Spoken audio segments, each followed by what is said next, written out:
Go and throttle up. Discovery Roger, go for deploy.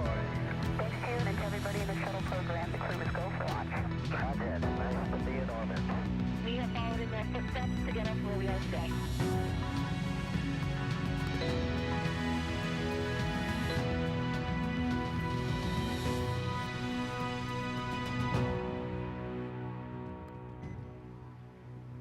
Welcome to America's spaceport, the Kennedy Space Center in Florida, where in just about 4 hours from now, that Dragon spacecraft sitting on top of a SpaceX Falcon 9 rocket that you see right there will launch Crew7 to the International Space Station and will carry all the action streaming in 4K.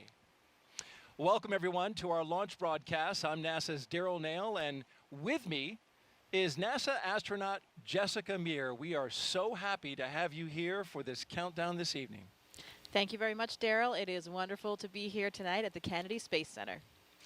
Now, for those who don't know, Jessica Meir, she is a veteran of the spaceflight program, and I want to show some video right now. This is 2019.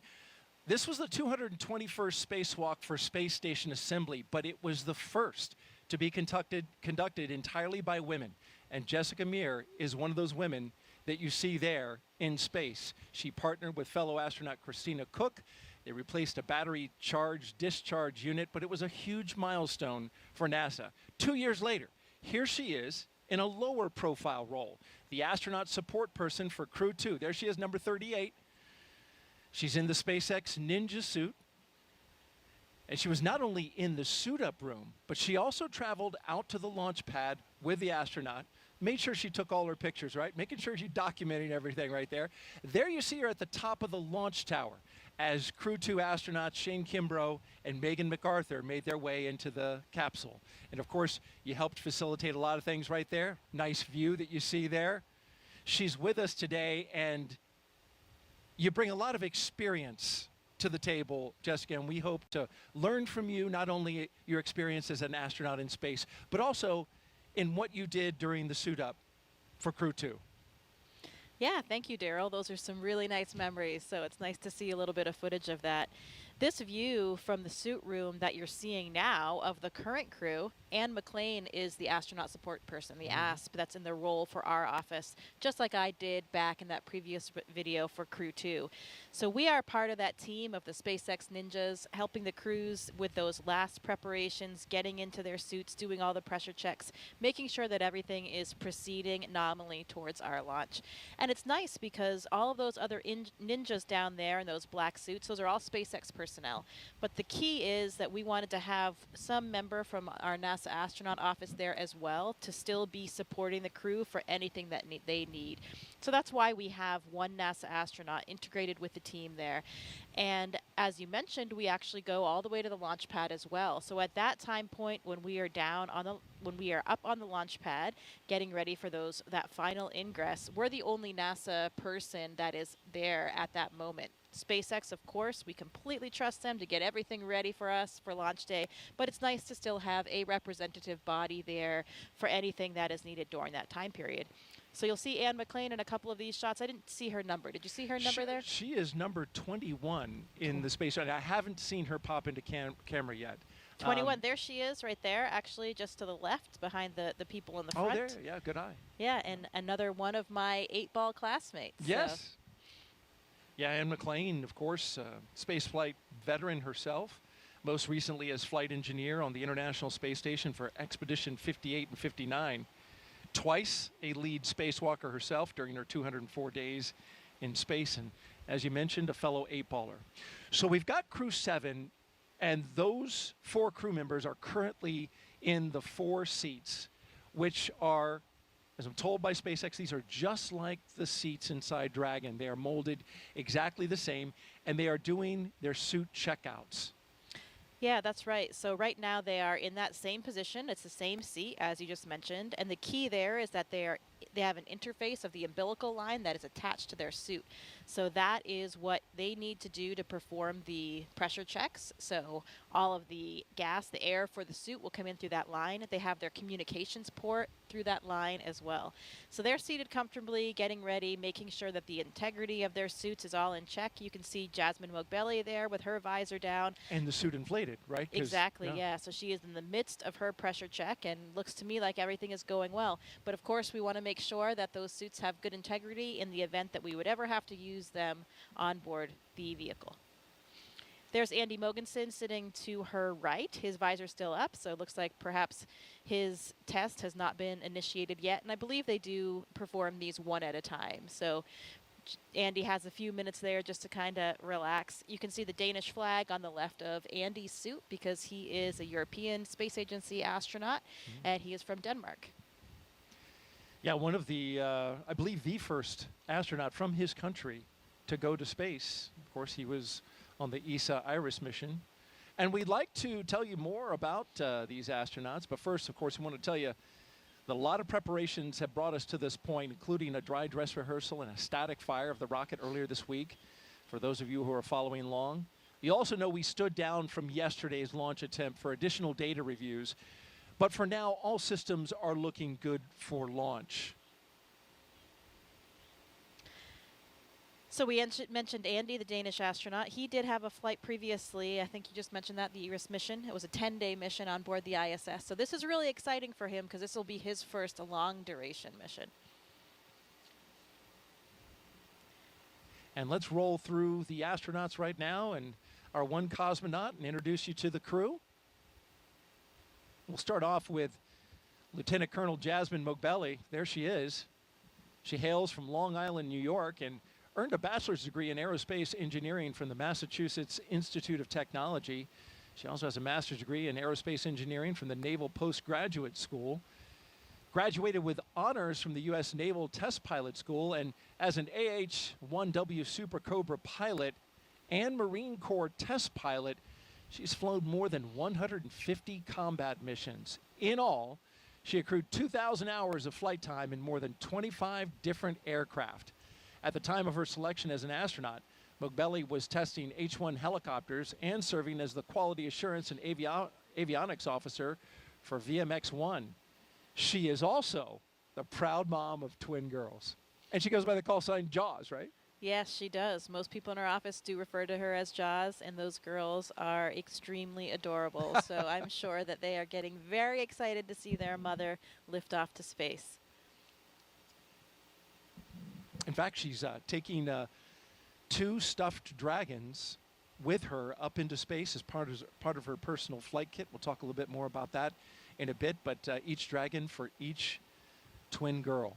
And now you're looking at Andreas Mogensen. This is pilot Andreas Mogensen's second trip to the space station. His first was as the flight engineer for the ESA Iris mission in 2015. Mogensen has logged 9 days, 20 hours, and 9 minutes in space. As Jessica mentioned, he was born in Copenhagen, Denmark, and graduated with an international baccalaureate from the Copenhagen International School, a master's degree as well in aeronautical engineering from Imperial College London, and a doctorate in aerospace engineering from the University of Texas at Austin. In 2015, Mogensen became the first Danish person, as we mentioned, to go to space and is currently serving as the European Astronaut Liaison Officer to NASA's Johnson Space Center in Houston. So Andy actually goes by the nickname Hollish sometimes. Hollish. Yeah, he played rugby. He's a big rugby fan. He played rugby at UT Austin, and his crewmates gave him this nickname because of all the confusion among Americans between Denmark and Holland. So Hollish was the name there. You know, you have the Danish and the Dutch, so that's confusing for a lot of people. So they birthed that name Hollish. They gave him one word, yeah. And now you're looking at mission specialist Satoshi Furukhwa giving us a big wave and a big smile and the thumbs up. His interest in space began when he was just 5 years old and saw the Apollo 11 moon landing on TV. He was also a fan of the Japanese TV space hero Ultra 7. His professional career, though, began as a medical doctor. It's always good to have a medical doctor on board. Absolutely. But after seeing a news report about Japan auditioning for new astronauts to do science experiments on the ISS, he decided that he would apply. And he was selected by the National Space Development Agency of Japan to be an astronaut candidate in Core on countdown 1999. at T-minus 3 hours and 46 minutes. Suit donning and checkouts are complete on schedule. All right, so they got the suits and they're all checked out. Finish up with Satoshi. His first mission to the ISS was as a flight engineer for Expedition 29 that launched from the Baikonur Cosmodrome in 2011. You know, Daryl, I also hear that Satoshi is a ramen master. So perhaps he'll have some culinary expertise up on the ISS. Well, I'm sure as someone who has spent time in the ISS, that would be greatly appreciated by the fellow astronauts. Oh, absolutely. A little bit of variety to the food system is always appreciated. And each agency And actually core on sends up some of countdown. their own Advanced foods. team is in the white room on schedule. So they may have some Japanese treats. I'm sure they have some Japanese treats packed away for this mission. I flew with Italian astronaut Luca Parmitano, so we had an Italian meal one night with the entire crew. And those kinds of things are really great for crew morale, you know, bringing everybody together, the entire crew on board the space station, and having a meal together just like you would with your family or friends back home. I hear so much about the time spent around the meals where you're not working and you get to just debrief and share your experiences of the day with your fellow crew members.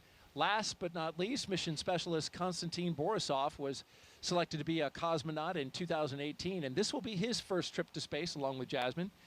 He has a Bachelor of Economics from the Russian Academy of Economics, a Master of Science in Operations Research and Systems Analyst from Warwick University in Coventry, UK, and a Master in Aircraft Life Support Systems from the Moscow Aviation Institute. He has worked for companies such as Volvo and the Boston Consulting Group.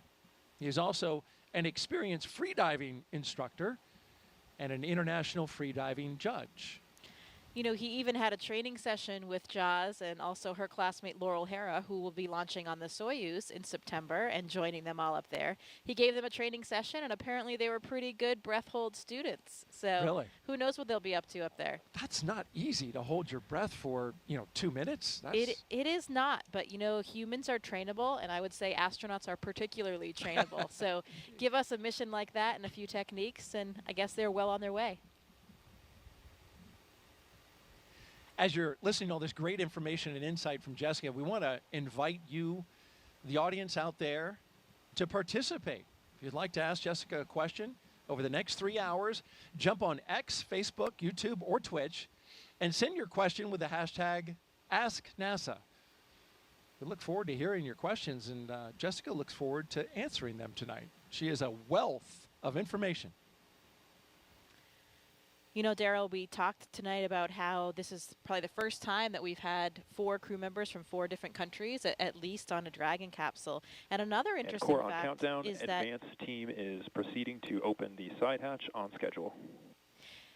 none of the 4 crew members were even born in the U.S. So even Jasmine was born in West Germany before she came to the U.S. So pretty interesting, a truly international crew that we have here. And I know that that's something that they really take a lot of pride in.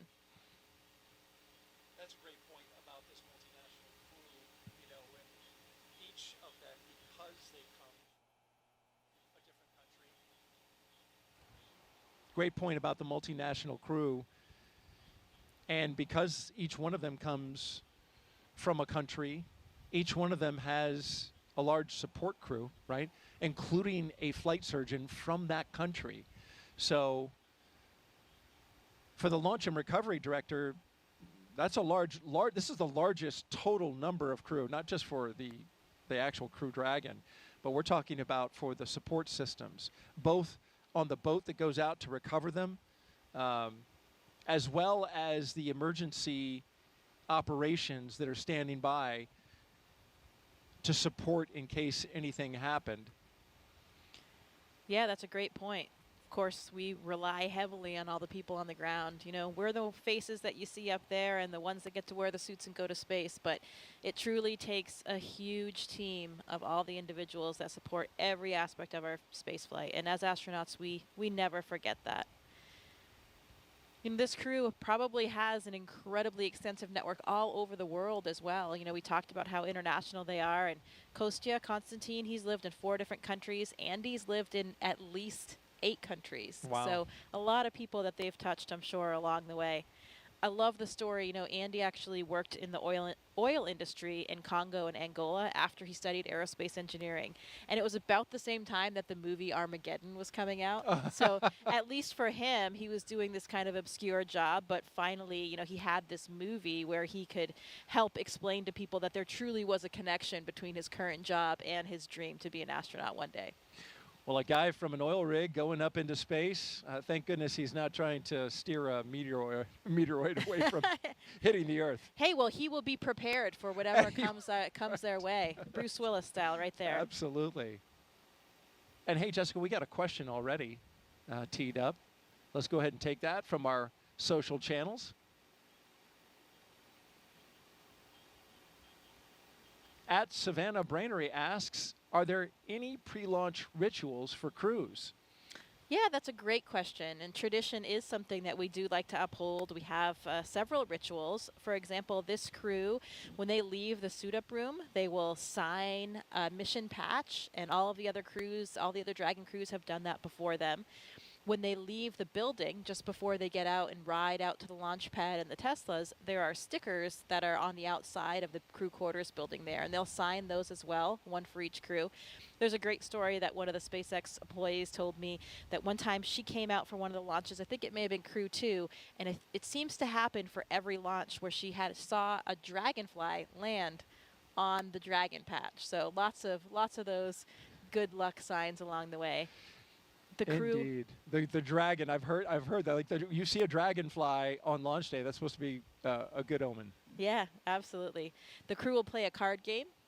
Yes. We'll have a view of that so we can save that conversation for when we see that later, before they exit that suit room.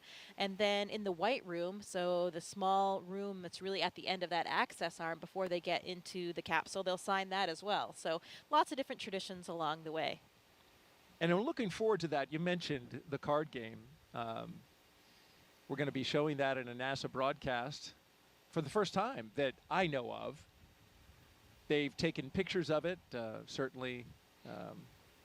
There's Konstantin relaxing. And by the way, those recliners, I understand it, are from the shuttle era. So they've got some miles on them. Yeah, again, that history and tradition is always very important to us here at NASA.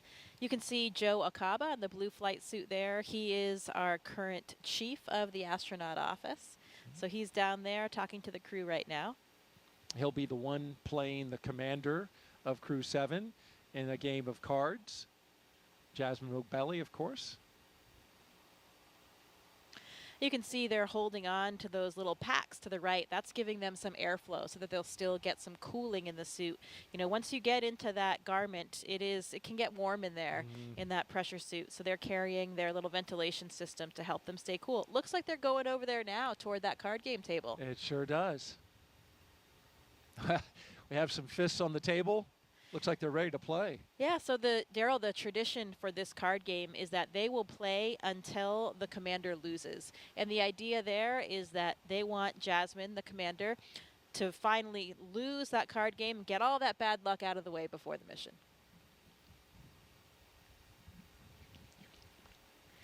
So here they are. I see Joe's shuffling the cards now. Shuffling the deck up. So Joe Akaba on the left, as she mentioned, chief of the astronaut office. On the right, Jasmine Moghbeli, the commander of the Crew7 mission. So interestingly, some of the crews have actually changed what games they play over the last several crews. So I'm not even sure what game they're playing right now, but the key is to make sure that Jasmine loses. And by losing, they all win. Exactly. Get that bad luck out of the way now, and then, you know, this is just really gives us a nice moment of levity, a little bit of a laid-back atmosphere before they're really getting going and getting out to the launch pad. So like the social media question that came in, it's nice to have these traditions that are all part of the process that mean a little bit of a something to us. Okay, well, Jasmine cut the deck, and now Joe is dealing. Very dramatically, I might add.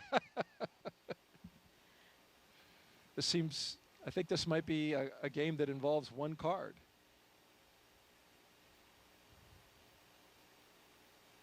Oh, she lost already, Right it looks off like to me. the bat. That's great. That is great news.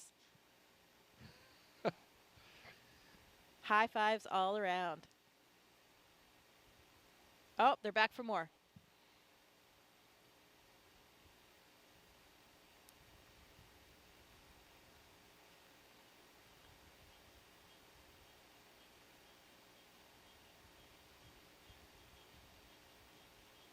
Looks like these guys are ready to launch today. I love the smiles on their faces. A lot of enthusiasm, like you said. It gives that, moment of levity. Space flight is serious business, so it's good when you can join around the table with your crew and those who are supporting you and share a moment like this. Yeah, I can tell you the camaraderie in that room right now is really palpable. You know, that SpaceX team that they have been training with and working with for so long now, preparing them for the flight.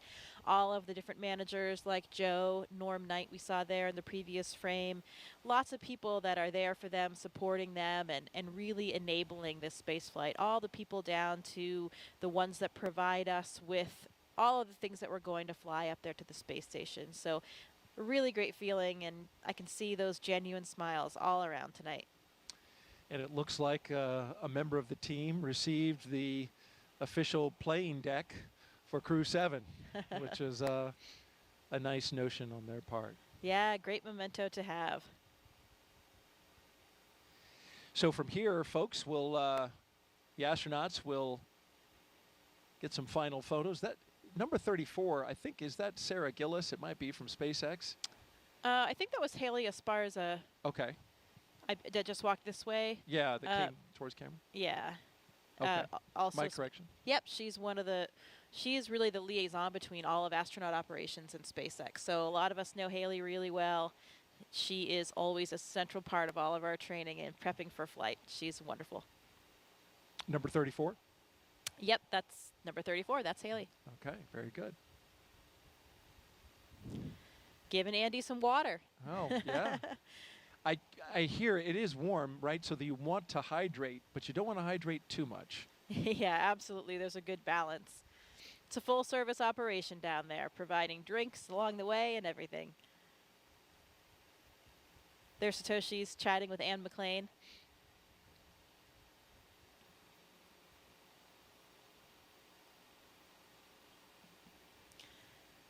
And of course, this is all very, very choreographed for the timeline. They will exit that room at exactly that prescribed second and get down, do their signing, and get into the elevator.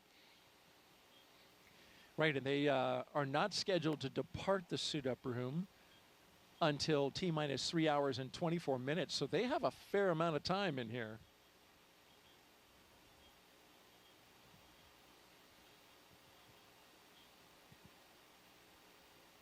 So you mentioned Jasmine's children. You know, all of these crew members have kids. And last year, Satoshi even became a grandfather. Oh, congratulations to him. Yeah, pretty exciting. So I'm sure they have lots of family members watching right now and getting ready for this flight. There you can see all of the stickers that I mentioned coming out of the building. Those are the ones you said that they sign? Yeah, and their cars will be waiting out there. They'll have a receiving line.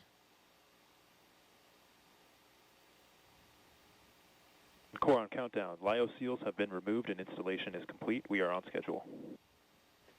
So you mentioned folks watching from Japan. It's actually 1 o'clock in the afternoon there, so this is a great time to take in some launch coverage. Although for us, it's midnight. Yeah, I was thinking about that yesterday. You know, for the Europeans and the Japanese, this is much kinder hours than it is for us. But hey, any time of the day or night is a good time to go to space. Absolutely. Now we're looking down the hall from crew quarters, and you'll notice there's some art along the walls there. And former space shuttle astronaut, NASA astronaut Nicole Stott led a campaign to get some of these wonderful paintings, space-themed paintings, put up on the walls. And it's really a nice touch, I would think, as you're walking down that hall before you get in the elevator and come out to to the Teslas. Yeah, absolutely. Those were new as of a few years ago. I remember seeing them being installed, and it really is nice to add a little bit of current flair and something that represents a lot of different communities to this historic building. You know, staying in crew quarters, I'll never forget the first time that I stayed there. You know, as a new astronaut, when you get to stay in that building for the first time, where so many astronauts before you have stayed on their final week of that night, those nights leading up to the space flight, it really is an incredible feeling, and you kind of feel like you've made it. You know, okay, I'm really an astronaut now. Here I am in crew quarters. Yeah, how about that? It's unspectacular in its decor, right? It is, you know, when I went through there and looked at it, very much they look like dorm rooms, but the history, I take it, and I take your point, knowing that so many big names and historic names in the past have gone through there. That's pretty special. Yeah, absolutely. And you're right, they aren't really updated or fancy by any means. They kind of look like they're still back in probably the 80s kind of thing, but it's kind of nice. It gives you that nostalgia, and I think we all take a lot of comfort there. Well, we're looking at the back of the SpaceX, one of the SpaceX Teslas that will be going out to the pad, and apparently now we have the custom license plate. It's bye. And so there'll be different license plates, different messages on all three of the cars. So we'll have to see what the other ones are. But I believe there's always a nod to the crews as well. Yeah. That was something I just found out for this launch. So I would expect to see a 7 somewhere. And maybe How that's many on E's one were of the there? other cars. Yeah, maybe there's. Oh, you know. I don't think there were 7, but maybe there's a combined. I don't know. You might be onto something there. We'll have to see. We'll have to take another look at that license plate. Yeah, remember for Crew 2, the 3 cars were reduce, reuse, and recycle. So I really like that message. Yeah, that's good. Positive Yeah. messaging. I think I saw Pam Melroy out there. She, of course, is the Associate Administrator for NASA, so the Deputy Administrator for NASA. So great to see her. And a former space shuttle astronaut. Yes, very accomplished space flyer.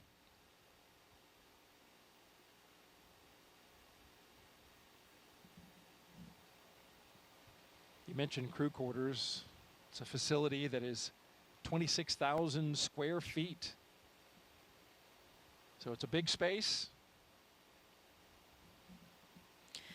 Yeah, we've got a full kitchen in there. They make us some delicious meals. You know, that's one of the things that happens with the crew on the lead up. I think we talked a little bit about their schedule the day of. You know, they have various meetings and a weather meeting and that kind of thing. But that day before, they also have what we call the ultimate meal. So you get to make a request of whatever it is that you want to eat for that meal the day before you launch. And I'm actually not sure. We should have found out what it was that they each requested. So each astronaut can actually request a different meal as well. Yes, and I have a little thing about their food. What we do know is that Andy and Satoshi are bringing food from their home countries along with them, which is nice. Jasmine says she's bringing some Persian food that she's going to share with the crew once she gets up there. And Yeah, like we talked about, those meal times are incredibly meaningful for us. So it's a great opportunity for everybody to come together. Like you just said, each of those countries, I'm sure there'll be a little bit of ethnic flair to each of those meals. We also share food with the Roscosmos cosmonauts. They have a different food supply as well, so we can kind of trade back and forth when you get a little bit tired or something. But we get that question all the time about the food in space, and I think people think that it's pretty terrible. But I can tell you, it's actually really delicious. Speaking of which, Jessica, we have a question about food. All right. So let's pop that up. That came in on social. Perfect timing. At Tina says, will the crew have dinner during their cruise to the space station? Yeah, so the number of meals or snacks that they eat kind of depends on the duration of their phasing to get to the space station. So they have various food items with them, and they have certain ones that are more accessible than others, so they can kind of reach in and grab whatever it is that they have. I'm not certain exactly what they did pack, but I think they can make some requests as well. They don't have a food warmer on the Dragon vehicle, so it's usually something that doesn't really need to be reheated that still tastes okay.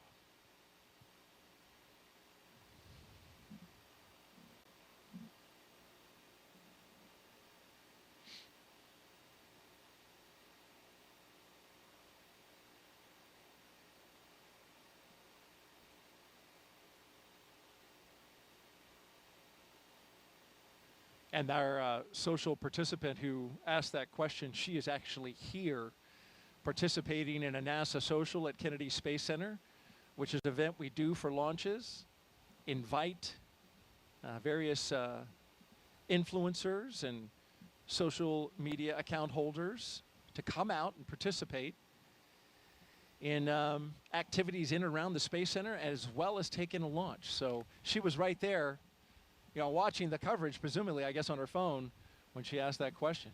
Yeah, it's nice to be able to help share in the mission, help share the mission with everybody. And through social media, so many people are communicating that way today that it's great that we have all of these people that can help spread our NASA message and share in the excitement of this exploration.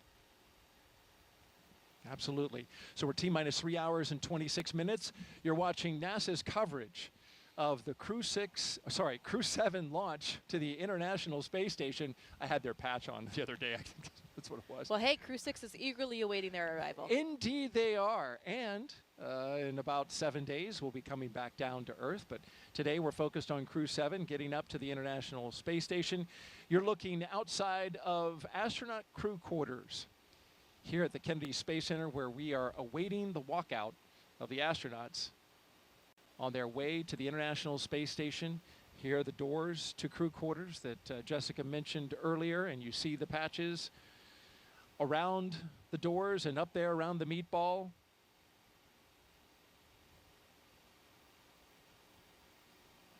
They're scheduled to walk out at exactly 3 hours and 20 minutes. So we've got about 5 minutes until they walk out of there. All right, 5 more minutes. You were talking about, of course, a lot has been made about the multi-international crew here, which is impressive. This is the first time in a Crew Dragon has had one person from a separate country.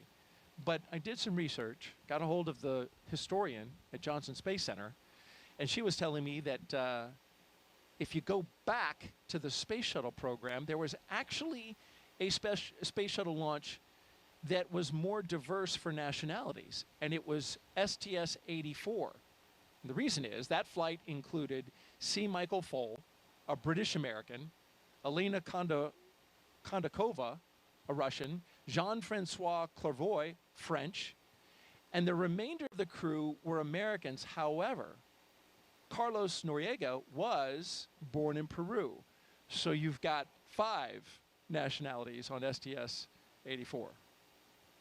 Yeah, that is a central element toward everything that we do. Of course, it is called the International Space Station, but it is something that is so important to all of us.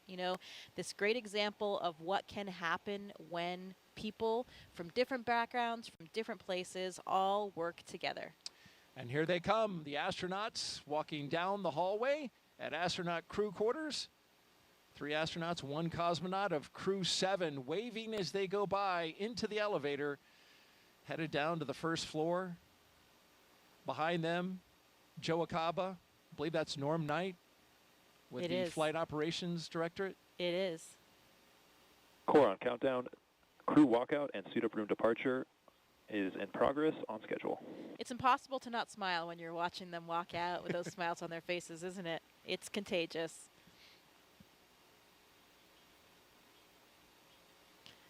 We talk about that international element, and another fun fact for you. Did you know that Jasmine was actually stateless until the 2nd grade? She Really? became a U.S. citizen in the 2nd grade, and until then, she was considered stateless.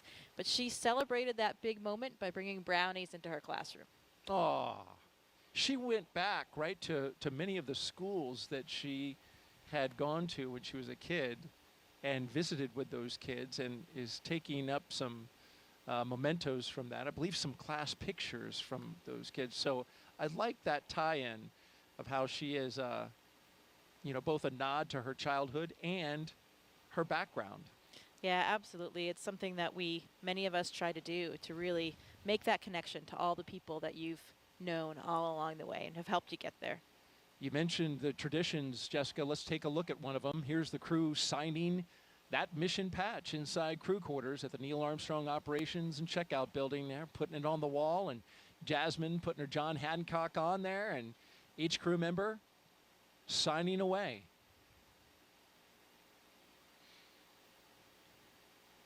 Lots of autographs and signatures to be had when you're going to space and when you come back. Something that we all get used to. It takes some getting used to, though, in the beginning. I Does mean, it? it's not, I mean, I certainly was not used to people asking me for my autograph before.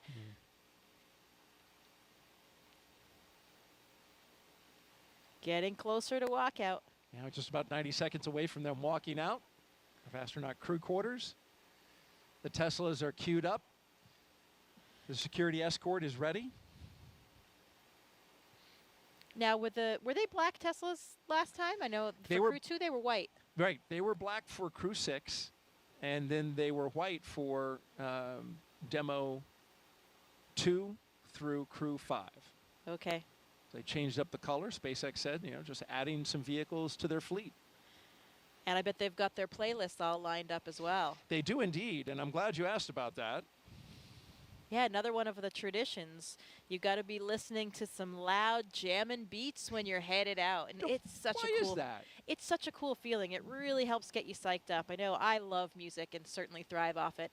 Since I was the astronaut support person for Crew 2, I did actually ride out in the Teslas with the crew, and it is such a cool feeling. You have lights and sirens kind of blaring with your escorts. You've got the music going loud. It was night just like this, and you're going out to this impressively lit launch pad. It really gets the excitement flowing and gets you pumped up. I'm getting pumped up just listening to you because the picture you just painted, wow. I can only imagine. Yeah, again, it's hard to not feel the excitement.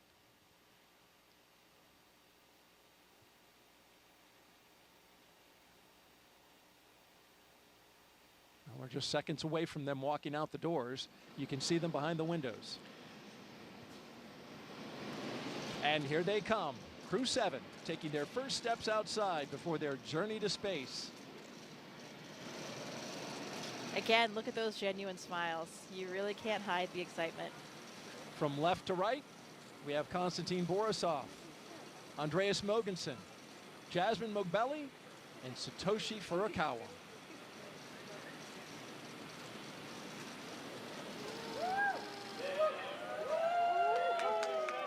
Here we go. You can see some of the NASA administrator there, Bill Nelson, Bob Cabana's there, the associate administrator. We mentioned Pam Melroy already. Everybody's there to cheer them on, send them on their way. Let's listen in a little bit. We've got a microphone down there.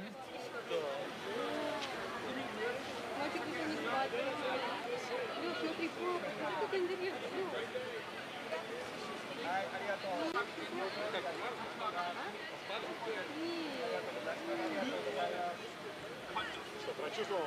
Да, начал кайфовать. Нет, вообще нет. Вот сейчас вот стоял, чтобы вас видеть, расплакаться немножко, отвлекся.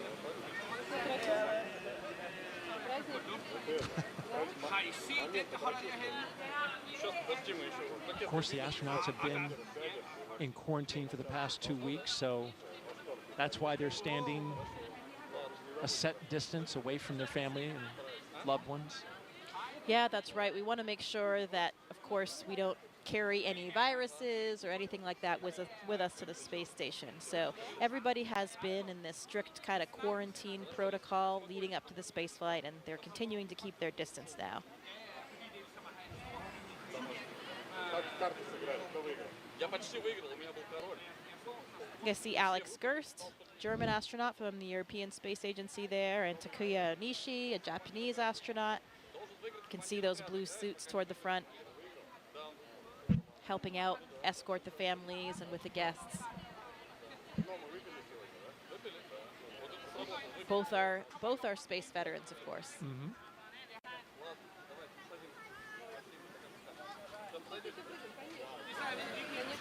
Red for right here. Red for right here.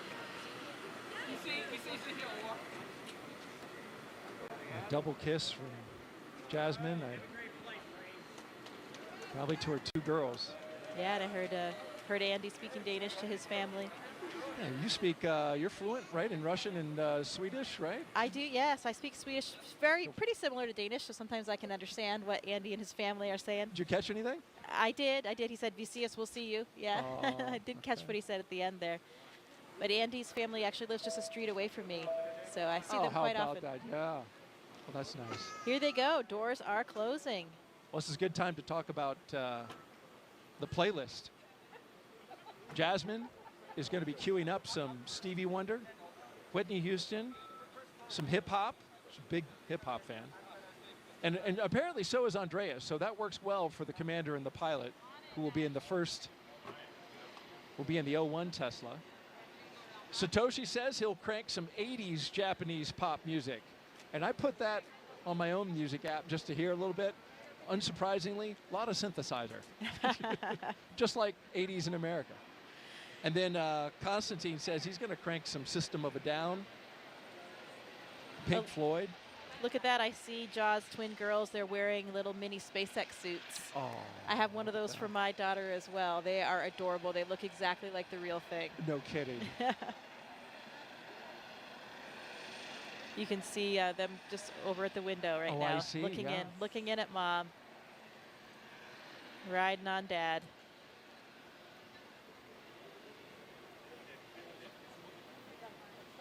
Yeah, those playlists they have for the Teslas and perhaps, you know, we on the Soyuz, we create a playlist for inside the vehicles. We're in the vehicle for so long before things get busy in there that we have some music, and it's so nice to hear a couple of the favorite songs from each of your different crewmates, lots of different styles of music, and those songs that are really important to you.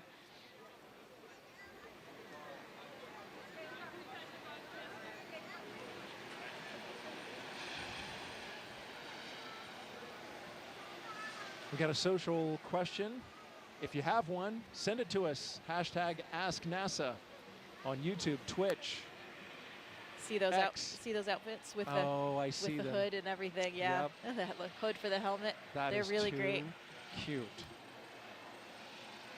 Got to dress like Mom. Be ready for game day. Oh, absolutely. And I imagine that helps a lot with this moment. Of course, they're quite young. But, you know, with children of a certain age, understand that there's some risk involved, and astronauts have to have that conversation with older children. Yeah, I'm sure it gives them something to identify with. You know, they're wearing the same outfit as Mom today and ready to cheer her along for her launch. So in the first Tesla, we've got the closeout lead and 2 suit technicians. In the second, the commander and pilot. And the third, the mission specialist, 1 and 2. And bye, they go. Bye, bye. I think you need a longer bye. You nailed it. Thank you. Thank you. There they go. And so as the crew departs the Neil Armstrong Operations and Checkout Building, this begins the 20-minute drive with a full security escort across NASA's Kennedy Space Center to Launch Pad 39A. So let's learn more about the crew in their own words. This may be Jasmine Moghbeli's first space flight, but the Crew7 commander's resume is more than... Space in this international way is because it's a human thing to explore. Humans have always wanted to push the boundaries. We're curious beings. We want to know what is out there. My name is Jasmine Moghbeli. I'm the commander of NASA's SpaceX Crew7 mission to the International Space Station. I was born in Bad Nauheim, Germany. My parents left Iran during the revolution and then ended up in Long Island, and Baldwin, New York is where I grew up. I always loved team sports from a really young age because you rely on one another, and that's something that I think is really important to know going forward in your career. Becoming an astronaut has been a dream of mine since I was in elementary school. But you think about a lot of kids say they want to be an astronaut in elementary school, but it just never went away from me. I loved physics and learning about how the world works.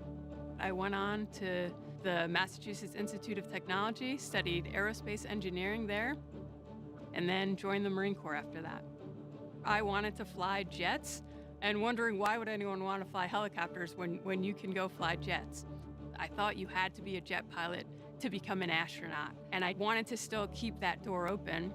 I actually went to watch STS-116 launch while I was waiting to start flight school. And Sunny Williams happened to be on that flight. And as I was reading the bios of the different crew members, I realized she was a Navy helicopter pilot. And from that point on, I went full steam ahead. NASA announced they were going to be selecting a new class of astronauts. It seems like such a long shot, but I figured I had just as much chance as anyone else. The hardest part of going through selection is the waiting between rounds to hear back.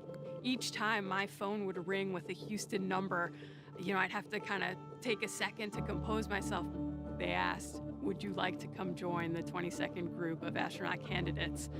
And I don't think I've ever had such a strong physiological reaction to something. Of course I said yes. Ladies and gentlemen, your newest astronaut, Jasmine Moghbeli. I joke sometimes with the members of Crew7 that we get along so well that we've never had a disagreement about anything.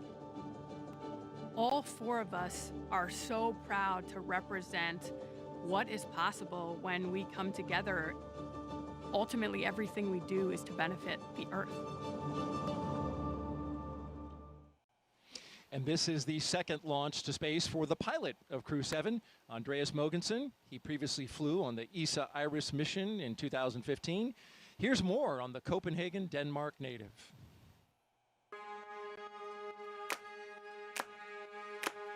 We explore the world not just physically, but also mentally by doing experiments that increase our knowledge of the world and the universe. And that comes from a need to understand the world that we're part of and a basic curiosity that I think all humans are born with. My name's Andreas Moghbeli, and I'm the pilot of NASA's SpaceX Crew7 mission to the International Space Station. I was born in Copenhagen, Denmark, but I spent 3 years in Thailand, 2 years in Singapore, 5 years in California.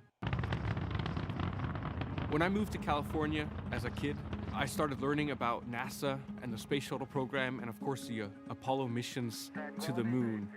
And I was fascinated and hooked immediately. I knew that that was my dream, to become an astronaut. After too many years in one place, I can feel this itch and this need to travel again. And so I ended up working in the Congo and in Angola, where I worked on an offshore oil rig for a couple of years. Exploring space is not just about understanding the solar system and the universe and preparing the way for our return to the moon and our future missions to Mars, but it's also about understanding who we are and understanding our home world, the Earth. It's difficult to describe Crew7 in a few words, I think, because we gel so well together. We seem to have very similar personalities, very easygoing, very laid back. It's almost as if we've known each other for years and years and years and have lots of experience flying in space together. I did have moments to myself during my 10-day mission in 2015 where I spent time in the cupola looking down at our beautiful Earth, but also out at the night sky. When you look out at the night sky from this space station, you see billions and billions of stars, and it's very, very impressive. And it also gives you a sense of how large the universe is, how infinitely large it is. And it very quickly puts things in perspective. You very quickly realize how small and almost insignificant the Earth is, and how small and insignificant we all are in relation to what's out there, simply because the universe is so large. And I think that is exciting, because when something is as large as the universe, it must also mean that there are so many exciting opportunities and exciting discoveries waiting for us in the future. Impressive candidates, the pilot and commander. Now you see Crew7 on the move, passing in front of one of the most iconic buildings we have here at the Kennedy Space Center. That's the vehicle assembly building. And Coming over here on site, it always just, you know where you are. Here I am at the Kennedy Space Center. There is going to be something good going on tonight. absolutely, and this is the view the astronauts have as they pass by the Launch Control Center. And as they pass the VAB, we are, of course, reminded, Jessica, as you know all too well, this is the same path that Artemis II astronauts, Reed Wiseman, Victor Glover, Christina Cook, and Jeremy Hansen, they will take on their way to Pad 39B for Artemis II's return to the moon. Yeah, it is incredibly exciting. And look right there. We have a beautiful view of the moon right now. That is gorgeous and such an inspiration. Absolutely, and this is the same site that the astronauts will see here. It is a clear Florida night. Winds are calm. We are 95% go in terms of weather. Nothing on the radar that looks like it will interfere. And as you mentioned, here on the screen can see that moon from their view. Yeah, absolutely. It looks to be about a little over a half moon, and it is fairly well illuminated. Yeah. It's pretty bright up there. In a couple of weeks, I believe we're heading towards a blue moon, which only comes around every Once in a blue every moon. once in a while. Thank you very much. Yeah, you know, it's not obscured by the atmosphere. You have a more direct view since you don't have that obscuration, and it is absolutely gorgeous. You feel like you're closer to it. You know? How about that? The moon is 250,000 miles away, and we're only about 250 miles up from the Earth. So you're really not much closer to the moon, relatively speaking, but Good you point. feel like you're closer because of that view, that pristine view without the atmosphere. And there it is on the screen. That's the view we've been talking about, and thank you to our Kennedy production team for getting that shot. It is a beauty and a reminder of exactly the exciting mission in Artemis II that is right around the corner, end of next year. Certainly preparations are happening right here at the Kennedy Space Center for Artemis II. But we are focused tonight on Crew7 and their launch, and they are only about 3 hours from lifting off from Pad 39A. Talking now about the mission specialists. He was inspired to be an astronaut when he saw the Apollo moon landing on TV as a child, and now this is his second space flight. We're talking about Satoshi Furukhwa. I think it's an instinct for human beings to broaden their boundaries and areas of activities. I think it's like the age of discovery.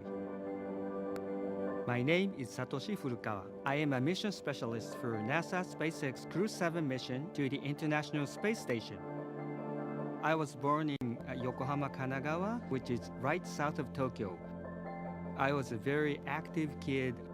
There were many mountain areas around the area I grew up, and so I love outdoor life. I played all day in the mountains from sunrise to sunset. The first human landing on the moon when I was 5 years old. I thought it was a great moment for humankind. I had a longing for space from my childhood. I wanted to be an engineer or an astronomer until my high school life.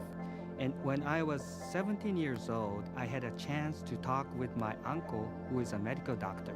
And what impressed me was he told me that it is my happiest moment when a patient gets better and discharges. So I changed my future path and wanted to be a medical doctor because I would be able to positively affect people's life. February 1998, when I was working in a night shift in a hospital, TV newscaster mentioned that there would be new Japanese astronaut recruitment. Those selected would stay on board the International Space Station for 6 months and conduct many scientific research. I felt strongly, I'd like to do this job. My wife said, do your best. So I applied the audition. The moment I was selected as a Japanese astronaut candidate, you are hired, you are selected. It was the happiest moment in my life. Crew7. We are international crew members living and conducting many scientific researches on the space station to benefit people over the world and also future space explorers. We are going to use the space station as a test bed for the future human exploration to the moon, Mars, and beyond. I am very proud of being a part of this excellent team of international partners and also researchers, engineers, flight controllers, flight directors, and so on. Because working as a team and working together, we can accomplish the big mission.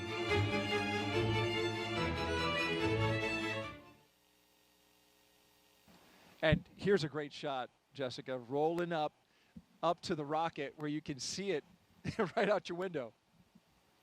Yeah, that's a great moment. They're arriving there on the pad, and once they get out of the cars and come around, they'll get that first unobscured view outside of the vehicles of their rocket. What a sight to behold, just kind of realizing that you are about to get up in that elevator and get on board, and then you will be literally leaving the planet.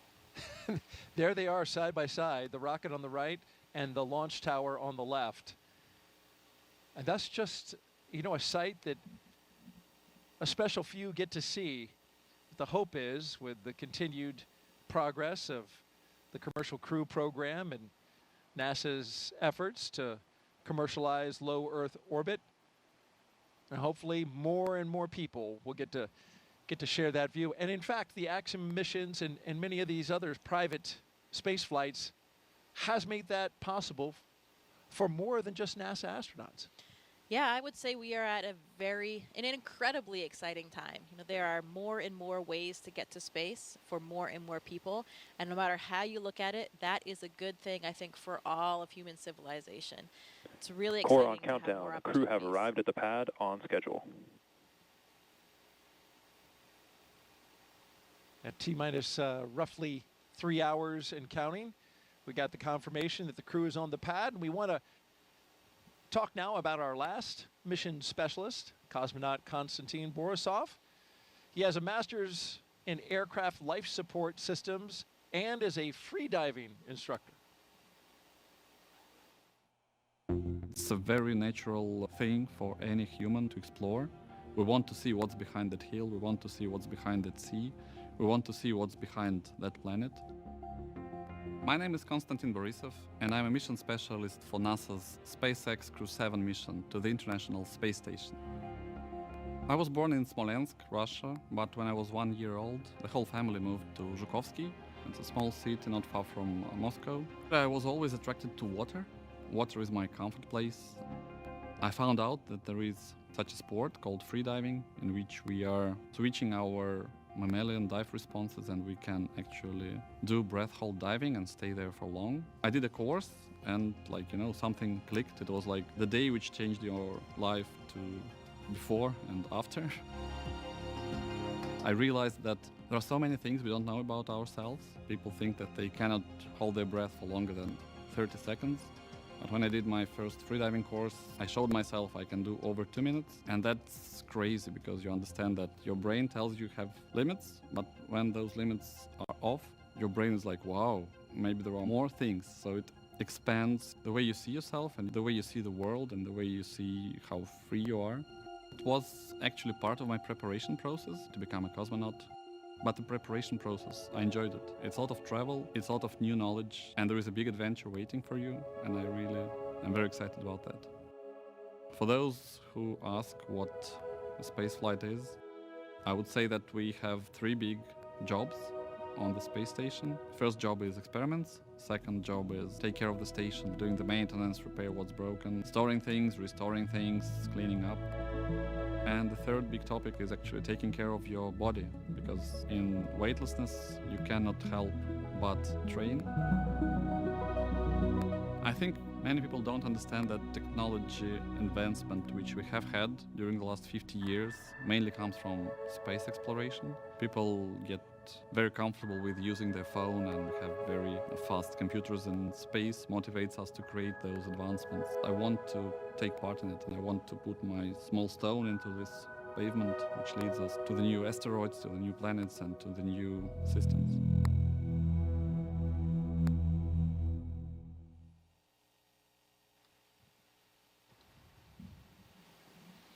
If you just joined us, we are T-minus 2 hours and 56 minutes until liftoff of NASA and SpaceX's Crew7, a journey to the International Space Station for our 7th rotational flight.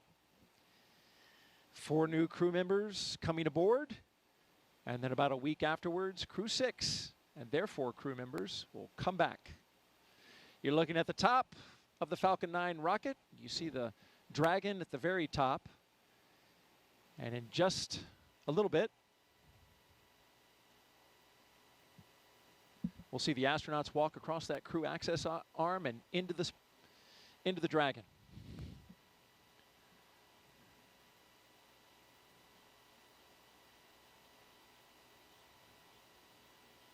You know, we complain about these night launches from our point of view and being up all night, but there is something special about them, isn't it? It's really spectacular with all the lights. It is. It is special, and especially when the rocket goes off and just lights up the sky, turns night into like dawn. I always enjoy that. Yeah, I think they are. The night launches are more impressive. Just the contrast in the sky, you know. Absolutely, and you can see how still the winds were from that previous shot. The flags are not moving at all. Of course, we know it because the bugs are buzzing all around. Here we go with our commander and pilot, Jasmine and Andreas, making their way out for a view of the rocket. And there it is, that traditional lean back. You got to try to take it all in, and it's a tall rocket. And they've got as I understand it, a very rigid back to the spacesuit, which prevents them from actually turning their heads up. So you've got to turn your entire upper torso in order to see and it, right? that with the helmet being integrated onto the suit, it adds that stiffness as well. You know, I remember these moments getting ready for my launch, and it's interesting because people ask all the time, you know, how do you feel? Are you scared? But the thing is, we are so well trained. We've gone through all of these motions so many times that even for me, when I was well into sitting in the vehicle, looking at my displays, monitoring things, hitting buttons, you know, you're going through all of these training protocols, and it just feels like another simulation. I actually had to remind myself that this one was going to be real, that it was going to end a little bit differently. And then, of course, you hear a little bit of a fuel in the system, or you feel the rocket moving a little bit. Those things bring you back to reality and remind you that this one will have a different outcome. But, you know, it's not the astronauts that have any apprehension or are scared thinking about what's going to happen, because they're going through all of those motions that they've been so trained to do. It's really more for the families and friends that are on the ground. They're less familiar with everything. They don't have a full understanding of it. And of course, their loved one is sitting on the top of the rocket there. So, you know, it's interesting. People think that it's us that are worried about something on launch day, but it's really not. We're very well trained. We have trust in our hardware, in our systems, and all of the people on the ground watching everything so closely. And, you know, I know for me, I was just nothing other than 100% excited that my childhood dream was finally going to come true. 100%. Here they come. And I believe Anne McLean was in this group. Yeah, there she is by the phone. There's a telephone there on the corner, and that's one of the roles of the astronaut support person, since it's a little bit difficult to dial things on a telephone when you're in a spacesuit. Yeah, there she is. Yeah, she actually has phone numbers of whomever the astronaut or cosmonaut is going to call, their spouse, family members, whomever, and they will have an opportunity to speak with them before they board the rocket. You see the chevrons, of course. Those lead to the slide wire baskets in the case of a launch pad emergency egress. If it were cloudy or smoke-filled, those white chevrons would lead the way. So they go opposite of the chevrons to go up, but they point on the way out to the slide wire baskets. And also note that you see the graded floor. In the case of emergency egress, there would be a lot of water coming down. The sprinkler systems would activate and be just a deluge of water, and that water needs to drain off. So to keep the floor from being slippery, all that water drains off through the grate. Another aspect of our training, we are so well trained on all those procedures that, you know we would be able to execute those procedures and get everyone to safety in the event that they had to. You can see, looks like Andy hooked up to a little bit more cooling there again. It is a warm night here tonight, especially if you're wearing one of those suits. 80 degrees out here in the east central coast of Florida, right here on the Cape. Now, you were in this role that Anne McLean is currently doing. Now, did you have to learn, like, dial 8 to get out, and then 9, and then the country code? Oh, yeah. I made sure that I had exactly the right series of numbers to press, because I really didn't want to mess up that call for them. Yeah.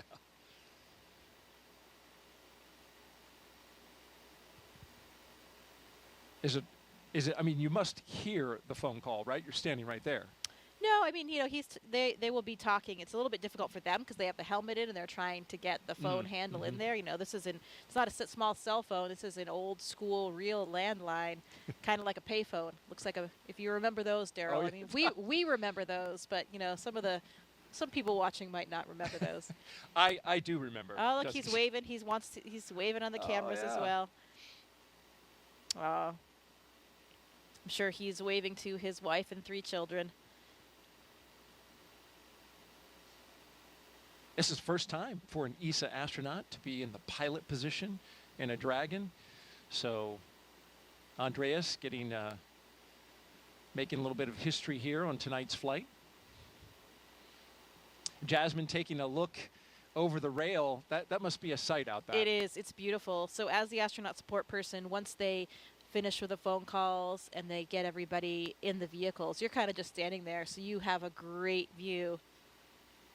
All right, there are 2 mission specialists, Konstantin Borisove and Satoshi Furukhwa. Taking it in. They're getting a lot of looks. Yeah. Big wave, thumbs up. It's interesting about that elevator when they go in. If they were to ask, which floor would you like? There's actually a button that says space. Yeah. They changed the 255-foot level to space. Which floor? Space, please. Oh, yep, right away. Let me punch that up for you. Always the best button that you want to press. But only the 4 of them will be making that final step to space. Everybody else has to come back down the elevator. That's right. And there's Jasmine Moghbeli, the commander, and Andreas Mogensen, our pilot, making their way across the crew access arm into the White Room. They'll get into the spacecraft, but first, Core on countdown. Crew have arrived at the White Room and are preparing for ingress. We are on schedule. Yeah, that other tradition that we talked about. There's the last signature that they'll have to dole out before they get all strapped in. It's interesting when we talk about all these training protocols that we have and the amount of time that we spend training, particularly for contingency scenarios. That's where we really want to make sure that our skills are sharp and we are ready for that in the event of any kind of emergency. We're ready to execute and get the job done. And most of our training for our ISS missions ends up being for launches and landing. And if you think about that, we're talking now about a 6-month mission on the space station, and that ride to space is only a few minutes and a number of hours before they get to space station, and coming down is usually even quicker depending on the profile. So it's really only a minuscule fraction of our entire mission, but because it is such a dynamic phase of getting to space and coming back, that's where a lot of our training is really focused. And as it should be, as you mentioned, the most dynamic part. There's a lot of energy that is required to get into space. Core on countdown. Crew ingress has started. And you got to get rid of a lot of energy when you come back. There go our pilot and commander carefully getting in. They don't want to mess up that seal, so you'll see him take a lot of time to crawl over that entryway, the side hatch.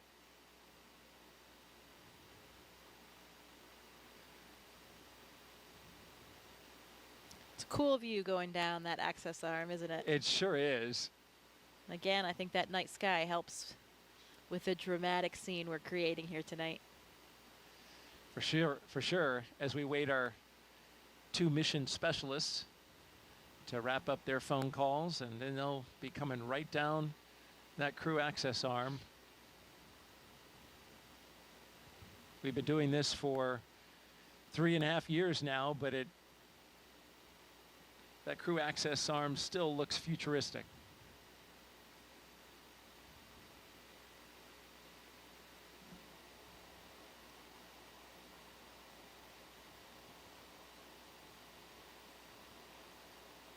I'm sure quite a contrast, too, for the previous space flyers. You know, this is a whole new vehicle for them. So for both Andy and Satoshi, comparing the rides that they had before their first ride on the Dragon.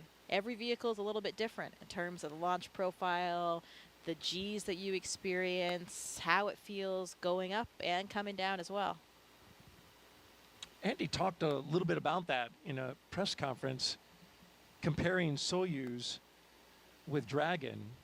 And you, of course, flew Soyuz up to the International Space Station. And I thought it was interesting. He mentioned that his flight time to space was something on the order of 56 hours, which is almost double what the Dragon takes to get there. A lot of that is orbital mechanics, obviously where you're launching from on the Earth to get up to the ISS. But you had a long ride up. Well, it depends on the profile that you fly. So a lot of times it is about a 48 hours, a 2-day profile. That was more common in the past. Now, actually, it's more common to do either a 4-orbit or a 2-orbit profile, which means it's only about 6 hours. That's what I had, 6 hours to get to space, so much faster. Oh, wow. And that is more common now. And now we even have the 2-orbit. So Laurel O'Hara, her Soyuz will be flying the 2-orbit rendezvous. So that is only about 3 hours, and that happens very quickly. That was being tested about when I was up there. It was still being tested only on Progress vehicles. Now we're doing it with crew vehicles too. So that's the way to travel. Two orbits, 3 hours to get to space. Not bad. Can't complain about that. Not bad at all. I did not know that. That's interesting. You know, one of the big differences for them, you can see the windows in the vehicle right there on the sides of the vehicle. For the Soyuz, though, everything, we also have windows on the sides. I was in the left seat, so I had a window right next to me to my left. But during launch, those are covered by a fairing. So you can't actually see anything when you're taking off here on the launch pad. From what I hear from other Dragon flyers, the view is spectacular of the launch pad area when they're lifting off. So those windows really, really come in handy.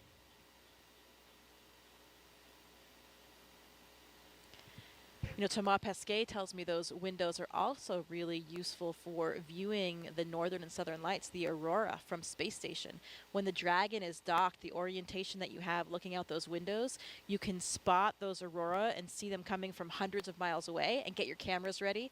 And that's opposed to when you're just looking out of the cupola, sometimes you don't see them till they're already there, and then you're frantically getting your camera ready and trying to capture it. Sometimes it's too late. So those Dragon windows can give you a little bit of a heads up to get configured for the aurora.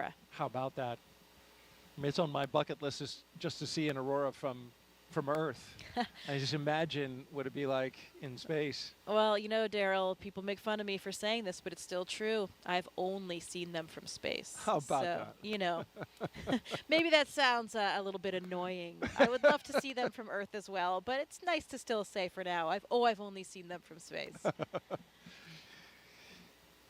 I was in northern Sweden last year hoping to get a view, but we didn't.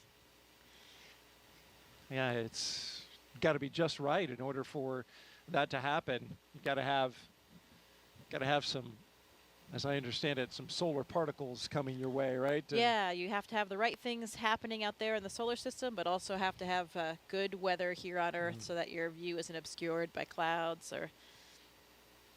And here come our mission specialists.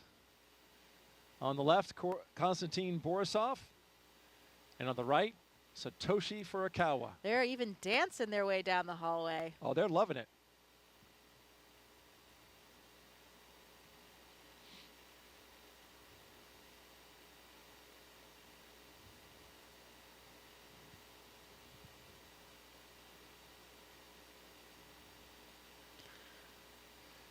Oh, another tradition.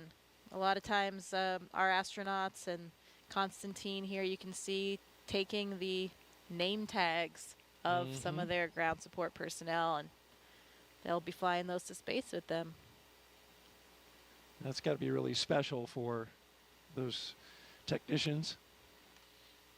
Absolutely. I mean, they're playing such a critical role, you know, especially those connections you have with those people in those moments leading up to your launch. Really has an incredibly strong bond you have with those people.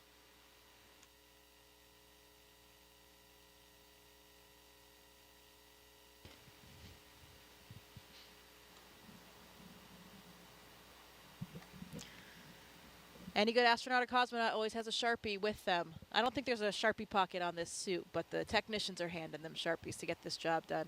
Yes, in fact, it's on the to-do list. Make sure that the Sharpie is in the white room.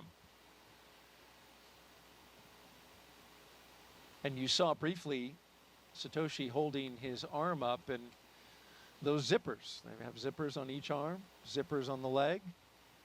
Those got to be zipped up, nice and secure, so that that pressure suit functions exactly as needed.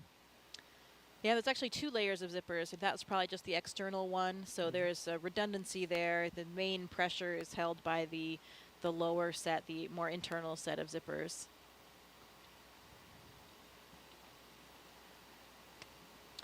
Another critical component of the way we do Core on things at NASA. countdown. Seat 1 and Seat 4 are beginning their ingress into Dragon. We are on schedule. You know, safety always comes first. We always have a lot of built-in redundancy to each system, including the spacesuits, to make sure that we can keep everyone on board safe.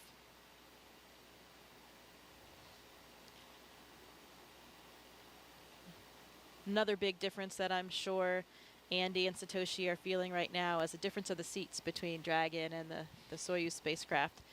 You know, you have a much more natural kind of sitting position in Dragon, a lot roomier for you to stretch your legs a little bit. You know, their heels will actually be kind of clipped in, not clipped, but there's a little runner there that you slide your heel in. It's a little notch in the boot. You slide that onto the boot plate to help secure your feet for the launch and landing process. But while they're sitting there on the launch pad, they can take a foot out if they want, stretch a little bit, and move around. Kind of like a ski boot and a ski, or a, you know, cycling shoes that have those. Yeah, kind of like that cycling shoe, but a little bit of a different mechanism. It's just kind of a front to back slide. You can see Andy looking up at the displays there. Looks like he's configuring something or checking something on the monitors. And Satoshi and Konstantin getting strapped in. They have their little satchels, that's what they call them, on their knee there. They have a tablet, so they have procedures on the tablet. If they have a few small items that they might need during the ascent, they can have them in that little satchel as well.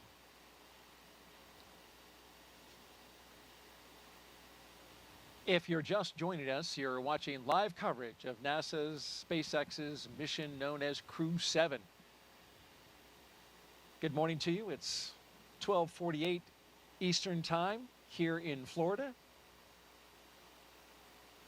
And we're showing you live coverage here at the Kennedy Space Center. I'm NASA's Daryl Nail, joined by NASA astronaut Jessica Meir, giving us some great insight tonight. If you'd like to ask a question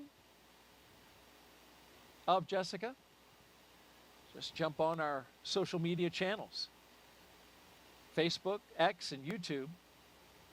Put in the hashtag #AskNASA that you can see at the bottom of your screen, and we'll get that question on the air.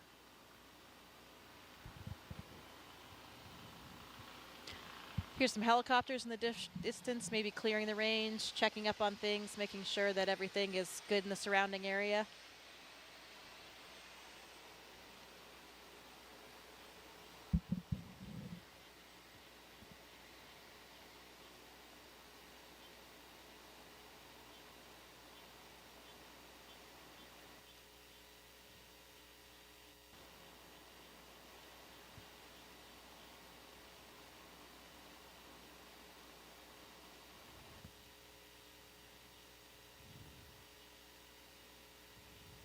The Ninja in there making those final configuration checks, making sure the crew is strapped in correctly to be safe and comfortable.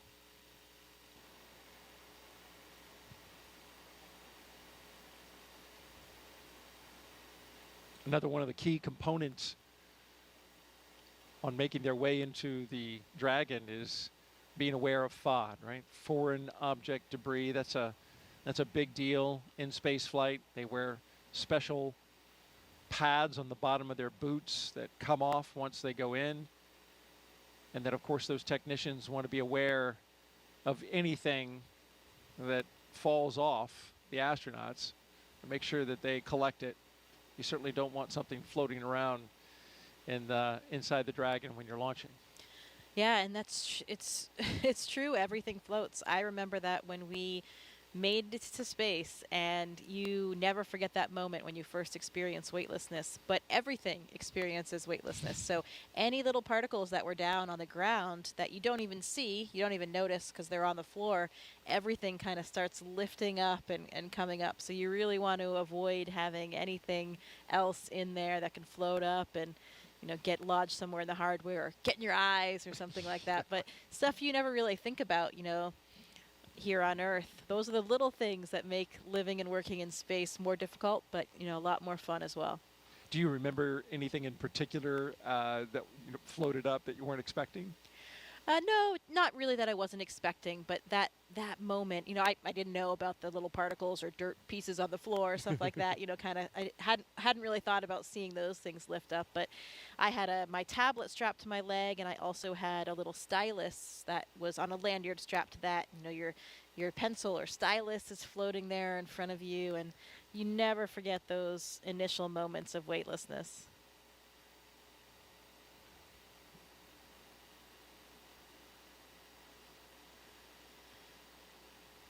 Pretty dramatic when you have that last engine cut off and suddenly you're in weightlessness and it's prolonged. Almost everybody has been on a parabolic flight at least before their mission. So you've had some periods of weightlessness, but those are usually only about 30-35 seconds. So you don't have that prolonged feeling. It's totally different. I felt like a bat hanging upside down, and because the blood is all rushing to your head. Yeah. Because, of course, gravity is not pulling it down to your feet like it's doing for us sitting down here on Earth. Like you're hanging off the monkey bars, that kind of feeling of all the blood rushing to your head, and then it just doesn't go away. You kind of get used to it, and your body adapts a bit and becomes accustomed to the feelings, and you have a little bit of a redistribution of your body fluid, so things change over time. But, yeah, I just felt like I was hanging upside down, and here you are. You notice that. I've noticed that when I'm watching interviews on the International Space Station, some astronauts will look fuller in the face, and that's got to be exactly what you're talking now. Their blood pressure and all the pressure of the fluids internally are now going to distribute differently in space, right? Yeah, you actually look different. Yeah, the pressure kind of remains the same, but you have a redistribution of where the fluids are. So Okay. yeah, exactly. You have this upward shift because we're not pulling things down with gravity. So yeah, some people have a much fuller face. Yeah. I thought it was great. It gets rid of those under eye bags and wrinkles.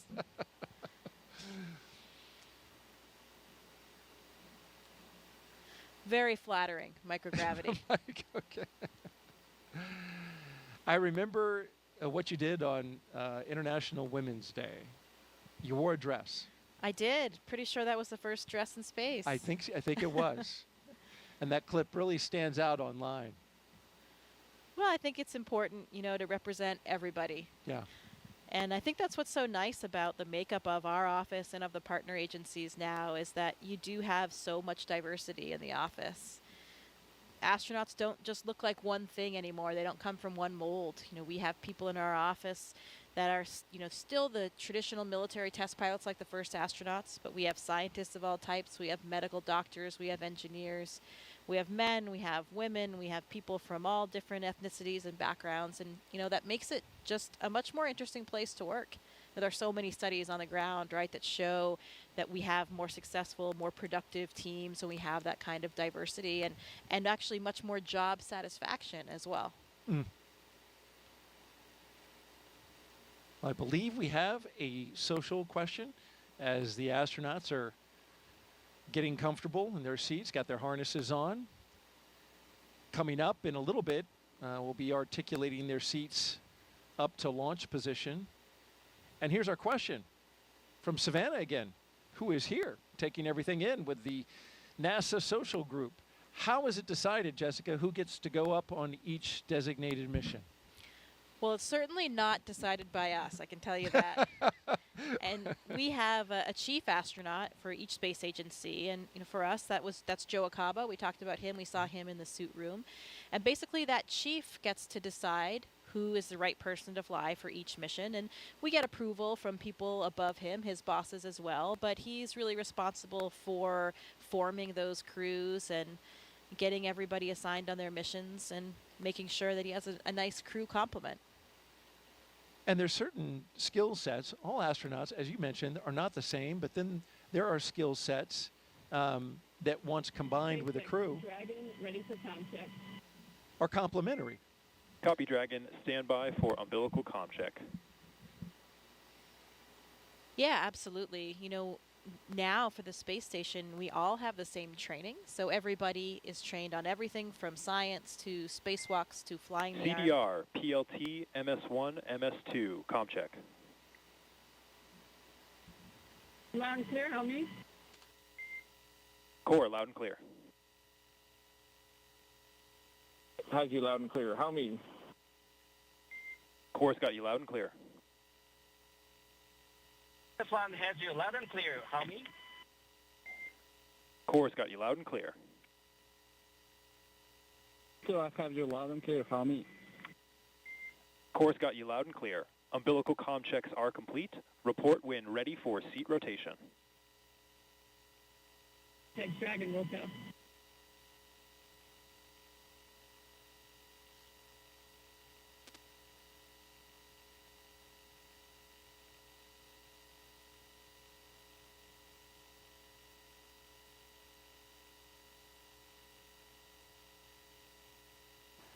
So we just got good comm checks with each of the crew members aboard Crew7.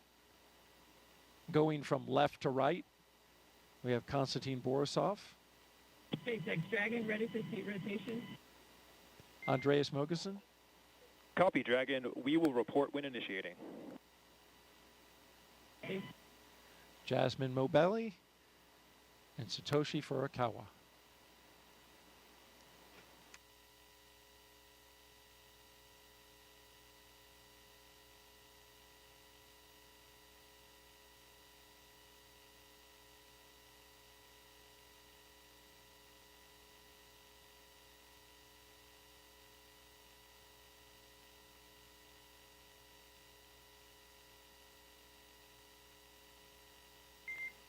And Dragon SpaceX initiating seat rotation.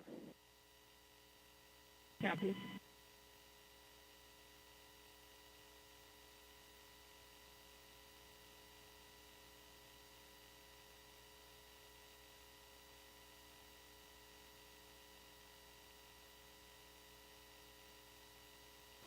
So there they go.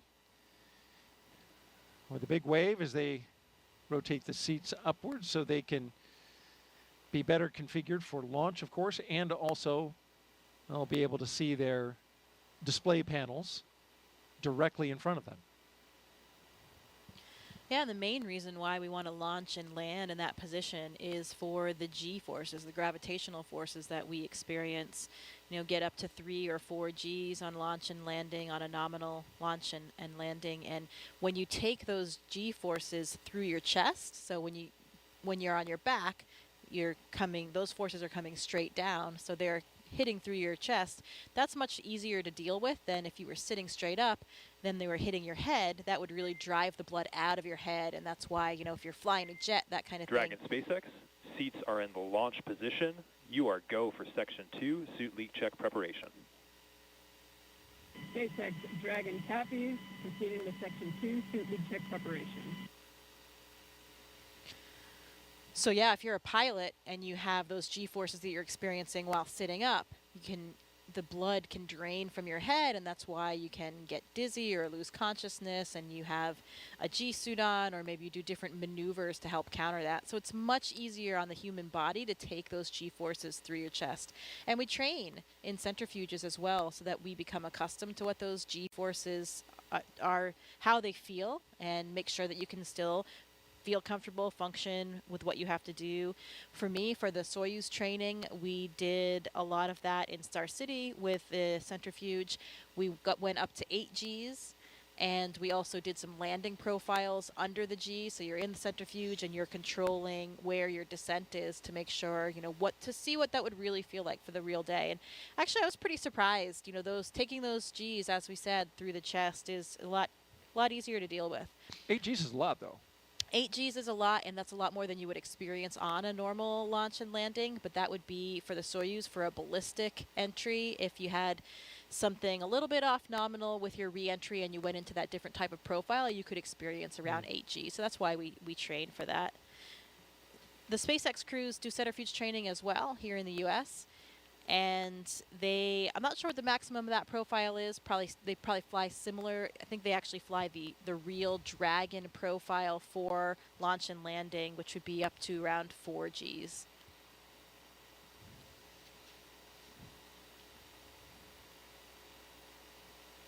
We're getting great stuff from NASA astronaut Jessica Meir as we count down to liftoff of Crew7. Now just T-minus 2 hours and 25 minutes and counting. But hey, you don't have to be an astronaut to share in this experience, folks. Take a look now as our Crew 5 astronauts explain how you can get your virtual guest passport and be part of the excitement.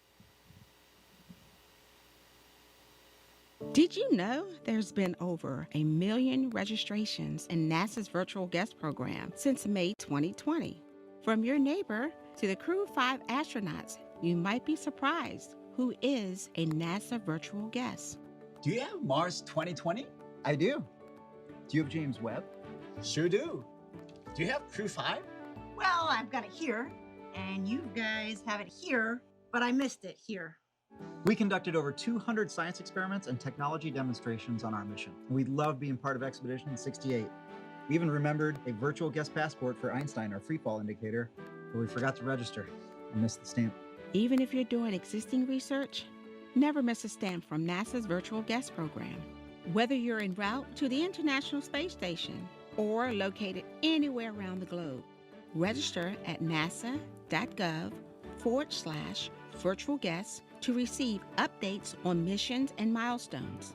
As a virtual guest, you will receive curated resources and a stamp for your passport following a successful launch. Remember, you only get the updates and stamp if you register. I joined.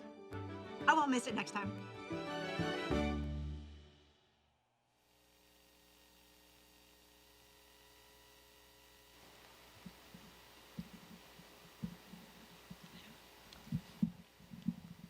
If you missed the QR code, you can jot this website down. Just register on nasa.gov/virtual guest. It's all one word. You can see it on your screen along with the QR code. Be our guest. We want to have everybody here with us along with our mission. It's incredibly important to us. This isn't our mission, not as the astronauts or cosmonaut on board. This is everybody's mission. All of our agencies, all of our countries, really the entire planet and all of humankind. And we really do take that seriously. It's a lot of responsibility, but we want to be able to share it with everybody. It's an important part of the job.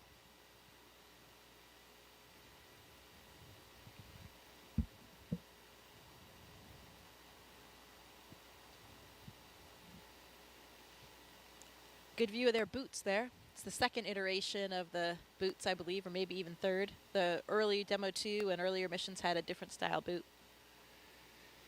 Yes, Andreas Mogensen's knees and boots are prominent in this particular shot.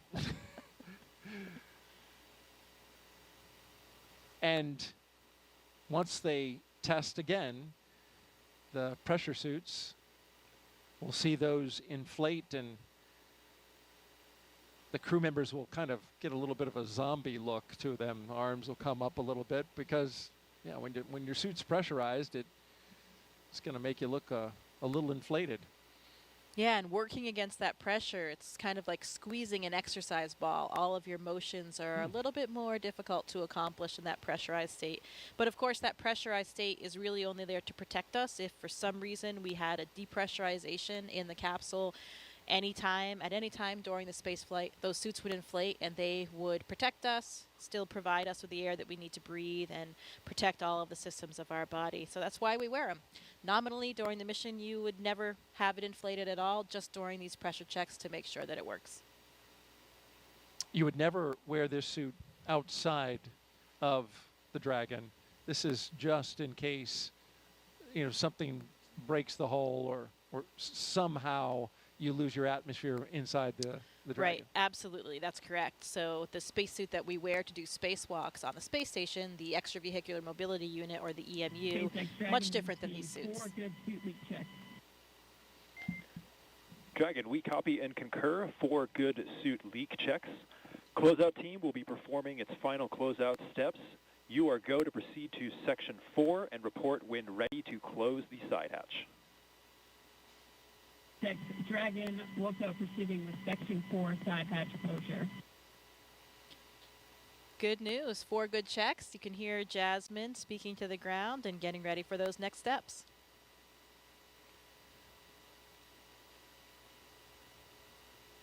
And the SpaceX team and Crew7 is right on schedule.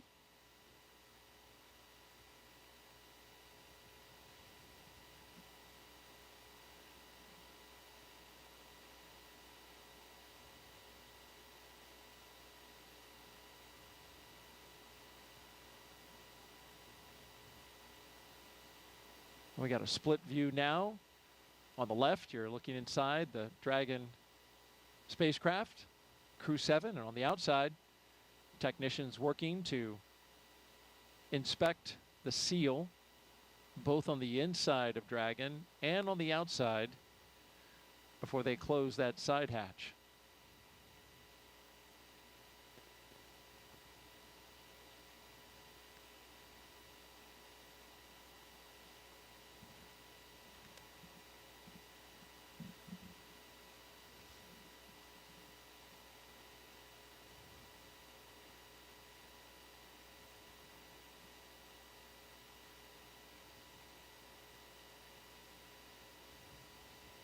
Dragon crew is ready for side hatch closure. Yeah, like you mentioned before, really important. Copy, Dragon. Crew is ready for side hatch closure. At this time, we are also going to proceed into our pre-launch comm checks. Want to make sure nothing is along that hatch seal. Even a hair, something as small as a hair, can disrupt the seal. Another reason why those ninjas are all really covered up so that they don't, have anything fall in when they're going in and out of the hatch. In fact, we did have a hair breach the seal and had to reopen it up on a previous mission and get it cleaned out. Exactly. Another reason why we do these checks, to make sure everything is in the proper configuration before we go. Dragon, SpaceX, comm check. SpaceX Dragon has you loud and clear. How me? Core has you loud and clear. TDRS comm check is complete. Stand by for comm checks with DC, MD, and LD in the launch configuration.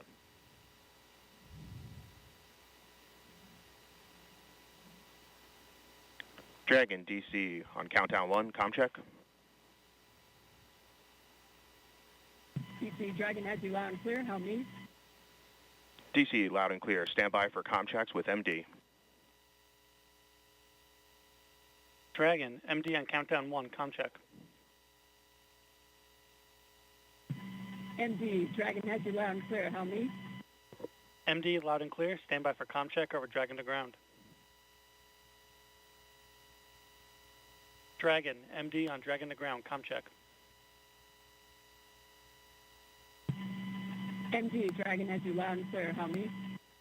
MD, loud and clear. Stand by for comm checks with LD. Dragon, LD on countdown 1, comm check. LD, Dragon has you loud and clear. How me? LD, loud and clear. Stand by for comm check over Dragon to ground. And Dragon, LD on Dragon to ground, comm check. LD, Dragon has you loud and clear. How me? LD, loud and clear. Let's go fly. Let's do it. And Dragon SpaceX launch configuration comm checks are complete. Dragon copies.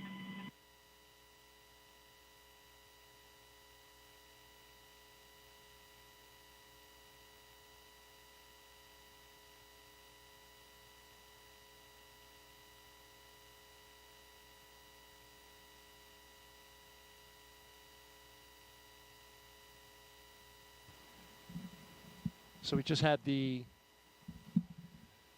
communication checks across the ground stations and the TDRS satellite network.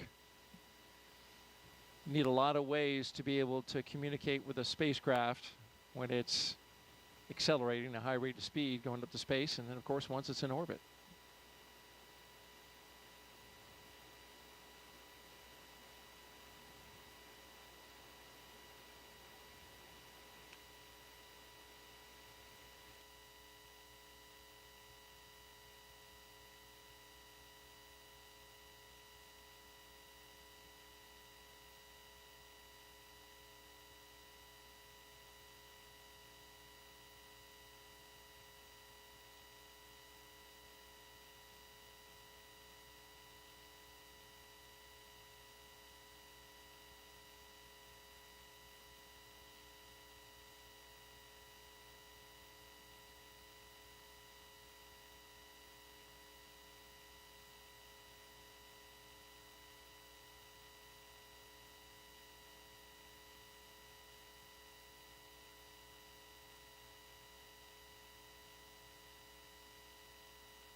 You're watching live coverage of NASA and SpaceX's Crew7 mission to the International Space Station from Kennedy Space Center in Florida. NASA's Daryl Nail joined by NASA astronaut Jessica Meir as we count down to liftoff. Crew7 got up early this morning, T-minus 7 hours. Had their medical checks, their pre-launch meal. Got suited up at roughly around T-minus 4 hours. Drove out to the pad. Arrived at the pad at right around T-minus 3 hours and change. And since then, they've gone up the launch tower and into the Dragon, where they are strapped in, secured, had their suit leak checks, individual comm checks, and spacecraft communication checks. And now we are awaiting the closure of the side hatch. And we've got a range of time in which this can happen. Yeah, we're looking pretty smooth so far. Those good leak checks, good comm checks. Crew is all situated and ready. I think those feelings of anticipation are building up now as they start thinking about what's going to happen in 2 hours and 13 minutes from now. It will be exciting, and we will have all the best views. It certainly will be exciting, and we'll have all the best views as they go into space. If you're just joining us, you're watching live coverage of SpaceX and NASA's Crew7 mission to the International Space Station from here at the Kennedy Space Center in Florida. We have beautiful weather for launch. We are 95% go. It doesn't get any better than that, Jessica. Wow, I don't think I've heard a number that high for a while. Yeah, sounds great. The 45th Space Wing started going to increments of 5 percentage points. They used to do just 10, but then they changed it to 5. Now the best you can get, it used to be 90%. Now it's 95%. All right. Can't ever get 100, though. It just has to be, 95. Well, we've got a lot of overachievers on board. That's probably difficult for a lot of people in our office not to get that 100%.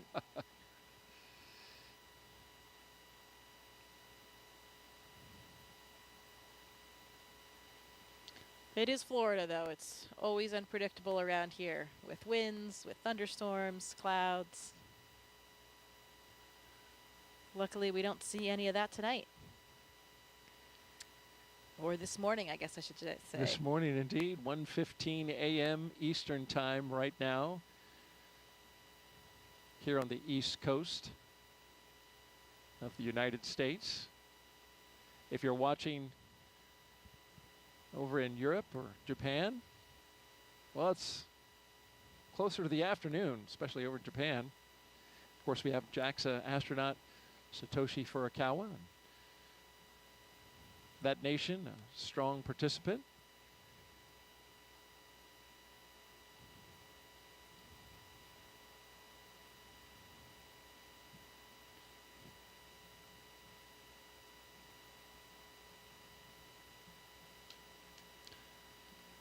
"7:16 a.m. in Copenhagen, so Andy's fans are probably waking up. What a great way to start their day over there in Denmark. Great start to a weekend on a Saturday morning. Absolutely. Wake up, have a cup of coffee, and watch your countrymen go to space. And once Andy, speaking of Andy, once he arrives at Space Station, he'll be able to take over as commander of the International Space Station. That's quite a responsibility.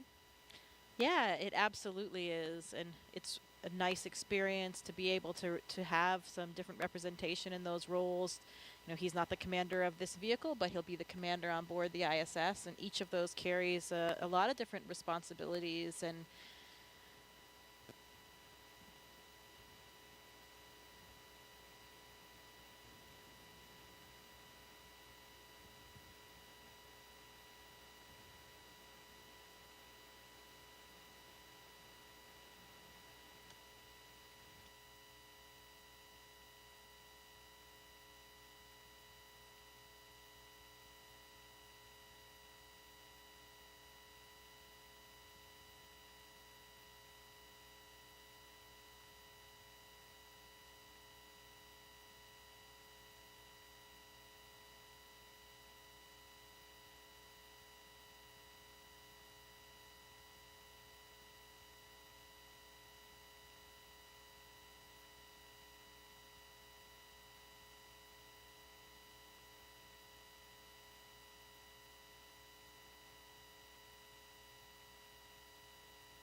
so our next step will be closing that side hatch. Is that right? Waiting for that move? Yeah, that's right. We expected that at T-minus 2 hours and 13 minutes, but they have a window of time in which they can close that side hatch. And then they'll pressure test it, do the leak check on the side hatch. There's a lot of margin built in to the timeline.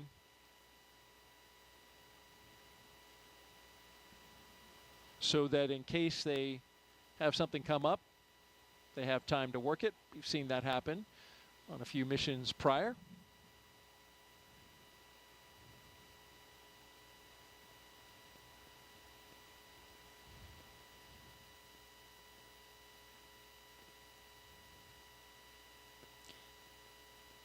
Getting some more thumbs up from the crew.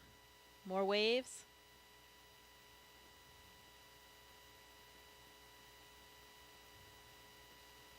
And Dragon SpaceX, the closeout team is taking its final steps in preparation for side hatch closure.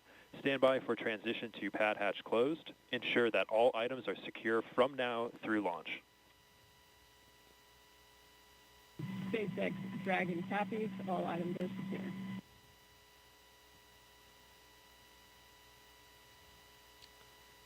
Just like we mentioned, want to make sure that things aren't going to be floating away from them in the launch environment. Straps and Velcro are your best friend when you're in space.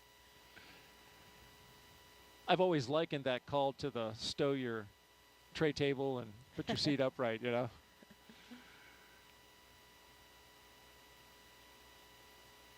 No in-flight service for them, but Like that question that was asked earlier, there will be water and snacks.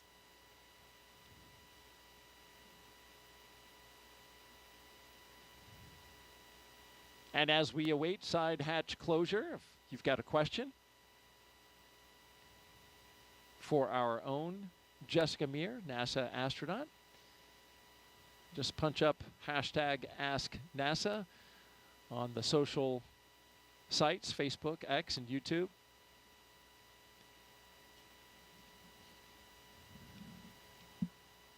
Jessica's doing a great job answering those questions and sharing her experience when she went to space. Here's a question at Spacecraft 2-7. What is the main purpose of Crew7's mission to the space station? The main purpose of Crew7's mission is to support the International Space Station in all of its science and operations during their stay there.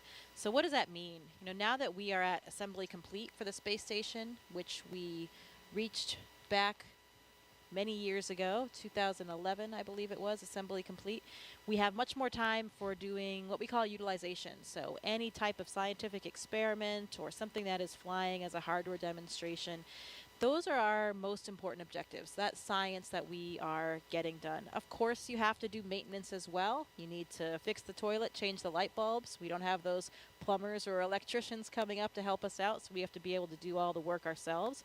We do spacewalks. We have to do certain repairs outside the space station. All of those things are part of a nominal mission. Visiting vehicles will be coming to the space station with all of the cargo on board. We'll have to fly the robotic arm, capture those, and unload them. And we could talk a little bit about the science as well. You know, there are some interesting experiments that are on board with this crew. One of them is the crew themselves. We have a big physiology study called CIPHER. I think we're going to hear more about that later in the broadcast from some of the scientists involved, but that's a comprehensive physiological suite. It's about 14 different studies that are really targeted at comparing and contrasting different mission durations. So, you know, we have had short shuttle missions in the past. We have typically 6-month missions on the space station, and we have a few that were more around the year mark. We want to see if there are differences in different lengths so that we can try to forecast ahead toward our really long duration mission, which will be to Mars. You know, that mission right now with current methods and of Dragon technology will SpaceX, be about 3 years. we are commencing a health check for the launch escape system. Expect a momentary flight computer state change followed by a transition back to pad hatch closed. SpaceX Dragon copies. So when you go to Mars, it takes about 6 to 9 months to get there, 6 to 9 months to get back. You want to spend a good amount of time there on the surface as well to make it worthwhile. So that's why we call it about a 3-year mission. And we want to understand the physiology involved in that kind of length of a mission. So that's really what this CIPHER study is designed to get at. Try to understand the differences between these short and longer. You know, what happens between 6 months and a year? Is there just a plateau that is reached? Do things stop changing? Or do we have a linear increase in certain parameters or that kind of thing? We want to understand more about those experiments. There's a sleep in orbit experiment that sounds pretty interesting. I think Andy will be a subject for that one. I'm not sure, maybe someone else as well. That uses an earbud EEG, an electroencephalogram, to measure brain waves, look at brain activity during sleep. So pretty cool EEG on board. You know, I speculated that it would be so cool to have an EEG on board crew members to see what's happening to the brain when you first go up in microgravity for the first time, because you are navigating in this 3-dimensional environment for the first time. You know, sitting here, of course we're in 3D, but we're not really using things above our head, in the ceiling, on a ceiling, and that kind of thing. On the space station, we use all of the planes. We use the floor, the ceiling, all of the walls, all equally. And so you're navigating in this different way, and these different pathways are really forming in your brain in order to accommodate for that. It was a really interesting feeling I felt during the first few weeks I was in space, where I felt like my brain would actually do these flip-flops. If I went from the floor up to the ceiling and I was working there, you know, here on Earth, when we think about how we navigate and move around, it's all in relation to down, because we have this gravitational vector pointing down toward the Earth. When you don't have that in space, you know, suddenly there's no right or left. And if I'm up on the ceiling working, my brain would kind of reinterpret that as being the floor or the deck, as we call it on the space station. So then when I, lifted my head up, I didn't know which way to turn because, I was on the ceiling, but my body felt like it was on the floor. And that takes a couple of weeks for your body to get used to. And I think these new neural pathways are forming. And such an interesting thing for me as a physiologist because I felt like I could really feel that happening. And Dragon SpaceX for post-ingress briefing.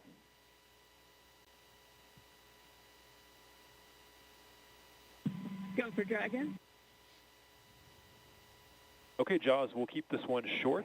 At this time, the Dragon team and F9 teams are not tracking any issues, and you couldn't ask for better weather. How copy? Dragon copies. Good to hear.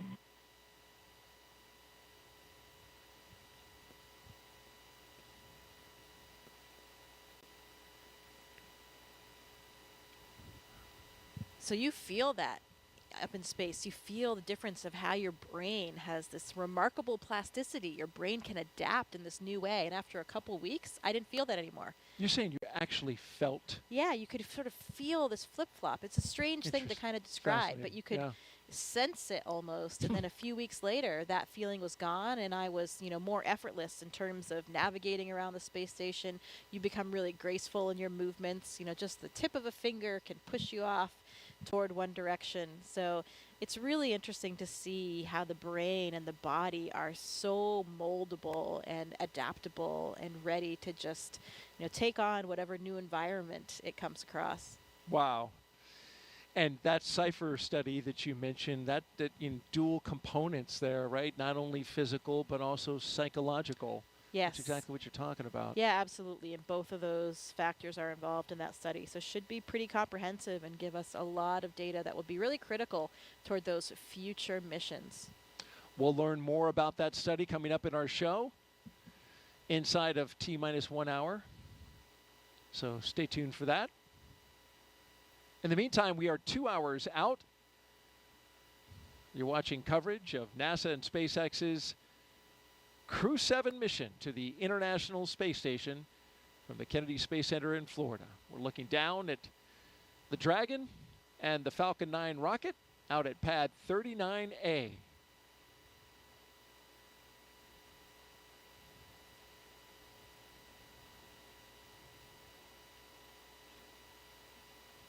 It's been a smooth countdown so far. Countdown proceeding nominally. Onboard Dragon spacecraft endurance. We've heard the communication checks between the Dragon team and the crew. We saw the astronaut seats. They were also rotated into flight position. We got the suit leak checks successfully completed. The closeout lead verified the cabin environments were good. We got the side hatch closed.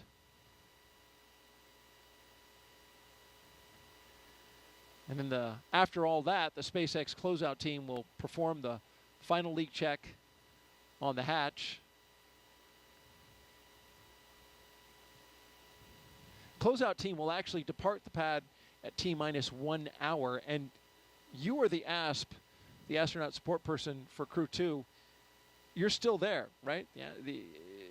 Is the ASP still there, or have they departed? You leave with the closeout team. Okay. Yeah, nobody remains on the pad for the launch. That would be bad. Well, absolutely. I was wondering if they had already left, but no. it's at right all now leave they're together. still there. Yeah, that's right. So Anne is still there, probably hanging out somewhere around that phone area, and then she will leave with the closeout team. Anne McLean, she's talking about, spaceflight veteran, NASA astronaut. And there she is. There she is, yeah.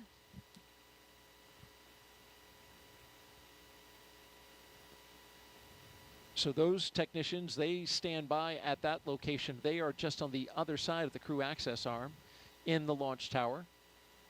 And then you have a designated SpaceX team that is inside that white room.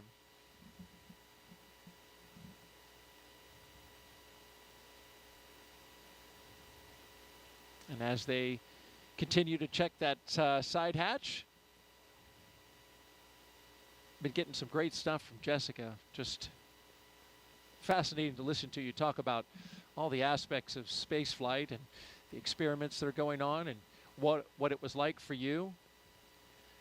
We certainly know that space flight is not child's play, but did you know that every Dragon astronaut crew brings a stuffed toy with them? Its purpose? Well, when the toy starts floating, the crew then knows that they have reached 0 G. That's the confirmation.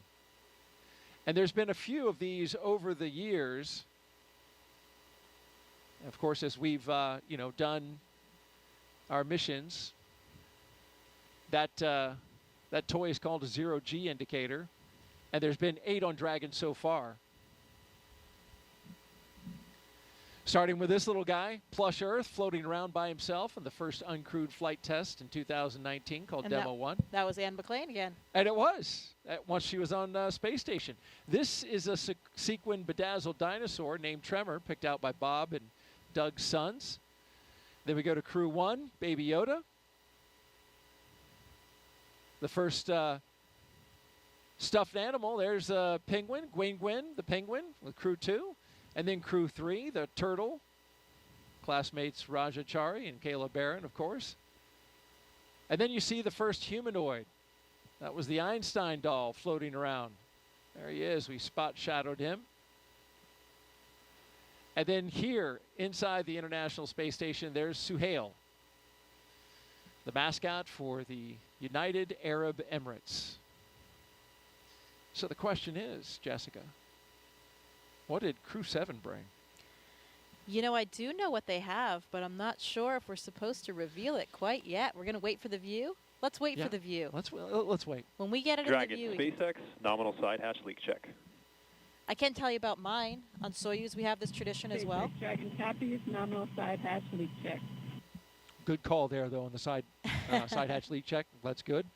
My commander brought, it was a small stuffed unicorn. I think it was from his daughter. So that was what we had to demonstrate microgravity for us.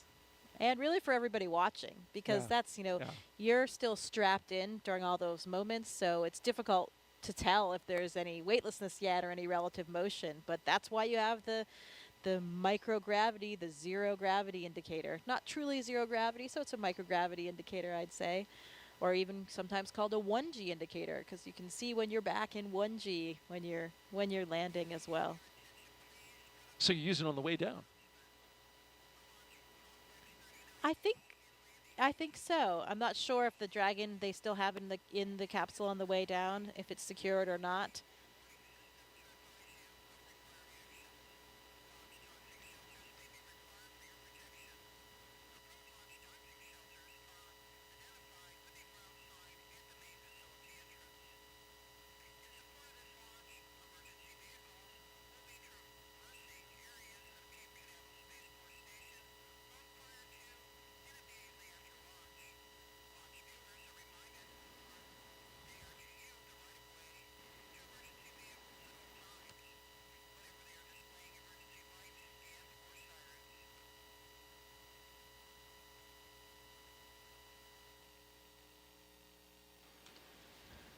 Yeah, it's a fun tradition, though, and it's, a group activity, or at least usually up to the discretion of the commander. Who's going to choose it? Maybe it's your first space flight. Children are often involved, so everybody gets to play along and have a role and see that microgravity indicator launching.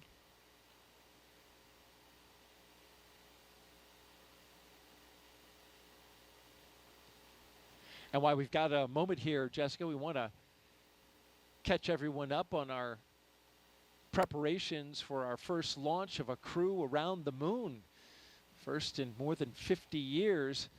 Let's take a look at our Artemis Moon Minute.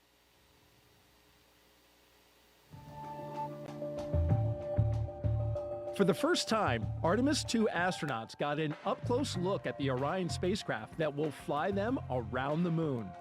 Astronauts Reed Wiseman, Victor Glover, Christina Cook, and Jeremy Hansen visited Orion at the Kennedy Space Center in Florida. and it looks amazing. Their handiwork is gorgeous. I'm ready to take it for a spin. Until launch day arrives, the crew is training at the Johnson Space Center in Texas. They use the Neutral Buoyancy Lab, a giant pool, to practice safely getting out of a floating mock-up of Orion. And it's not an easy task. Navy divers in rafts will harness and hoist the astronauts into the air by helicopter, where they will be taken to a nearby Navy vessel. Back at Kennedy, we got a look at the brand new Artemis crew transportation vehicles. So the first 9 miles of the journey to the moon starts in these crew transport vehicles. On launch day, these fully electric, zero-emission vehicles by Canoe Technologies will reunite the Artemis II astronauts with Orion at Launch Complex 39B. NASA's powerful moon rocket, the Space Launch System, and Orion will carry them on the rest of the 250,000-mile journey to the moon. And that's your Artemis Moon Minute.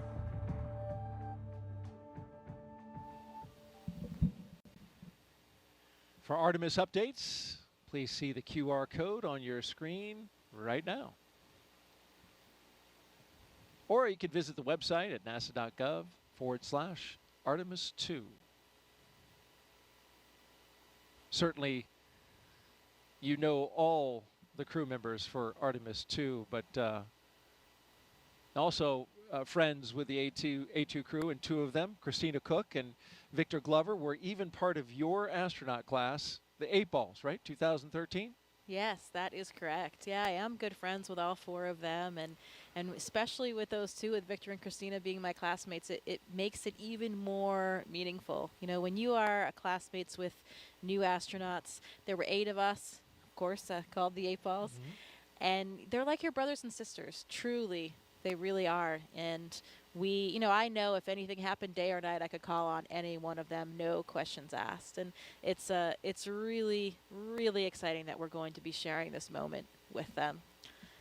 When I was on board, I even had, at one moment when I arrived, we had 4 members of our class. Half of our class was actually on board the space station at the same time. Oh, wow. Nick Hague was still there for the first 8 days of my flight.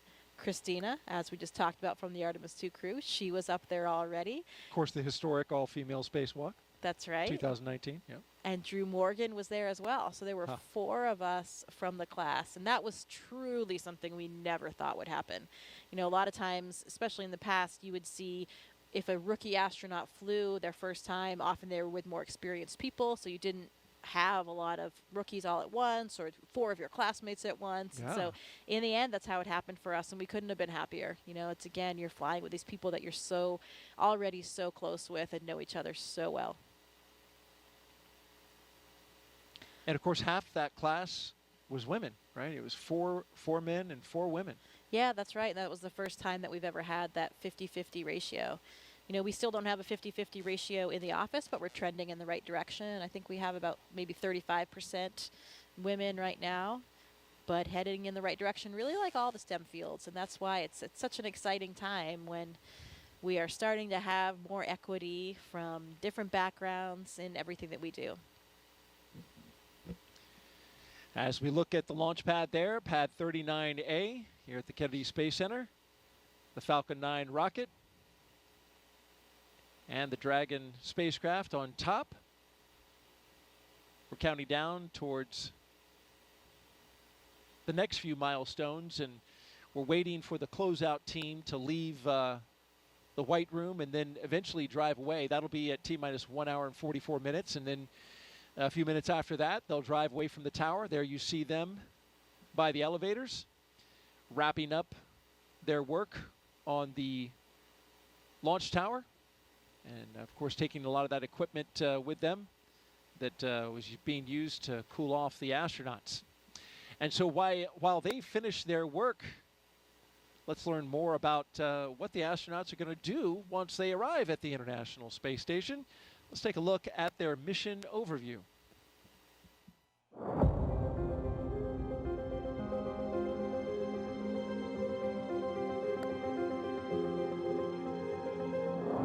Our Crew7 mission will take our 4 crew members to the International Space Station, which is, think of it as an orbiting laboratory around the Earth. In the broadest sense, Crew7 and Expedition 70 is about the exploration of space, because a lot of the science and technology development that we do on board the space station not only benefits future missions to the Moon and Mars, but it also benefits humanity and it benefits the Earth. The main topic of our work is always science, so we have numerous scientific projects and scientific experiments which we are part of. We're doing science and research on ourselves, our human bodies, and how we react in space so that we can eventually go further in the solar system. Using the long-lasting microgravity environment on board the International Space Station, which we cannot obtain on the ground, we can perform many scientific research that makes our life on Earth better. Well, with my international upbringing, I'm especially proud of the fact that our Crew7 mission has 4 different astronauts from 4 different countries. And it's just something really special when you think about we've all come from very different backgrounds. We have different cultures and different traditions, but we share those with each other. Working as a team, we can back up each other and accomplish the mission easily. And I hope that this is something which can show the world how we can achieve big things when we cooperate and we work together. It's a human being's instinct to broaden our boundaries. Humans have always wanted to push the boundaries. We're curious beings. We want to know what is out there. We want to see what's behind that hill. We want to see what's behind that sea. We want to see what's behind that planet. Every time we've explored in the past, it has been beneficial to humans and to humankind. We always learn and develop technologies that help us. We learn more about our home planet. We travel out into space to gather knowledge, to expand our understanding of our world and the universe, and return that knowledge to the Earth, to humanity, for the benefit of us all.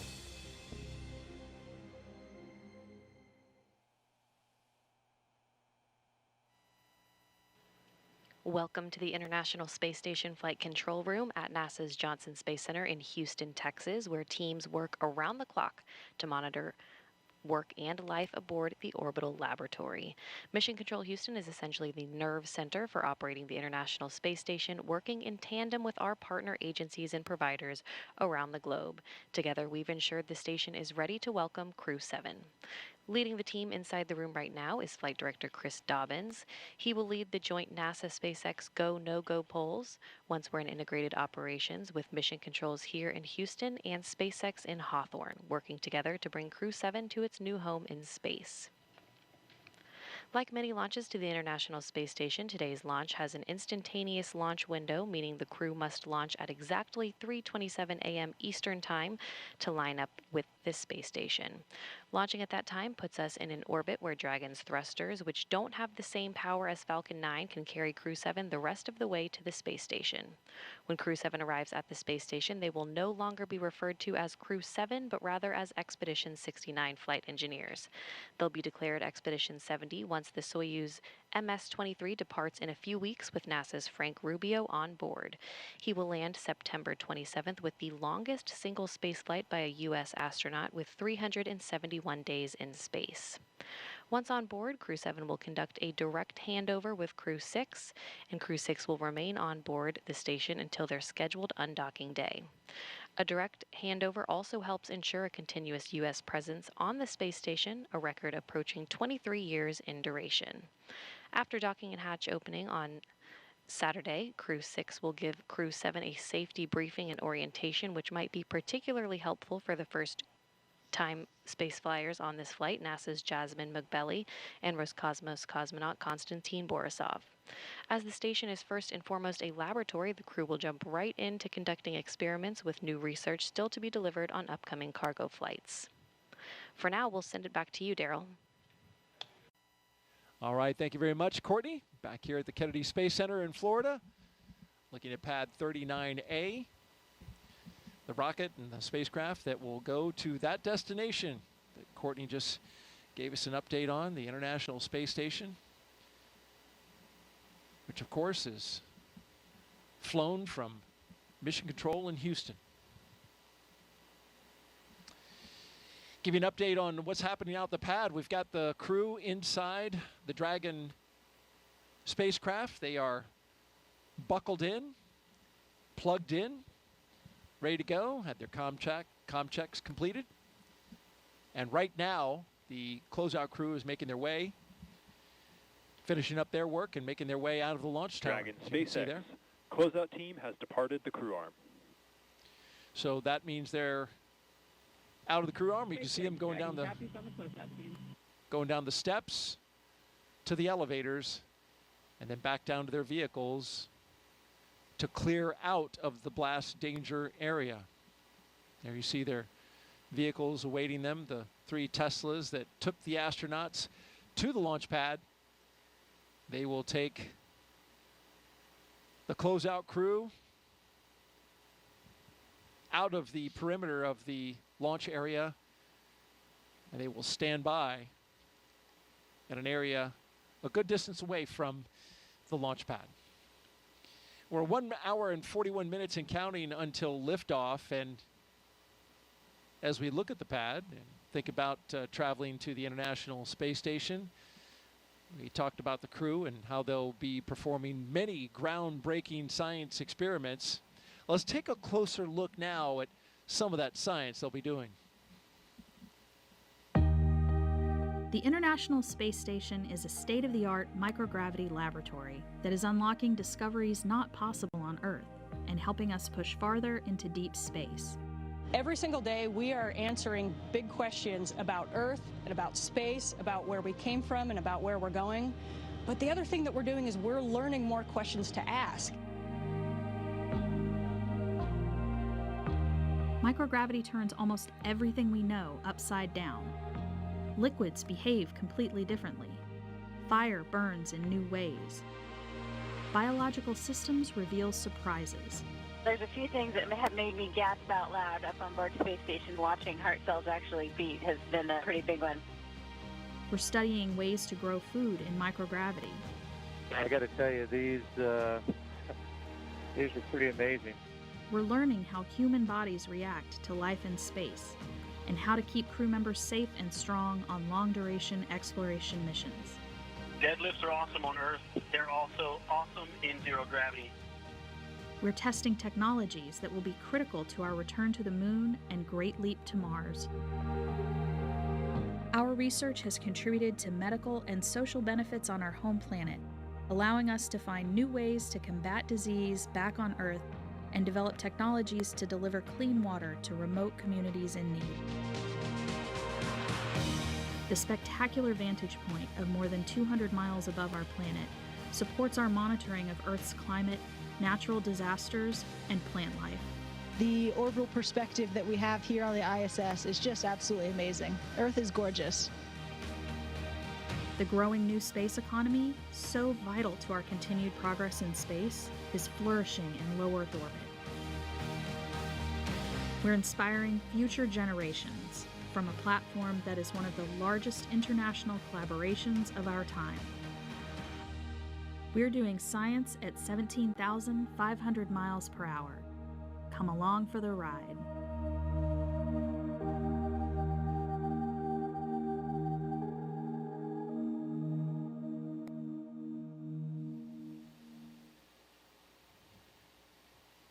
A great overview of some of the science being done on board. And Jessica, you've looked into this mission, of course, as an astronaut with the astronaut corps and a scientist yourself. You're pretty curious about some of the science that's going up on this mission. Yeah, we talked about some of the experiments already, the CIPHER, physiology and psychological experiment, the sleep in orbit experiment. There's another one that I find particularly interesting. It's called ISS external microorganisms. So this is a really cool one because for the first time we're going to be taking samples during the spacewalk to determine whether or not the space station releases microorganisms through things like life support vents. So we'll be swabbing and collecting these samples to try to understand how far they go, how many of them are there, how far they travel, and get a good idea for what it would be like. In particular, if we think about going forward and being good stewards because, I like to think about when we travel, we need to be good stewards of our planet. So if we're going to the surface of Mars one day, we need to understand what kind of contamination we might be having and what kind of effect we might have on that planet. So this microorganisms experiment will help understand a little bit more of the impact that we have. And to me, that is the ultimate experiment because it is science and a spacewalk at the same time. Oh, yeah. My two favorite things. So if I could knock both out at once, that would be incredible. A double winner right there. And so they're going to actually swab the outside of the space station? Yeah, they're going to collect those samples during that spacewalk. How about that? Now, what are these vents that you're talking about? What are they venting? So some of the vents are for the life support system. So, we are introducing an atmosphere into the space station to give us the air that we need to breathe. And so there are some vents associated with life support systems in general, stuff that is off-gas or released to the external environment. Out into space. That's yeah. right. Yeah. And so you're wondering if by chance there could be some microorganisms out there growing, which would just blow my mind if there were. Right, and perhaps rapidly evolving in the space environment. How about that? Fascinating. And as a scientist, Jessica, you did a lot of work early in your career. You've talked a little bit about that. And it calls back to an experiment that is worth mentioning now that had some amazing results. And when you were working on this experiment, it even got a catchy name called Mighty Mouse. And I was wondering if you could share a little bit of that with our audiences. This is a mission to the International Space Station, and science is at the forefront. You were involved in an experiment that had some pretty incredible results.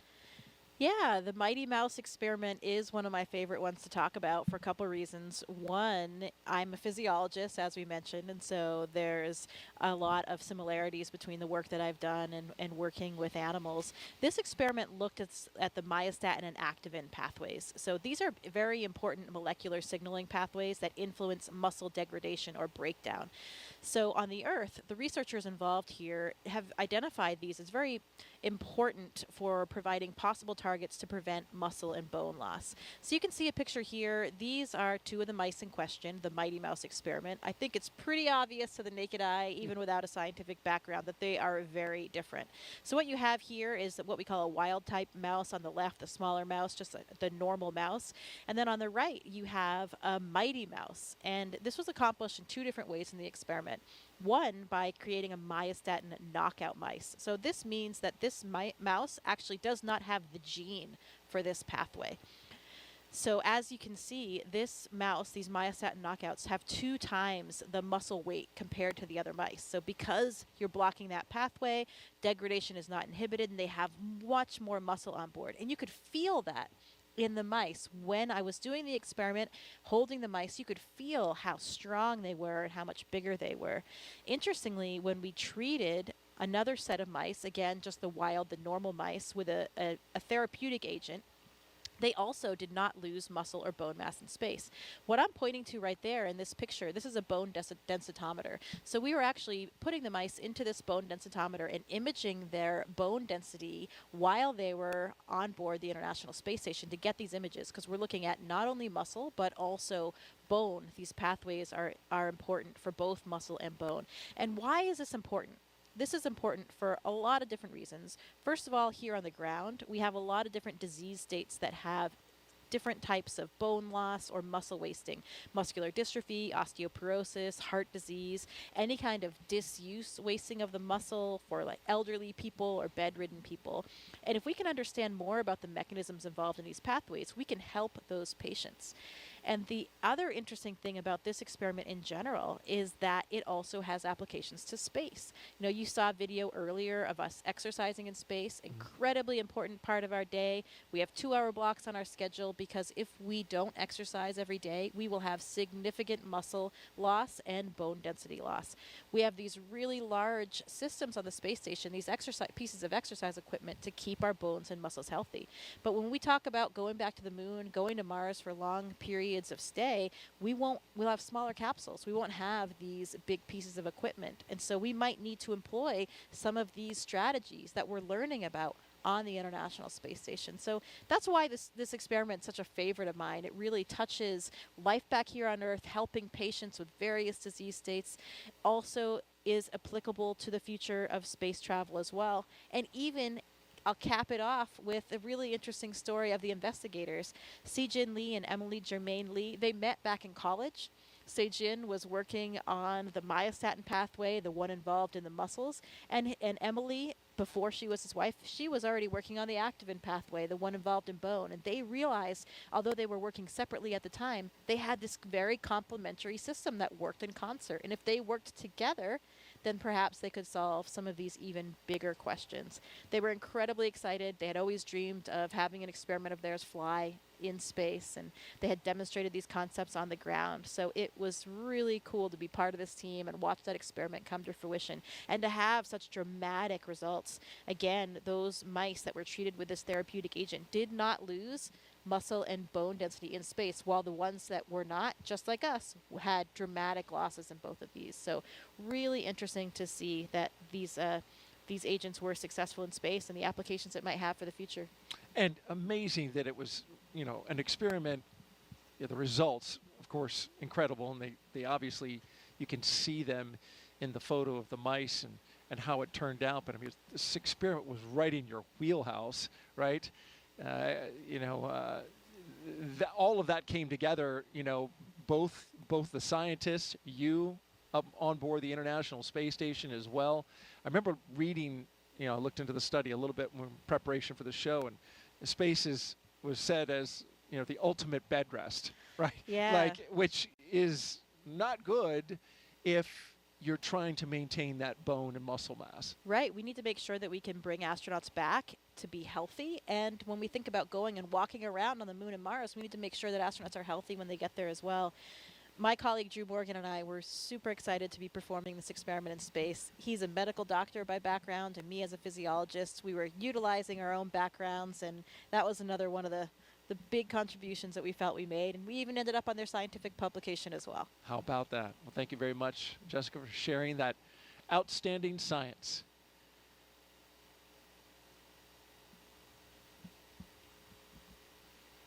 T-minus 1 hour and 30 minutes and counting. We're awaiting the launch escape health check.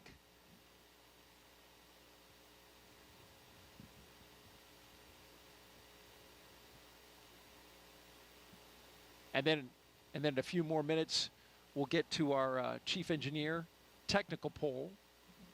We won't hear that over the loops, but marching slowly to the T-minus 1 hour mark, and activity will really start picking up. Until then, let's take a social question. I've been getting them all night. Keep them coming in. Hashtag Ask NASA. Here we have at Indiana Jonas. Do you have a favorite item, Jessica, that you brought with you to space?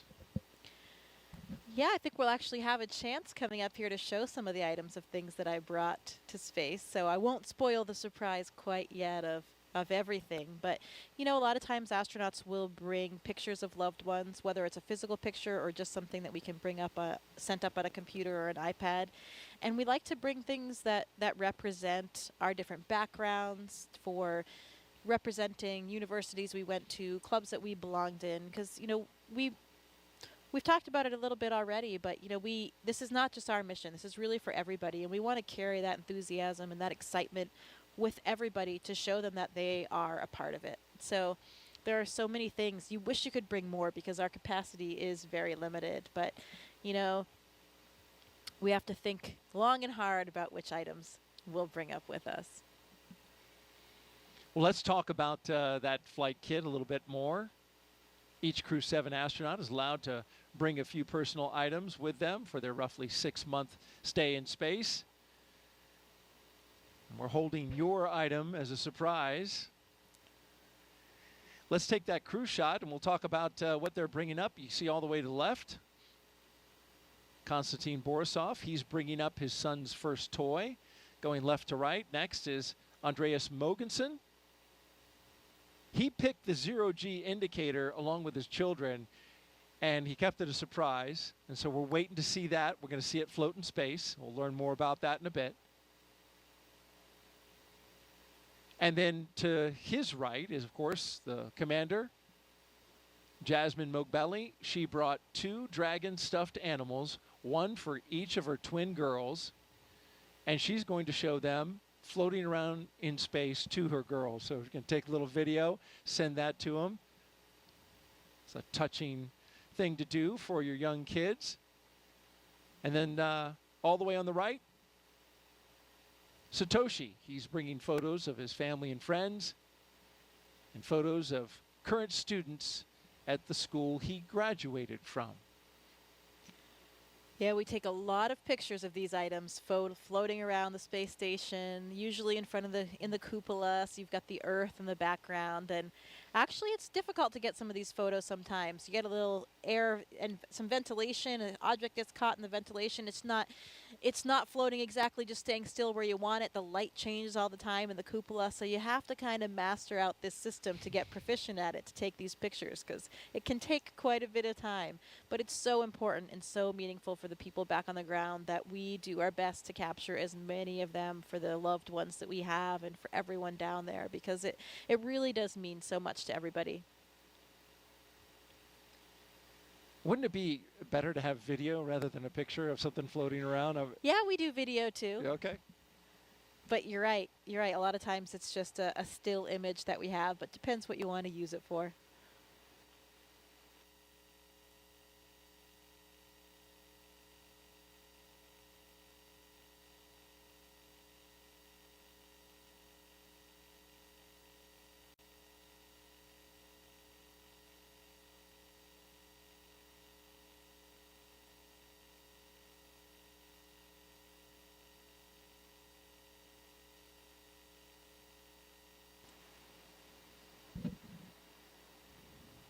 Great stuff there by Jessica Meir, NASA astronaut, with us on the broadcast.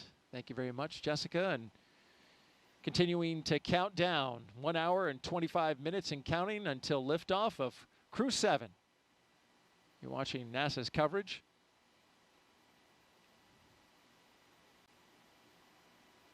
When these astronauts go up to the International Space Station, they'll spend about 6 months up there working scientific experiments that you just heard a few of them from our astronaut co-host. And then they'll come back down, and one of the traditions we've just started to see now is the astronauts coming back to the Kennedy Space Center to talk to the folks that help support the mission. And there's a lot of people here at the Kennedy Space Center working behind the scenes to make those launches a success. And recently it was the Crew4 astronauts that took time out of their busy schedules to say thank you to the Kennedy team, and we've got to look at that. It is very surreal to drive around the grounds. The last time we were here, we were in quarantine, and so we were very isolated. We got to have our families around us, but we didn't really get to interact with a lot of people. But we could see all the hustle and bustle that goes on in order to make it possible for us to launch. It is hard to imagine looking over at the big gantry from here, thinking back to when we were sitting on top of a rocket. It is a pretty amazing place to be able to come back to. Kennedy really has a special place in my heart. I think it was really important to all of our crew to have this opportunity to come back here and just thank the workforce here, our team members that made this flight possible. You know, I think as we think about spaceflight, it is not anywhere near an individual type of accomplishment. Yeah, just absolute gratitude for the teams of people that just ensure our safety, ensure that there's always an eye looking over every piece, every detail, and ensuring that launch goes off without a hitch. So many of you have been a part of that journey, your investment, your expertise, making us successful in our work and getting us home safely. And we're grateful for the work that you're doing. So it is incredibly special to be back here and get to actually interact and thank all the people that contribute to the mission and were able to get us off the ground and bring us home. It's just an amazing place, just such a talented pool of people that enable such amazing expeditions to fly out of the Kennedy. So it's really cool to be back here and to get to meet the people that are making all of that happen.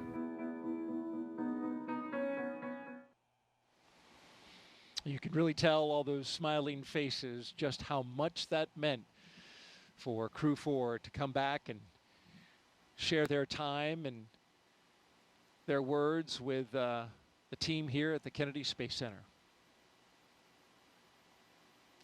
Well, you're looking live at Launch Pad 39A, the Falcon 9 rocket, and Dragon spacecraft. We'll start fueling up the Falcon 9 at T-minus 35 minutes and counting. But in between this time and that time, got a few more milestones to go, including arming the launch escape system, rotating that crew access arm away, and then, of course, having the pole for the readiness to tank the rocket. This view right here, you're looking at special guests that have gathered at Banana Creek facility here on the Kennedy Space Center. Launch watchers. Got a big group here, which is impressive because it is 2 a.m. Eastern time, but it's always exciting to take in a crewed launch when you know that you've got astronauts going up on top of a rocket. And so they've all gathered pretty early in the morning here and pretty early in the countdown. An hour and 21 minutes to go. It's great to see the crowd out there at the Banana Creek viewing site. Got about 6,000 people who are at various viewing areas around the Kennedy Space Center. Banana Creek is one of them. Also got folks along a causeway that's just across the water, watching from those locations. Of course, we've got special guests up at a building we call the Operations and Support Building. We've got our own Jasmine Hopkins up there who will be interviewing some special guests here in the final hour. And they're joined by several hundred VIPs who are taking in the site from the 5th floor up there on the balcony. It's a great view up there as well.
We've talked a lot about the different astronaut classes this evening. Of course, our astronaut co-host, Jessica Meir. She's from the 8-ball class of 2013. Our crew tonight, the commander, Lieutenant Colonel Jasmine Moghbeli, is the only NASA astronaut going up on this flight. It's a multinational flight. But she is one in many and a highly accomplished group of astronauts selected in 2017 and nicknamed the Turtles.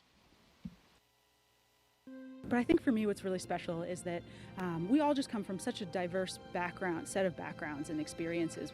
We have scientists, engineers, people from all different walks of life. We're just really, really fortunate. The team that selected our class, I think, just did an amazing job at really looking at how personalities meld together. That's what I appreciate the most, is just the way that we were able to enable each other's strengths and lean on each other in ways that bring us together and bring us closer as a group.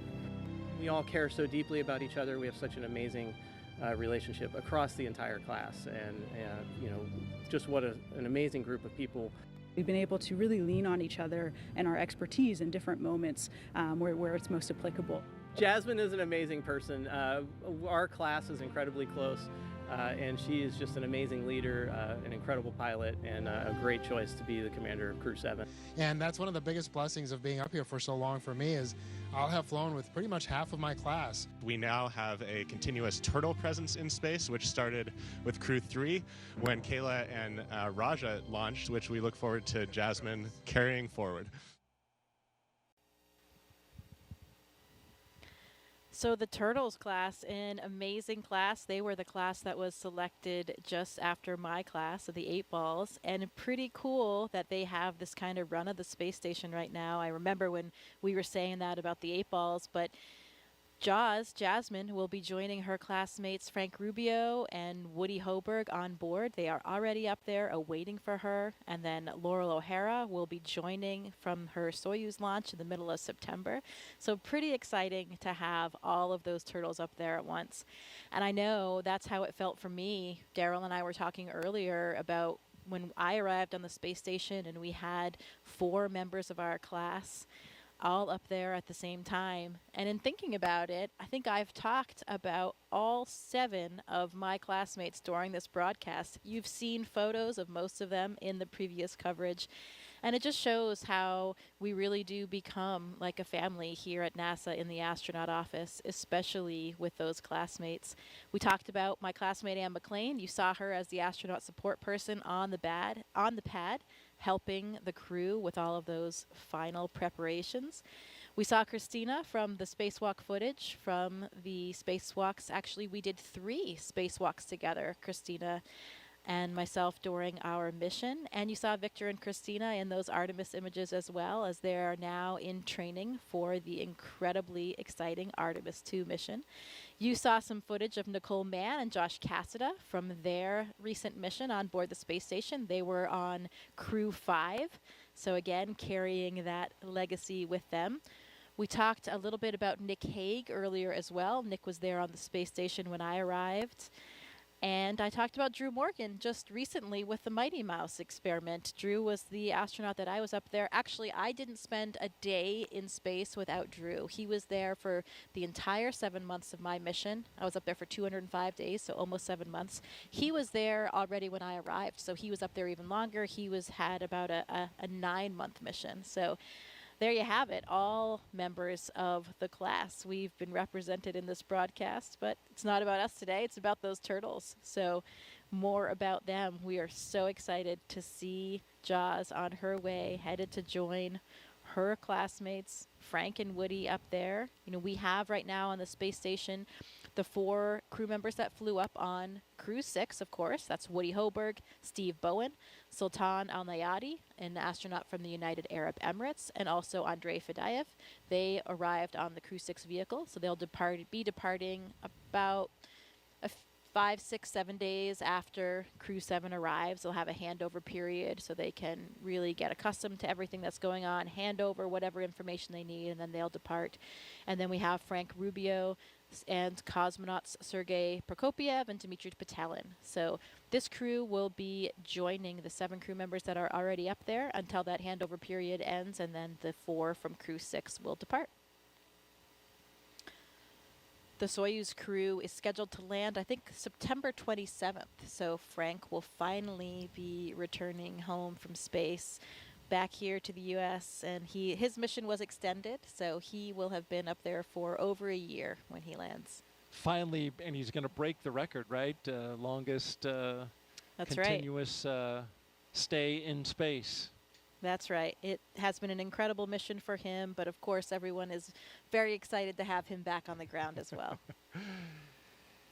And I'm sure he will be just as excited to be back on Earth and be able to visit his friends and family and take a hot shower.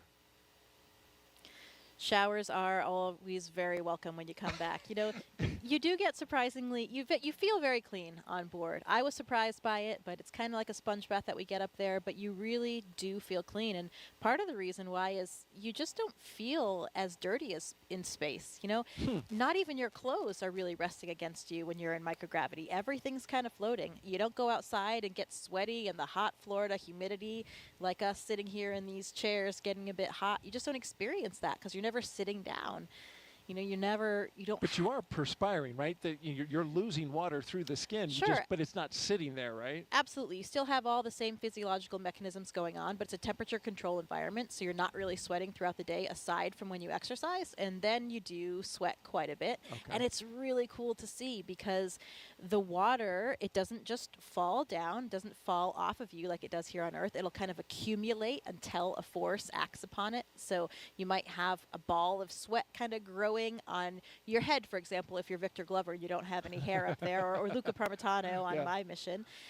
And yeah, it behaves differently until it'll come off in a with a Just once you have motion imparted onto it.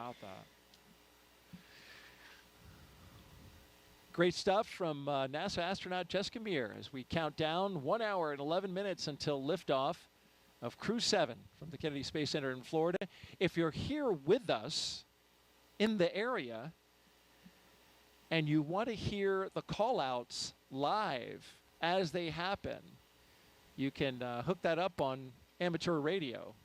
The VHF frequency you can see on your screen, 146.940 megahertz, and on the UHF radio frequency, 444.925 megahertz FM mode. And you can hear that throughout the county here on the Space Coast. So we're a little over 1 hour until liftoff. And this is a continuation of regular crew flights to the International Space Station from U.S. soil.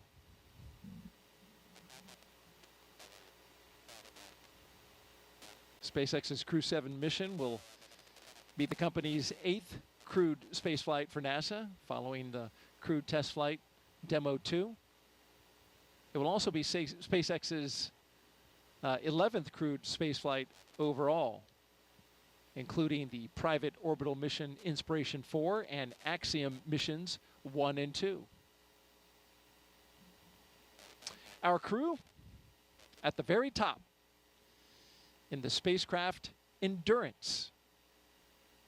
It will be the 3rd flight for that Dragon that you see right there on top of the rocket. The Falcon 9 booster, well, that's a brand new one. Booster 1081 on its first flight. In fact, fuel bleed has started.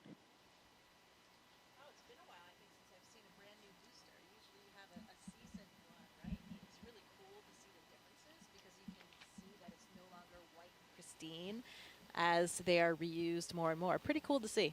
Yeah, you were talking about the booster, how, you know, in the reuse booster, you've got that sooty exterior on it, and this is a brand new one. Of course, commercial crew program, they limit the number of boosters in terms of their reflight for use on crew to 5. The Endurance, its previous missions were Crew 3, Crew 5, and of course today, Crew 7. If you're just joining us now, we've had a great countdown so far. Weather is nearly perfect, 95% go. We've got a crowd of launch viewers on hand at our various locations around the Space Center. More than 6,000 people here in the local area, and of course, beyond that, outside the gate, even more.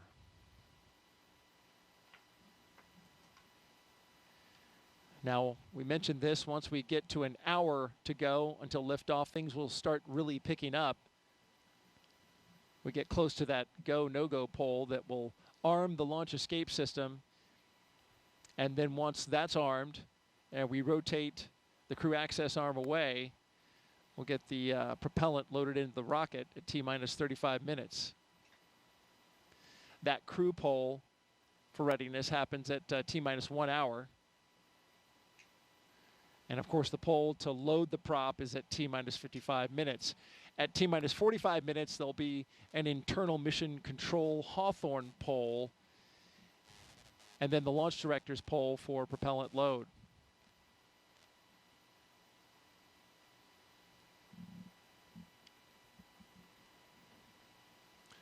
I mentioned the crew access arm. That'll retract when we get to T-minus 40 minutes.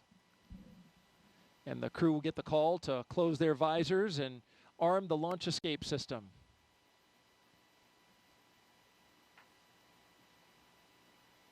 Of course, once you have the Falcon 9 being loaded with propellant, you want a safety system that will allow the astronauts to get off the top of the rocket in case anything happens, and that automated safety system is in place.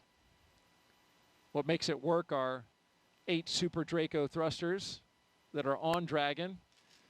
They would fire and quickly separate the crew from the rocket. And they can do that either on the pad or during flight on the ride uphill.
And thanks for tuning in. You're watching live launch coverage of NASA and SpaceX's 7th rotational flight of astronauts and 1 cosmonaut to the International Space Station from the Kennedy Space Center in Florida. NASA astronaut Jessica Meir has been with us over the past 3 hours, talking about Crew7 as they have prepared for launch. Also talked a lot about science and a phenomenal number of other fascinating topics. We really appreciate you being here. We're now closing in on T-minus 1 hour until liftoff. And your thoughts on how we've done so far? Things have been proceeding nominally, as we say in the space business. Things are looking good. The leak checks were good. Comm checks were good. The hatches closed. I think we're in good shape. And the weather, what did we say? A 95% favorable odds for weather. So looking good, and I'm feeling good about it tonight. What about you, Daryl? Oh, I am feeling fantastic, and it's good. We both got the positive vibes going. You mentioned the weather. It's nearly perfect. Liftoff time still holding for 3:27 a.m. Eastern time and 27 seconds if you're right down to the second. We're tracking no issues with the Falcon 9 or Dragon, as Jessica mentioned. The range is green. Weather, good to go.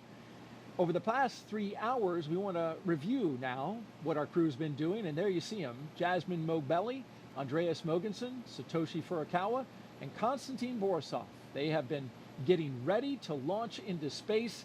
Let's take a moment now to recap the overnight launch preparations. After waking up and having a meal, SpaceX helped the astronauts into their suits, as you can see right here at the historic quarters suit-up room. Then the crew, well, once they got their suits pressure tested, they walked right out of the same path that every NASA astronaut has done since Apollo 7, waving to family and loved ones after getting inside their Teslas with the gull-wing doors coming down. Valve cycle to equalize They joined a caravan led by Center Security on a 20-minute ride to Launch Complex 39A. Big smiles all around. All the way around. And then following their arrival to the pad, they got a look at their rocket, and in they went, walking across the crew access arm and right into their spacecraft. And those big smiles you mentioned, Jessica, we just saw them right there. Looks like the crew, they're good to go. They truly are contagious, those smiles. It is difficult not to be smiling and excited when you know you are about to leave the planet for the first time for some of these, for Jasmine and for Konstantin as well. Absolutely, and a lot of preparations have been brought to us at this point, including a dry dress. A lot of things have been going into this so to get everybody ready. Of course, we had a launch delay yesterday. We stood down for that attempt, but now we're good to go, and we expect to be launching at 3:27 and 27 seconds, our new T0. All systems good to go for launch. Now we want to have our Dragon team. SpaceX, you are go for Section 5. When ready, report go for launch. Dragon copies, go for Section 5. Okay, and with that call out at this time, we're going to expand our coverage. We'd like to welcome in SpaceX and NASA commentators joining us live from Hawthorne, California, where the SpaceX mission team is located. Welcome to Jesse and Leah. Thanks, Daryl, and hello to everyone watching around the world. I'm Leah Cheshire with NASA Communications. And I'm Jesse Anderson, an Integration and Test Engineering Manager here at SpaceX. Leah and I are joining you today from SpaceX headquarters in Hawthorne, California, as we count down to liftoff of Crew7 just under an hour from now. And of course, Crew7 is our 7th operational mission with SpaceX, flying astronauts for long-duration missions to the International Space Station, but it also comes with an important first. Crew7 is the first mission in which every seat in the spacecraft is filled with a crew member from a different international partner agency. Represented are NASA, ESA, the European Space Agency, JAXA, or the Japan Aerospace Exploration Agency, and Roscosmos. It's also the first time an ESA astronaut has served as pilot of Dragon, so Andreas Moghbeli is adding that to his list of accomplishments.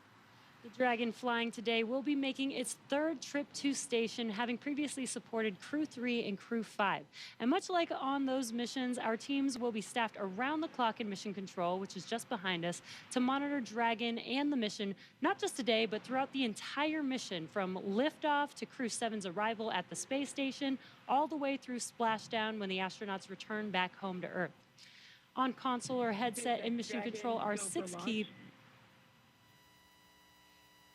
SpaceX Our copies. 6 Crew key 7 is positions. go for launch.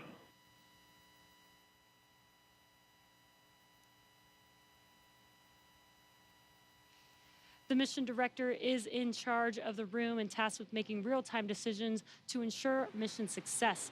The person that you may hear talking to the astronauts, which we just heard a few seconds ago, is the Crew Operations and Resources Engineer, who you'll hear us refer to as the core throughout the broadcast. And the 4 additional team members are focused on vehicle systems, including avionics, navigation and control, software, propulsion, life support, and communication with ground support teams. Apart from mission control, our Falcon 9 team is currently located in the Launch and Landing Control Center at Hangar X. With less than an hour until launch, they are settling in for final checkouts, propellant loading, and for launch. And of course, NASA has its own team members at NASA's Mission Control Center in Houston, Texas, who have been preparing the International Space Station for Dragon's arrival. They recently gave their go for launch and confirmed the station is ready to receive Dragon and the new crew.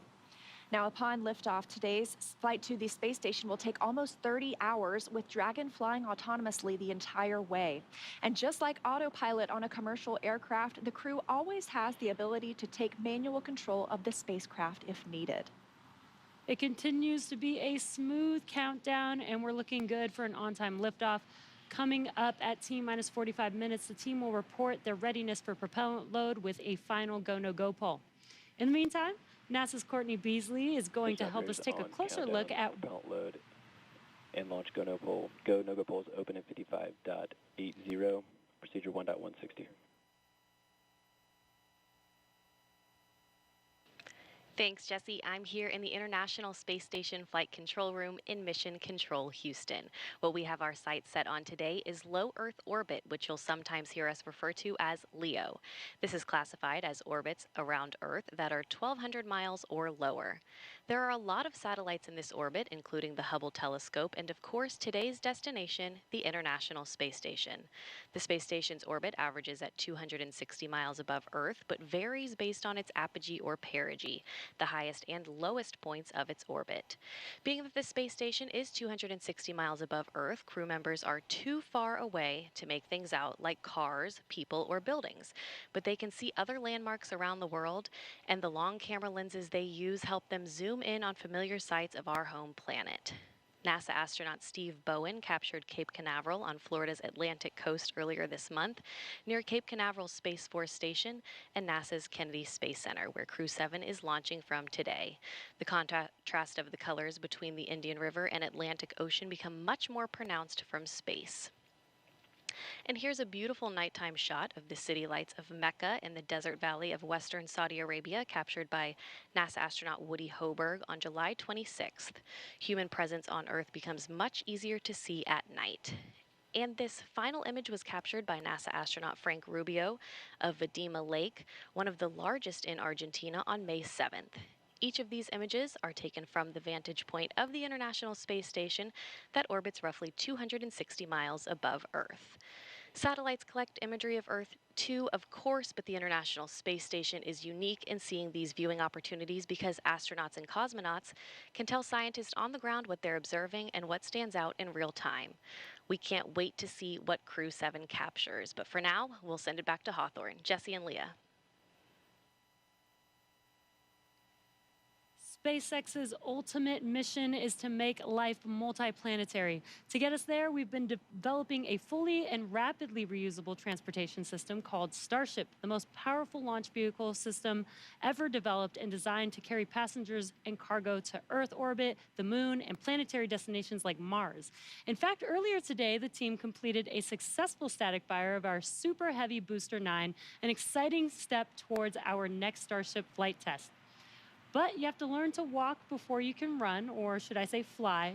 And our learning started with Dragon, designed from the beginning to transport both people and cargo to space. The Dragon hanging from the ceiling behind us was initially flown to certify SpaceX for cargo missions to the space station. Dragon launched to space in December 2010 and became the first private spacecraft to return from orbit.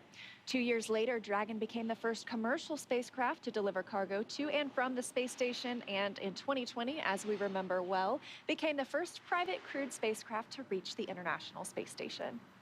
Altogether, the reusable Dragon spacecraft has completed 9 human spaceflight missions and visited the International Space Station 38 times. Dragon is capable of carrying up to 7 passengers to and from Earth orbit and beyond. And these days, we are very much focused on the beyond.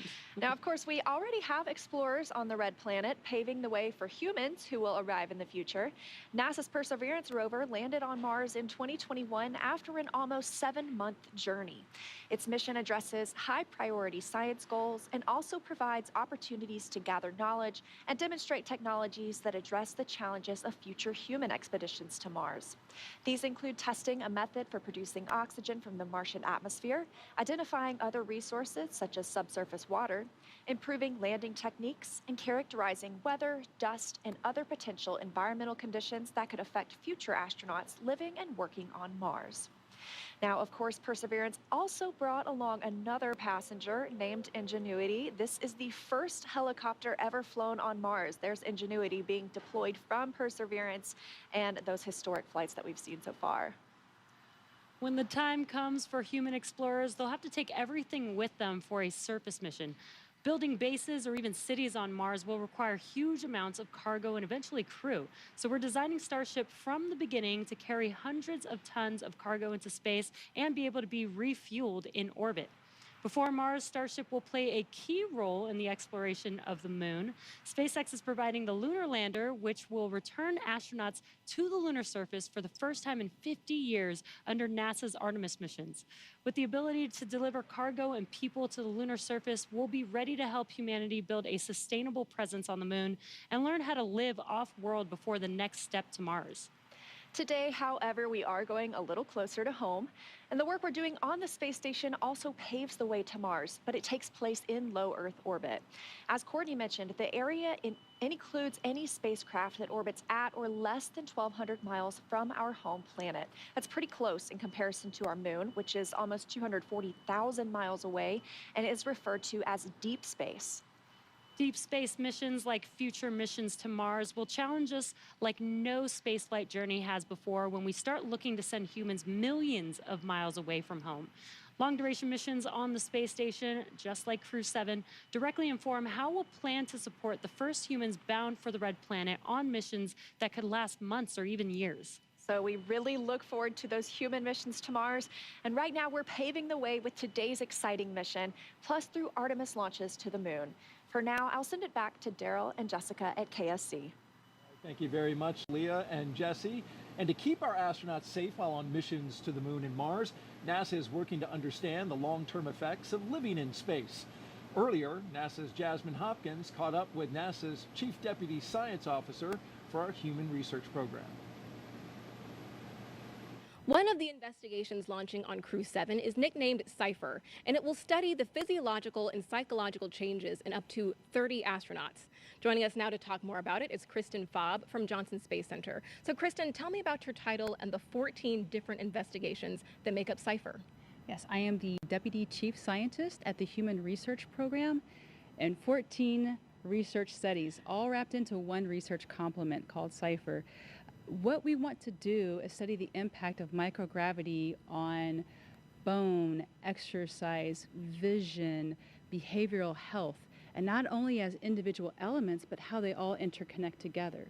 And not only do we want to study that, but we also want to understand the impact duration has on the human body and microgravity. This is going to be really important information for us for the Artemis missions and for Mars. Right, Kristen, and on that note, we have been studying in low Earth orbit for over 20 years now. So how is CIPHER adding into that? Yes, 20 years, and we've learned a lot about the changes that happens in the human body in space. Plus, we also have learned a lot about the twin study that happened a few years back. So CIPHER is just a build on top of all of that knowledge that we've gained so far, plus all of the technology that we have today and data analysis. It's a great time to start CIPHER. It really is. And after the launch of Crew7, how soon can we expect to get the data back from CIPHER? Well, once we start getting data, we'll start processing it, and then when we start to understand some of these observations and findings over hopefully these 30 crew, it's going to take time because 30 crew, it's going to be a lot of information. But once we start to find some interesting observations, we'll let you know. Absolutely. It will be well worth the wait. Thank you so much for being here tonight, Kristen. It's my pleasure. Back to you. All right, thank you, Jasmine and Kristen. We're going to turn it over now to Hawthorne, California, and check in with our team at SpaceX headquarters for an update on the launch progression. How are we doing? Thanks, Daryl. I'm Ronnie Foreman, a commercial sales manager here at SpaceX. We are coming up on just about 46 minutes until launch, and our teams are carefully moving through the process to liftoff. A lot of preparations have brought us to this point today, including a dry dress rehearsal and static fire earlier this week. For those of you following along, you'll also know that we stood down from yesterday's launch attempt for additional data reviews. But for now, all systems are looking good for launch. So next up, our launch director will check in with the team for readiness, both for prop load and for launch. The 7 SpaceX responsible engineers, often called REs, indicate that they are go by voting electronically. The launch director will also check in with the Dragon mission director, or MD, on the nets, and NASA launch manager to make sure that they are ready to move forward as well. And as Jesse mentioned earlier, the Falcon and Dragon launch teams, as well as key NASA launch members, are in the Launch and Landing Control Center at Hangar X in Florida. On screen, you have that incredible view of the Dragon spacecraft with the crew access arm still in the service position. The crew right now is on board Dragon, waiting to get the green light to stow the crew arm for launch and arm the launch escape system. Great shot of our astronauts there. Once the launch director gives the go-ahead, we should get a good view of the access arm as it swings away from the capsule. The range continues to be go for launch, monitoring the clearance area surrounding our launch pad, as well as the air and sea space along the flight corridor. And at Kennedy Space Center, weather is looking good for launch. If you're joining us on the ground in Florida, you know it's just about 82 degrees outside with light ground winds. Overall, we are looking good for launch in just about 45 minutes with a 5% chance of weather violation.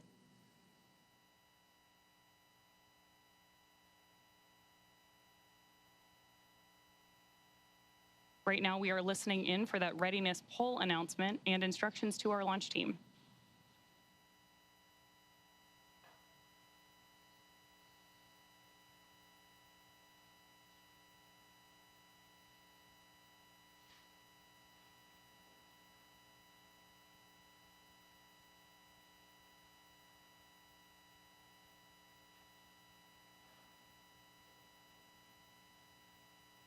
Again, this poll is going to be the go or no-go to move forward with propellant loading for today.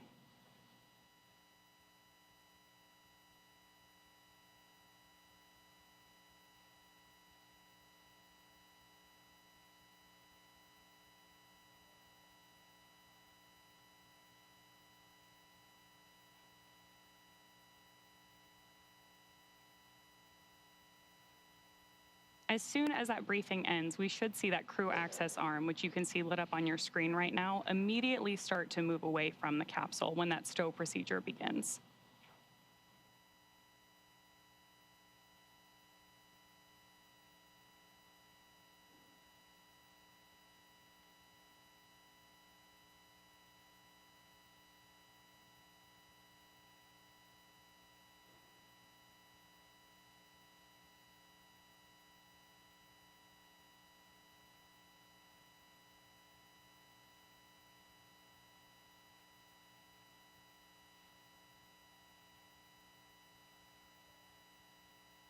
Coming up on just 43 minutes to launch.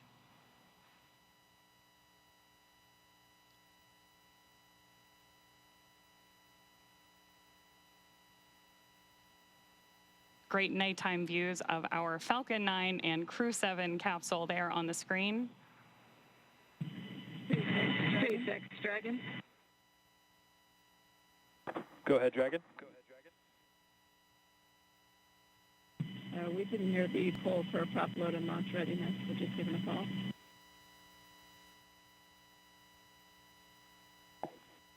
And sorry, Dragon, I just missed the last of your sentence there. Can you please repeat?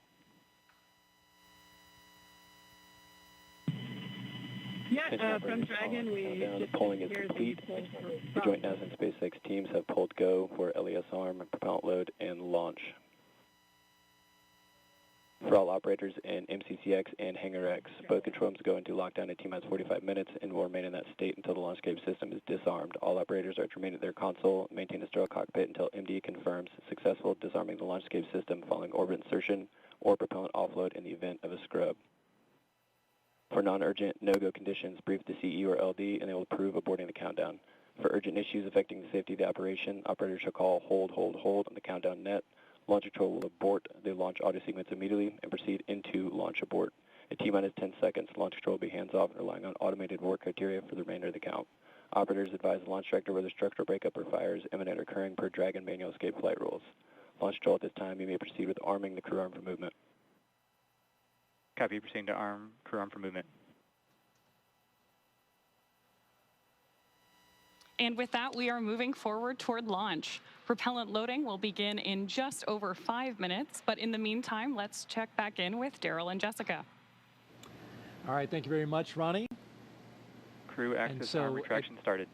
We now have crew access arm retraction. So if you look in your screen, you can see there the crew access arm moving away from the Dragon. Another great shot of it there, articulating away. It takes about 90 seconds to 2 minutes to move away, and this is a critical milestone, Jessica, as that arm moves away, because now that means if the astronauts needed to get off that rocket for whatever reason, they could either bring the arm back quickly, and it can move, as I understand it, a lot faster than it's moving now in the case of an emergency egress, or they would move forward and arm the launch escape system. That hasn't been armed yet. So this is the moving and stowing of the crew access arm so that we can clear that away from the rocket and get ready to lift off.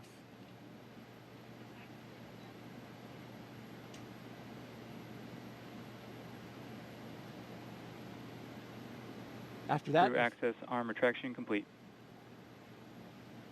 We're now waiting to hear that Dragon is go for Section 7, closing the visors and arming Dragon the launch SpaceX, escape system. You are go for Section 6, close visors and arm launch escape system. Well, they changed the number, but it's the same. Dragon copies, go for Section 6, launch escape system arming. Same milestone. I hear from previous crews that this system arms the very loud thump, so they can actually hear that on board. Which makes sense. You've got those engines, those Super Dracos, SpaceX which are Dragon visors closed, arming launch escape system. right there next to their heads, right? You know, because Copy, your go. Right, and sounds like that was Jasmine saying she was ready to arm, and that command can be sent from either the ground or the crew, and the crew is sending that command now to arm that system. And that launch escape system is, of course, the system that will propel us away from the rocket, the crew capsule itself with the crew inside, in the event of any type of emergency with the rocket. And that is, of course, a system that we hope to never use, but it consists of 8 Super Draco thrusters on this Dragon vehicle that are used only for this abort. And we say we hope to never use it. We hope to not be in the situation, but we have had situations where we've had incredible in-flight tests. Unintentional, for example, there was the launch abort for the Soyuz for Nick Hague's first launch in 2018. Pretty exciting event, dynamic time, but something that showed us how robust these systems are. It performed nominally and carried Nick Hague and Alexei Ovchinin back to safety. Verified armed.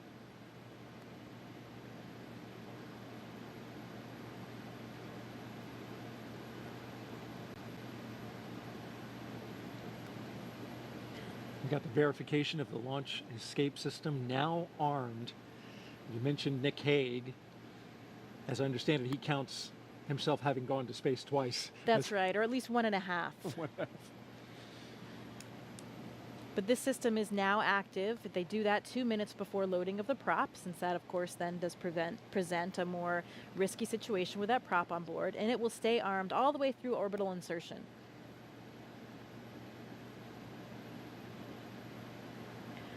I've also been told by previous Dragon crews that you can hear the system of valves opening and actually even the flow of the fuel itself as it comes on board.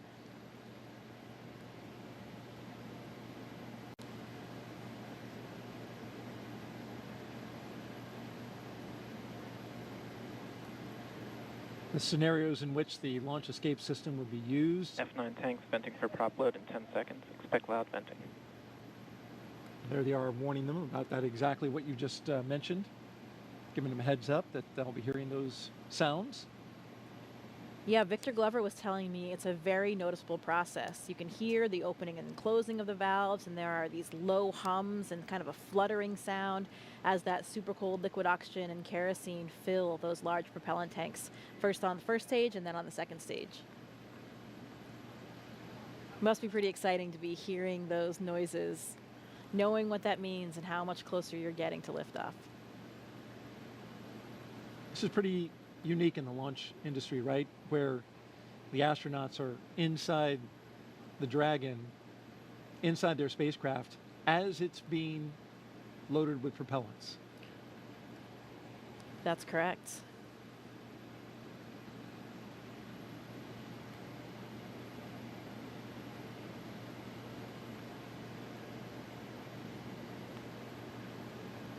That launch escape system you're talking about, if it were needed, it can get the crew several miles offshore out into the Atlantic Ocean. It's those Super Draco engines capable of moving Dragon half a mile in just 7.5 seconds. So that's equivalent to a peak velocity of 436 miles per hour. So it really moves. It can also get it off the top of a moving rocket as well, so right. It's got to have that kind of power. Right, at all those different phases, all the way until they're in orbit.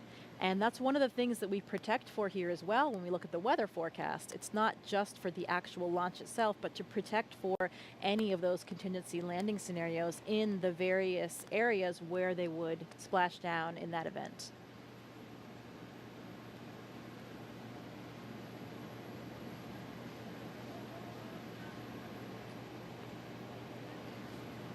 Propellant load has started.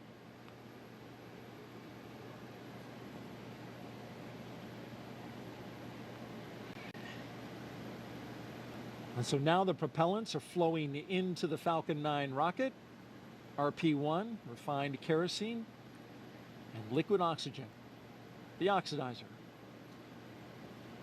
That part we can see externally because as the liquid oxygen levels rise inside the Falcon 9, it is of course super chilled liquid oxygen, highly densified, and it will super chill the skin as well of the rocket, and it'll condense the air around it.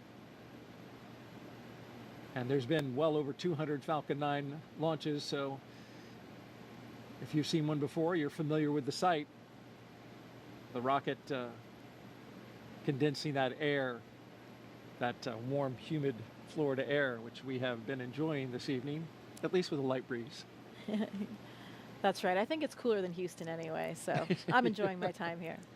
Good, good. All right, for another update, let's send it out to Hawthorne, California, an update from SpaceX. Thanks, Daryl and Jessica. Now, before we send them to space, let's get to know our Crew7 astronauts a little better. We'll start off with none other than the commander herself, NASA astronaut Jasmine Moghbeli, making her debut spaceflight. My name is Jasmine Moghbeli. I'm the commander of NASA's SpaceX Crew7 mission to the International Space Station. Baldwin, New York is where I grew up. I always loved team sports from a really young age because you rely on one another, and that's something that I think is really important to know going forward in your career. I joined the Marine Corps. Sure, I wanted to fly jets. I thought you had to be a jet pilot to become an astronaut. I actually went to watch STS-116 launch while I was waiting to start flight school, and Sunny Williams happened to be on that flight. I realized she was a Navy helicopter pilot, and from that point on, I went full steam ahead. All four of us are so proud to represent what is possible when we come together. Ultimately, everything we do is to benefit the Earth.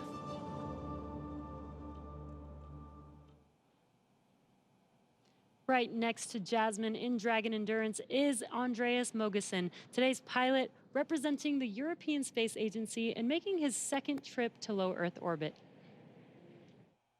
My name's Andreas of European, and I'm the pilot of NASA's SpaceX Crew7 mission to the International Space Station. I was born in Copenhagen, Denmark.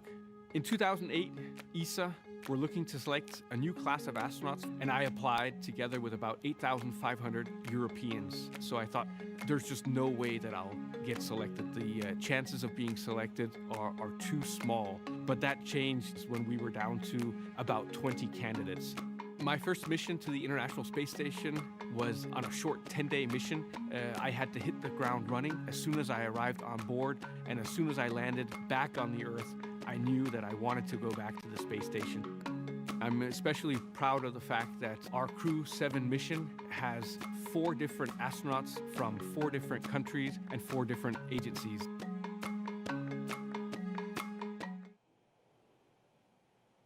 Next up, mission specialist Satoshi Furukhwa. This JAXA astronaut is no stranger to the space station after spending 165 days in orbit as part of expeditions 28 and 29 in 2011. My name is Satoshi Furukhwa. I am a mission specialist for NASA's SpaceX Crew7 mission to the International Space Station. I was born in Yokohama, Kanagawa, which is right south of Tokyo. The first human landing on the moon when I was 5 years old. I thought it was a great moment for humankind. I had a longing for space from my childhood. The moment I was selected as a Japanese astronaut candidate, you are hired, you are selected. It was the happiest moment in my life. Crew7, we are conducting many scientific researches on the space station to benefit future space explorers.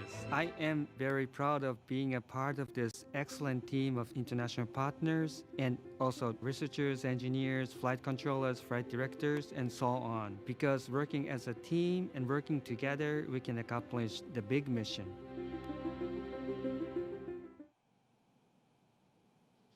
Rounding out our fully international crew is Roscosmos cosmonaut Konstantin Borisov. He was selected to the Cosmonaut Corps in 2018 and today marks his first flight to the orbiting laboratory. My name is Konstantin Borisov, and I'm a mission specialist for NASA's SpaceX Crew7 mission to the International Space Station. For those who ask what space flight is, I would say that we have 3 big jobs on the space station. First job is experiments. Second job is take care of the station, doing the maintenance, repair what's broken, storing things, restoring things, cleaning up. And the third big topic is actually taking care of your body, because in weightlessness you cannot help but train. I think many people don't understand that technology advancement which we have had during the last 50 years mainly comes from space exploration. People get very comfortable with using their phone and have very fast computers, and space motivates us to create those advancements. I want to take part in it, and I want to put my small stone into this pavement which leads us to the new asteroids, to the new planets, and to the new systems.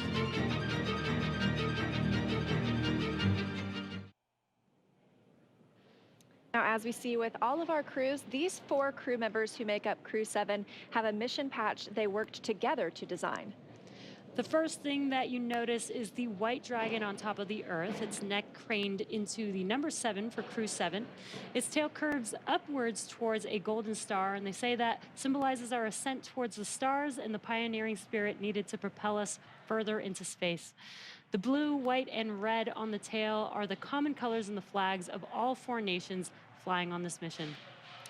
Now we are less than 30 minutes to launch, so let's check back in with Daryl and Jessica at KSC, where the countdown continues. All right, thank you very much. Everything going well with the countdown so far. A little over a mile and a half from the launch pad we're going from today, this morning, 39A, is 39B, where the mobile launcher is back out on the pad right now, going through testing for the Artemis II crewed mission to the moon late next year. Here's more about Artemis in our Moon Minute.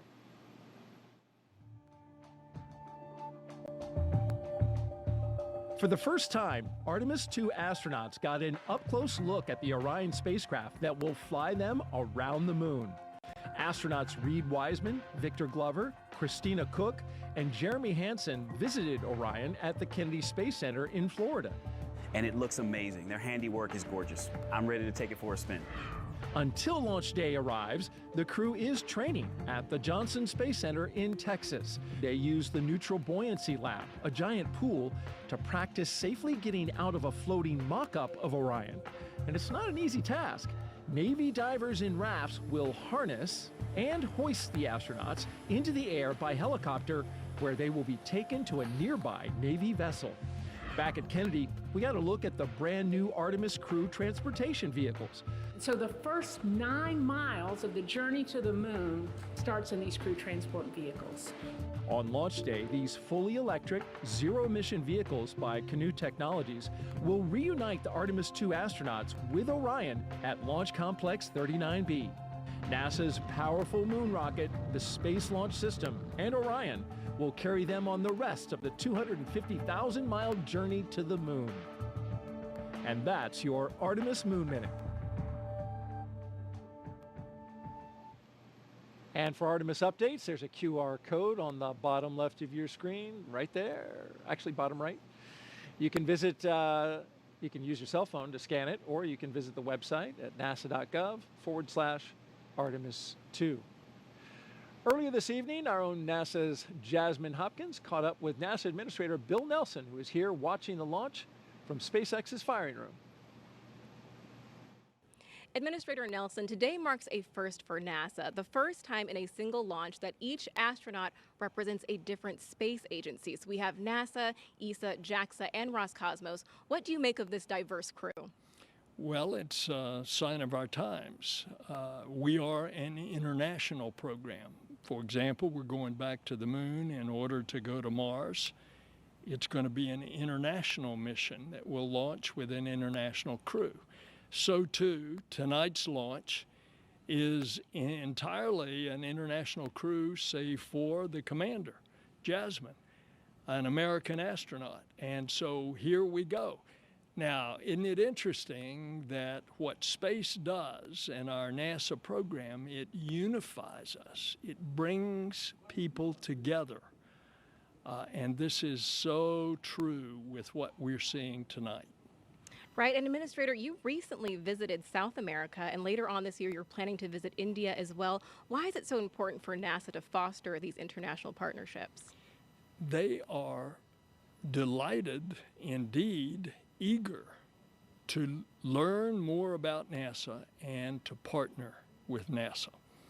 And so that's what we find when we go to another country. It's usually the president that wants to see us.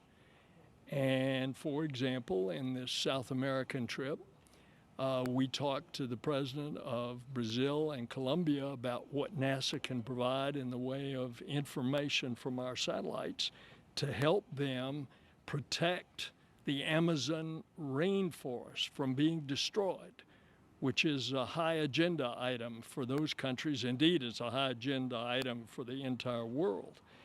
I'm going to India. India is one that we want to have a close relationship with. We've already been doing things such as science experiments with India. We've got a major science program going that will be Earth observing with India next January.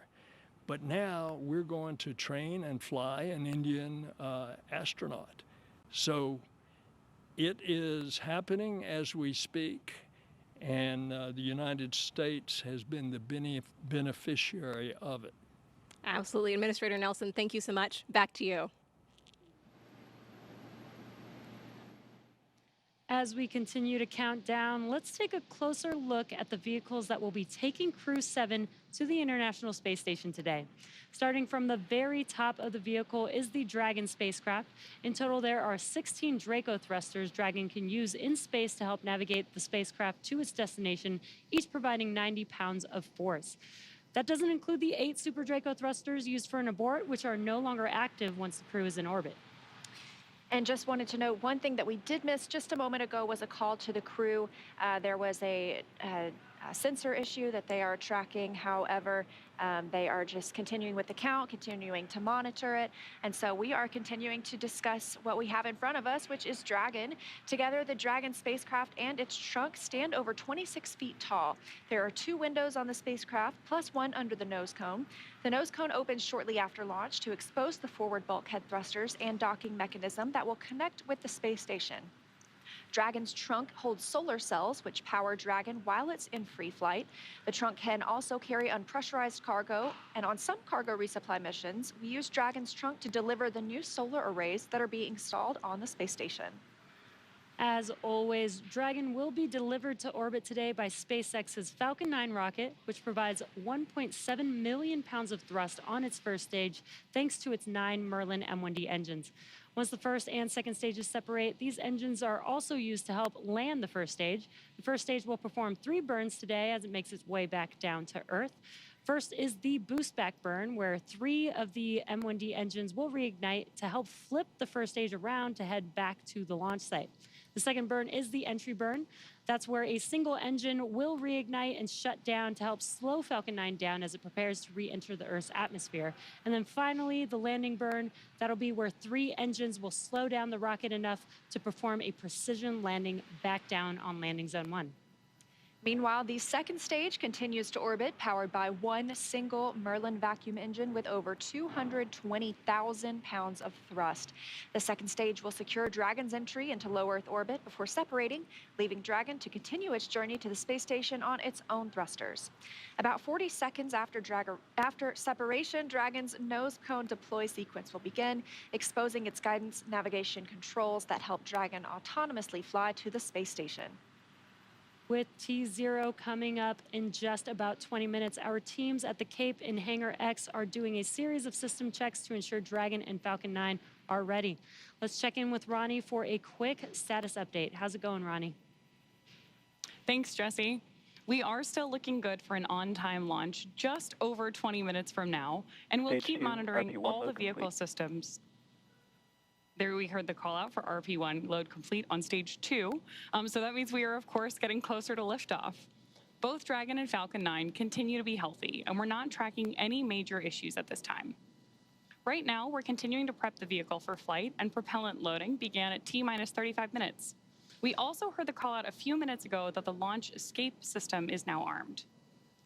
The range, which is monitoring keep-out zones and among other key flight requirements, also continues to report no issues, and they are go to support launch tonight. Weather also looks good, and we are still tracking just a 5% chance of violation at our T0 time. But as a reminder, today we have an instantaneous launch window, driven by the orbital mechanics constraints of 2 spacecraft meeting in orbit. Fun fact, the technical term for that meeting is called a rendezvous.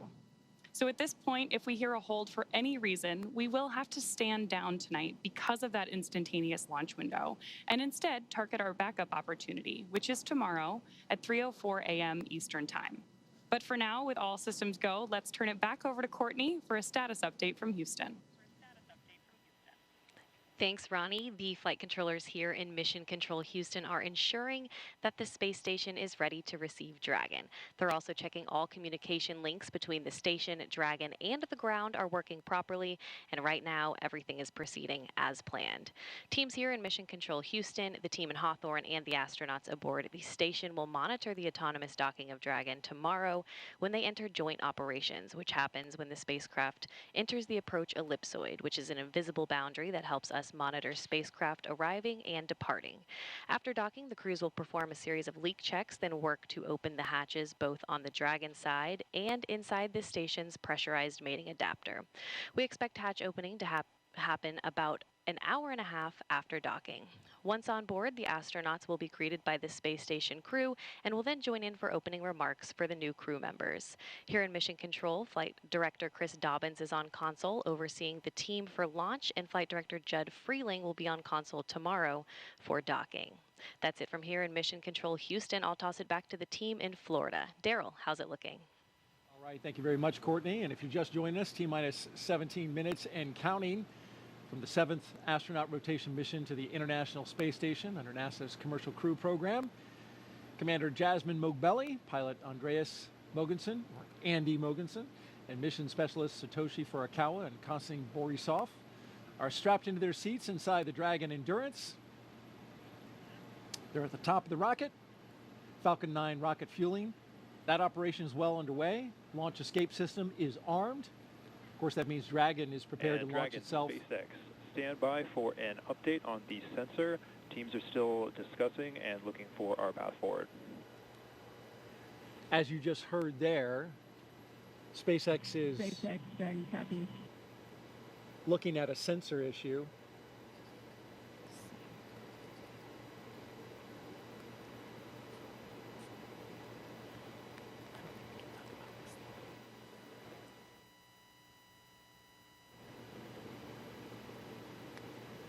And so trying to determine if the sensor is giving good data, good reading, or if... Startup stage 2, lock floating. If they're looking at something else, of course, we'll keep close tabs on that. In the meantime, propellant load continues. I think sometimes you have hits on sensors for other reasons. We want to make sure that we are getting an accurate reading of what's happening with the system they're looking at. Probably trying to decide if it's a real signal or if it's a hit from some other reason. There's a lot of redundancy in the systems, as you mentioned, and those sensors have to make sure that the engineers understand exactly what they're looking at. So we'll, again, keep tabs. In the meantime, here's a little bit about Crew7. Lieutenant Colonel Jasmine Moghbeli, a military helicopter test pilot. There she is. She hails from Long Island, New York. She's a mother to 2 twin girls, and she is the mission commander. This is pilot Andy Mogenson's second trip to space station. His first was as the flight engineer for the ESA IRIS mission in 2015. Mission specialist Satoshi Furukhwa's interest in space began when he was 5 years old and he saw the Apollo 11 moon landing on TV. And mission specialist Konstantin Borisove was selected to be a cosmonaut in 2018, and this will be his first trip to space.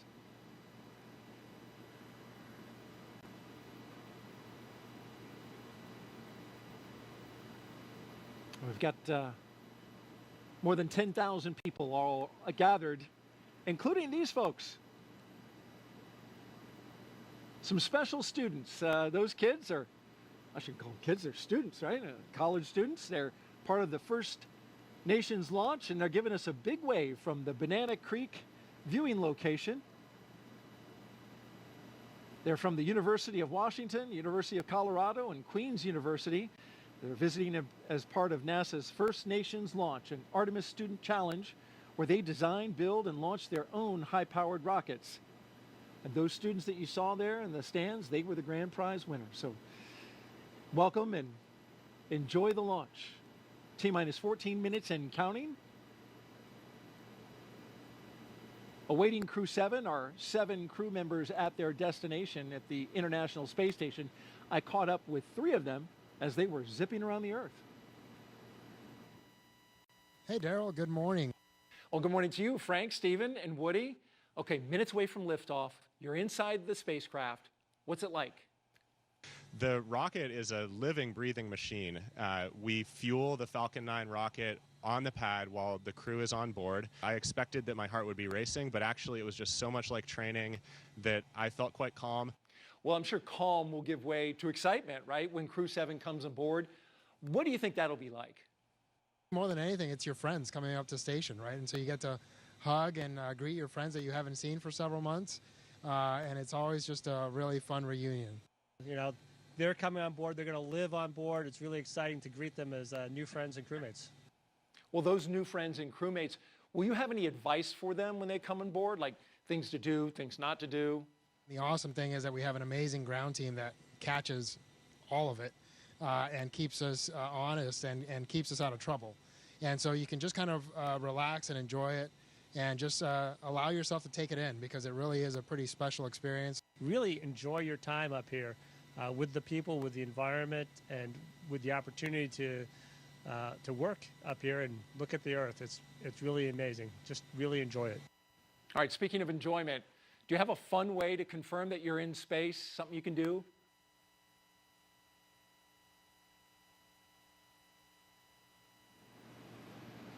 You want to give that move a score, Jessica? I don't know. It required assistance from 2 crew members, so I don't know. I'll give it an 8.5. Okay, that was very kind. All right, well, before the Crew7 got into their spacecraft, they got a picture with the Falcon 9 booster that will take them up into space. There they are on the business end of those 9 Merlin engines. Once we leave planet Earth, these fine folks at Johnson Space Center will take over. Dragon This is mission SpaceX. control. We are still continuing to assess that sensor and proceeding with the count. Okay, so as you heard, they're SpaceX Dragon copies, continuing with the count while the feed assessed. still working the sensor, but at the same time continuing to load the propellants on board Falcon.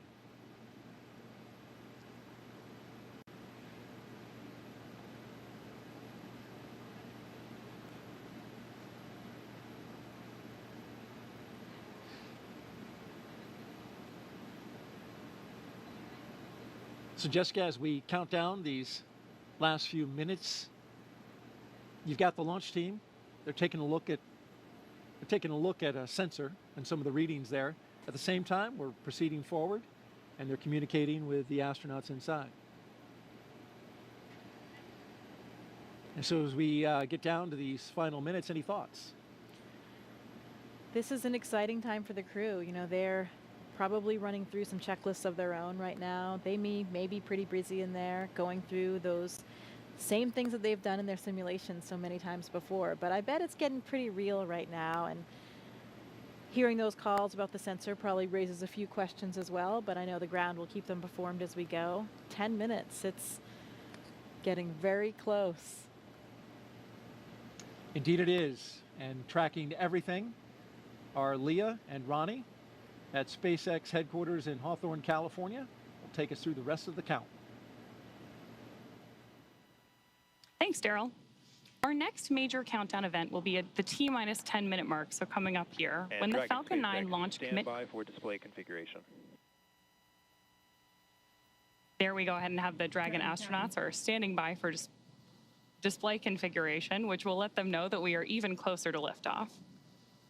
The launch commit criteria that we're waiting to hear that call out for are specific thresholds and pieces of information about the entire Falcon 9 system needed to make sure that the rocket is healthy. Of course, we do have many systems in place to ensure that the rocket and crew are both safe leading up to liftoff and during flight.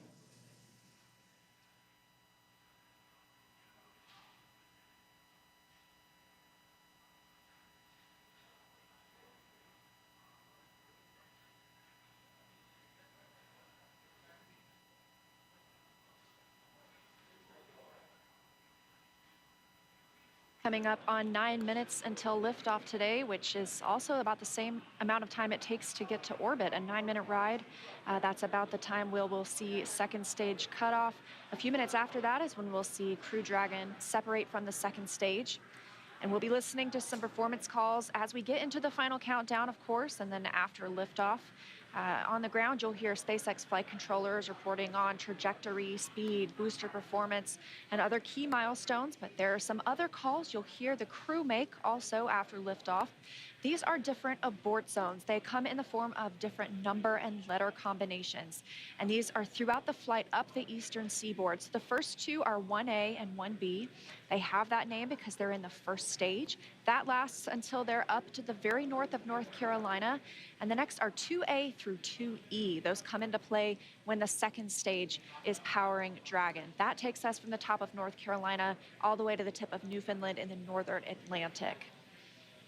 Now, a little bit different from the other naming system, you'll hear the call Shannon, which refers to Shannon, Ireland, meaning they would target off the coast of Ireland if they were later in that second stage and needed to abort.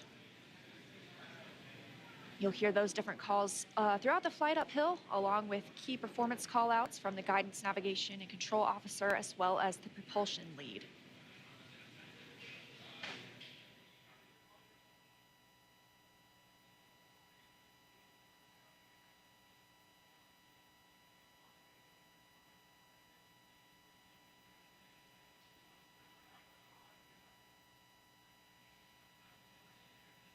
One of the next callouts that we're listening for is the announcement that Stage 1 engine chill has started. Right now, the propellant in the tanks is isolated from the engines, but at T-minus 7 minutes, we'll open up the engine pre-valves and start passing just a trickle of liquid oxygen through the Merlin engine pumps, chilling the engines for the start sequence. We do this because the super chilled and densified liquid oxygen is really cold, and we use that small amount of LOX to basically prepare the engine hardware. There's the call out for engine chill. So now we're basically preparing that engine hardware to flow all of the LOX and propellant into it during flight. Next up, we should hear the call out for Stage 1 RP1 load completion. And Dragon SpaceX, stand by for final go, but please confirm crew displays are configured for launch. SpaceX Dragon, crew displays are configured for launch. All right, we heard their crew displays. Those 3 screens from which they can monitor the mission are configured for launch. Stage 1 RP1 load is complete.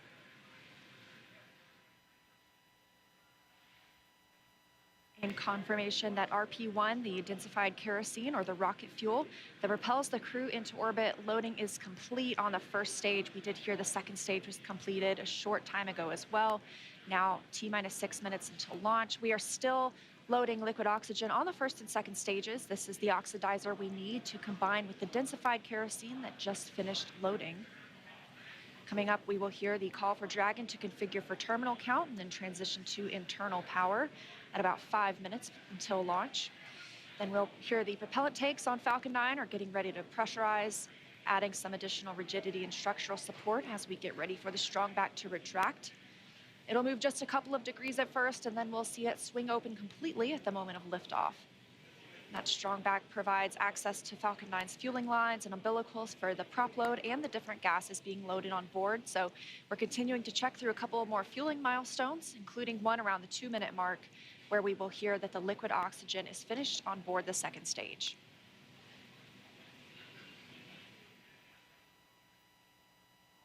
Dragon is configured for terminal count, and Dragon's on internal power. Falcon tanks are pressurizing for strong back recheck.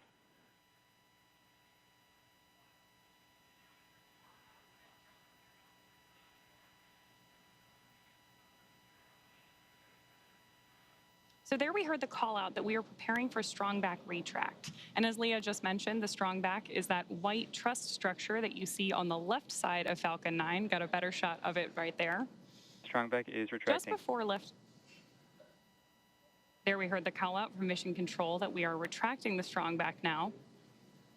The strong back is part of the transporter erector, which was used not only to roll Falcon 9 out to the launch pad, but also to raise it into its vertical position. It will retract just about 2 degrees first after those clamp arms open up around the base of Dragon's trunk, and then just before liftoff, we'll actually go all the way back to 45 degrees retracted to give Falcon 9 and Crew 7 room for liftoff.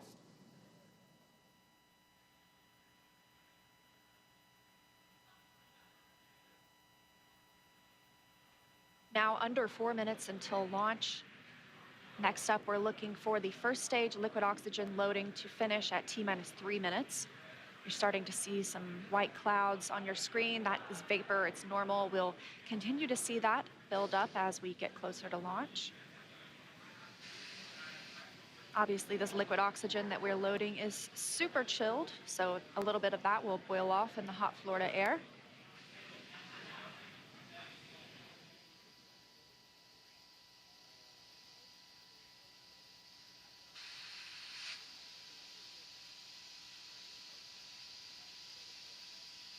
Stage 1 lock loading is complete.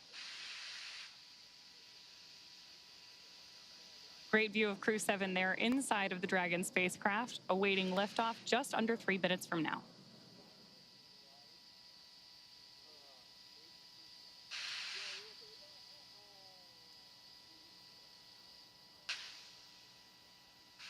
Dragon is in terminal count.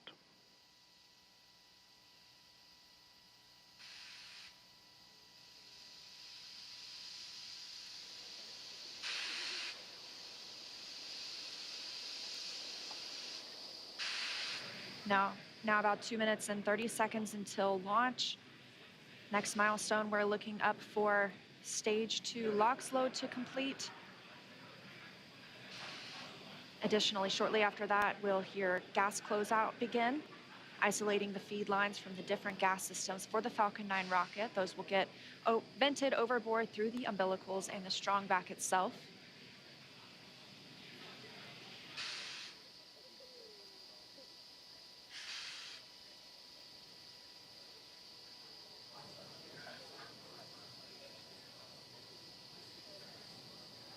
Stage 2 LOX loading is complete. Dragon is in auto idle.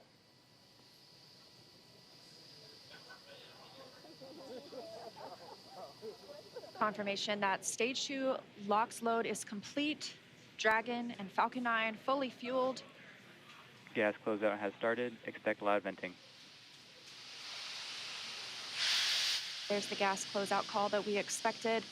Additionally, we will be in auto idle. This puts the rocket in a state the flight computers understand before it takes over, making sure the transition to final countdown is smooth. Coming up at T-minus 1 minute, we'll hear that Dragon is in countdown. Its computer will switch to countdown mode. We'll also hear that the flight termination system on Falcon 9 is armed. Falcon 9 is in startup. Dragon's in terminal count.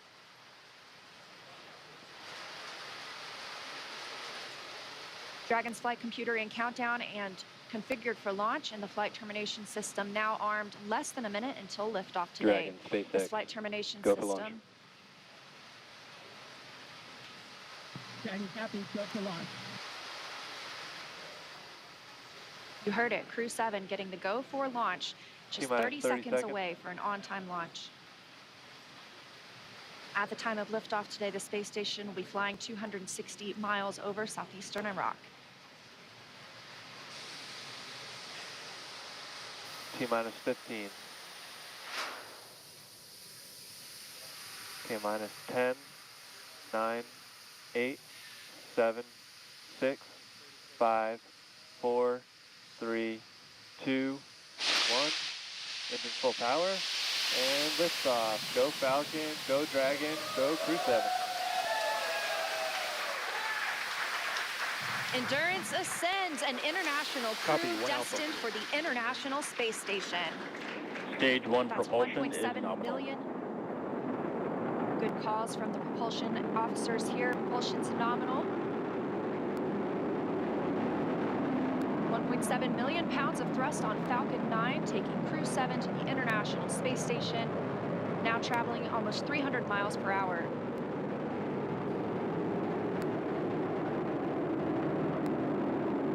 Nominal power and telemetry. We are just about T plus 45 seconds into the 7th rotational crew mission on board Dragon and Falcon 9, and right now the vehicle is throttling down to help us pass through the period of maximum dynamic pressure.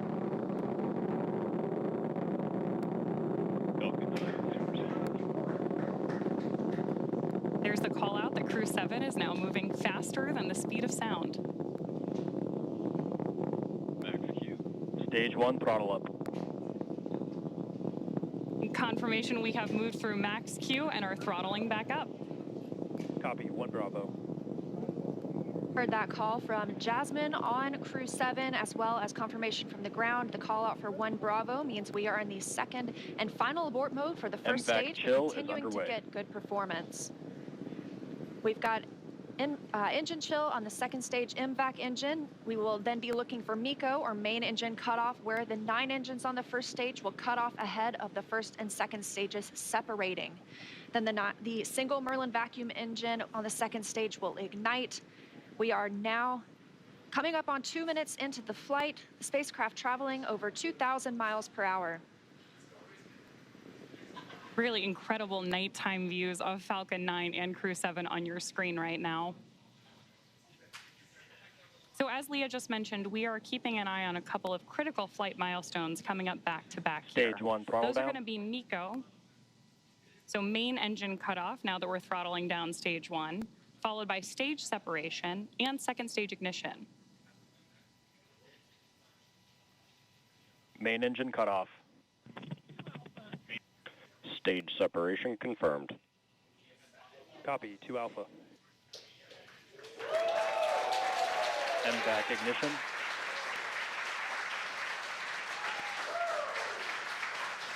So there you heard and saw Miko stage SEP, and hopefully you heard Jasmine call out for the 2 Alpha abort mode just before second stage ignition. And of course, this is the second stage, powering Dragon on its flight, now traveling almost 4,000 miles per hour. Over 3 minutes since launch, the second stage will continue to power the spacecraft. And our first look at the crew inside.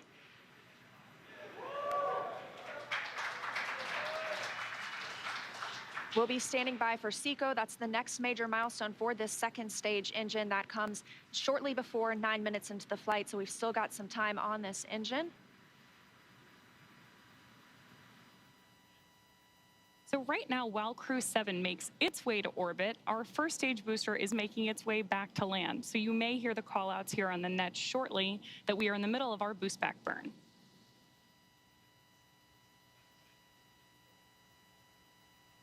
Right now, stage 1 is coasting. Dragon SpaceX, trajectory nominal. Good call-outs there that Dragon is on the right track. And confirmation from Commander Jasmine Moghbeli. Continuing to see good performance on this lone Merlin vacuum engine on the stage. Also, as we've heard, nominal trajectory. That's the guidance, navigation, and control officer here at SpaceX stating that we are on the correct path. Dragon's pointed in the right direction. The second stage continues firing until, like we mentioned, second stage engine cutoff at about 8 minutes and 50 seconds into the flight. Right now, we are 4 minutes and 30 seconds since our on-time liftoff, now traveling at 5,000 miles per hour. This single Merlin vacuum engine can provide over 220,000 pounds of thrust in the vacuum of space, doing its job to take our crew to the International Space Station today. Dragon SpaceX, trajectory nominal. More good news from Mission Control. Acquisition of signal, Bermuda. So with that Bermuda call out, we actually know that the ground station transmitting this flight data back to us is coming from Bermuda.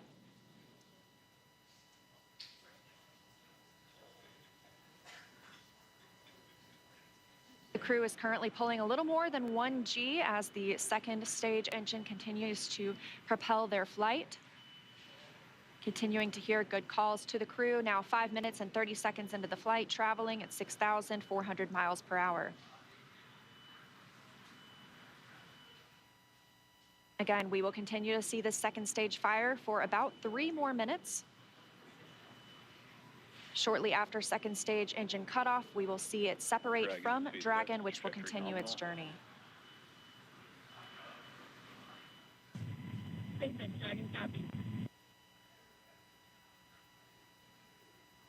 Now, at this point in the flight, we are just about 15 seconds away from stage 1 entry burn start.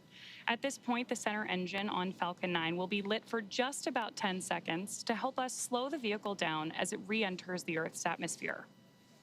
That's not the only thing helping us on re-entry, though. The first stage sees high drag on re-entry, which scrubs roughly 70% of the velocity by the time the landing burn begins, which you just had great views of on the left-hand side of your screen. Florida Space Coast beginning to come into view in the background. All while Crew7, of course, on the right-hand side of your screen, lit up by that MVAC engine, continues on its way to orbit.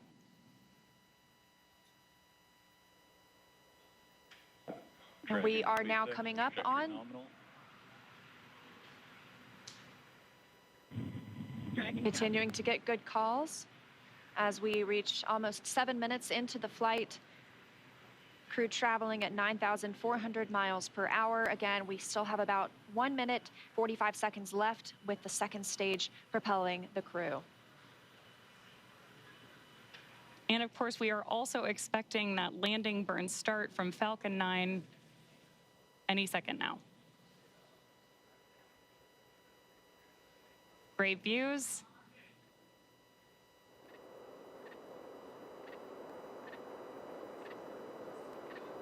Stage 2, F2. GPS has saved.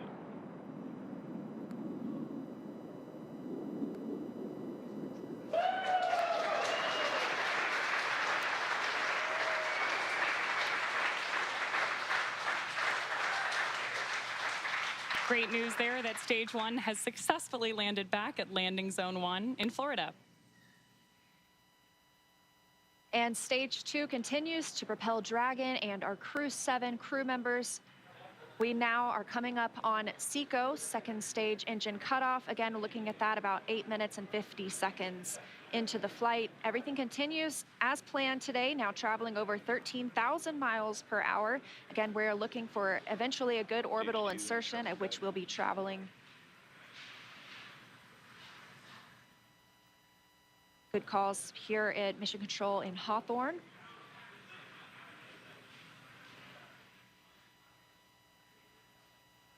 And we are standing by for second stage engine cutoff.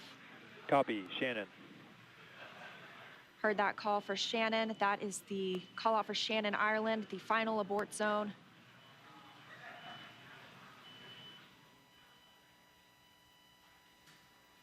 MVAC shutdown.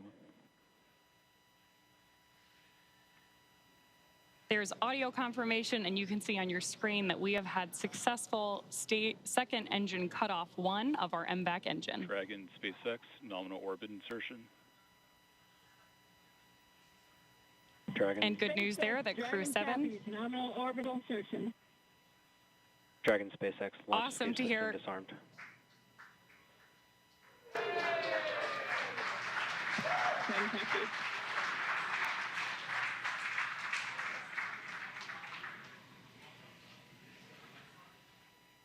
That's the first look at the crew, now in microgravity, confirmation of a good Earth orbit insertion. We are now coming up on 10 minutes into the flight. Of course, we saw second stage engine cutoff, and you're actually getting a look at their zero-G indicator there. We'll stand by for them to tell us a little bit more about that shortly, but we are also standing by for second stage separation from Dragon. Acquisition of signal in Finland. So as Leah mentioned, right now, Dragon and Stage 2 are still attached. Great views of that zero-G indicator there. And what we're doing right now is basically letting any residual dynamics of the vehicle settle out prior to separation.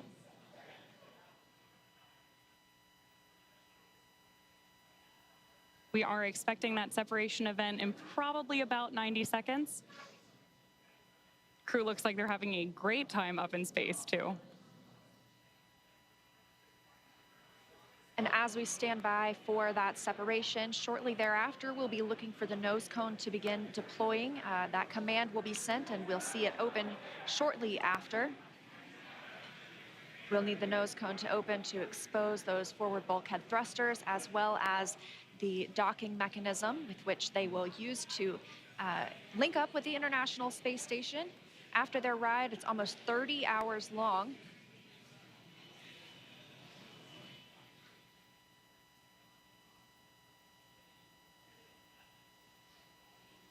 Again, we had liftoff right on time today at 3:27 a.m. Eastern Time. The crew making a smooth journey into orbit. It's now been 11 minutes, 20 seconds since that liftoff. We had confirmation of good orbital insertion, and we are standing by for second stage separation from Dragon.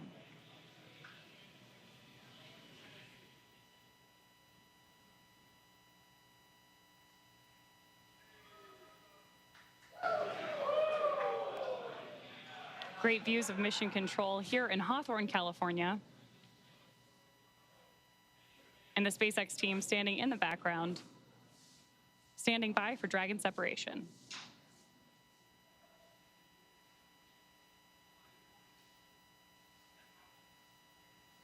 Of course, you also have continued telemetry readouts from Dragon and Stage 2 in the bottom left-hand corner of your screen.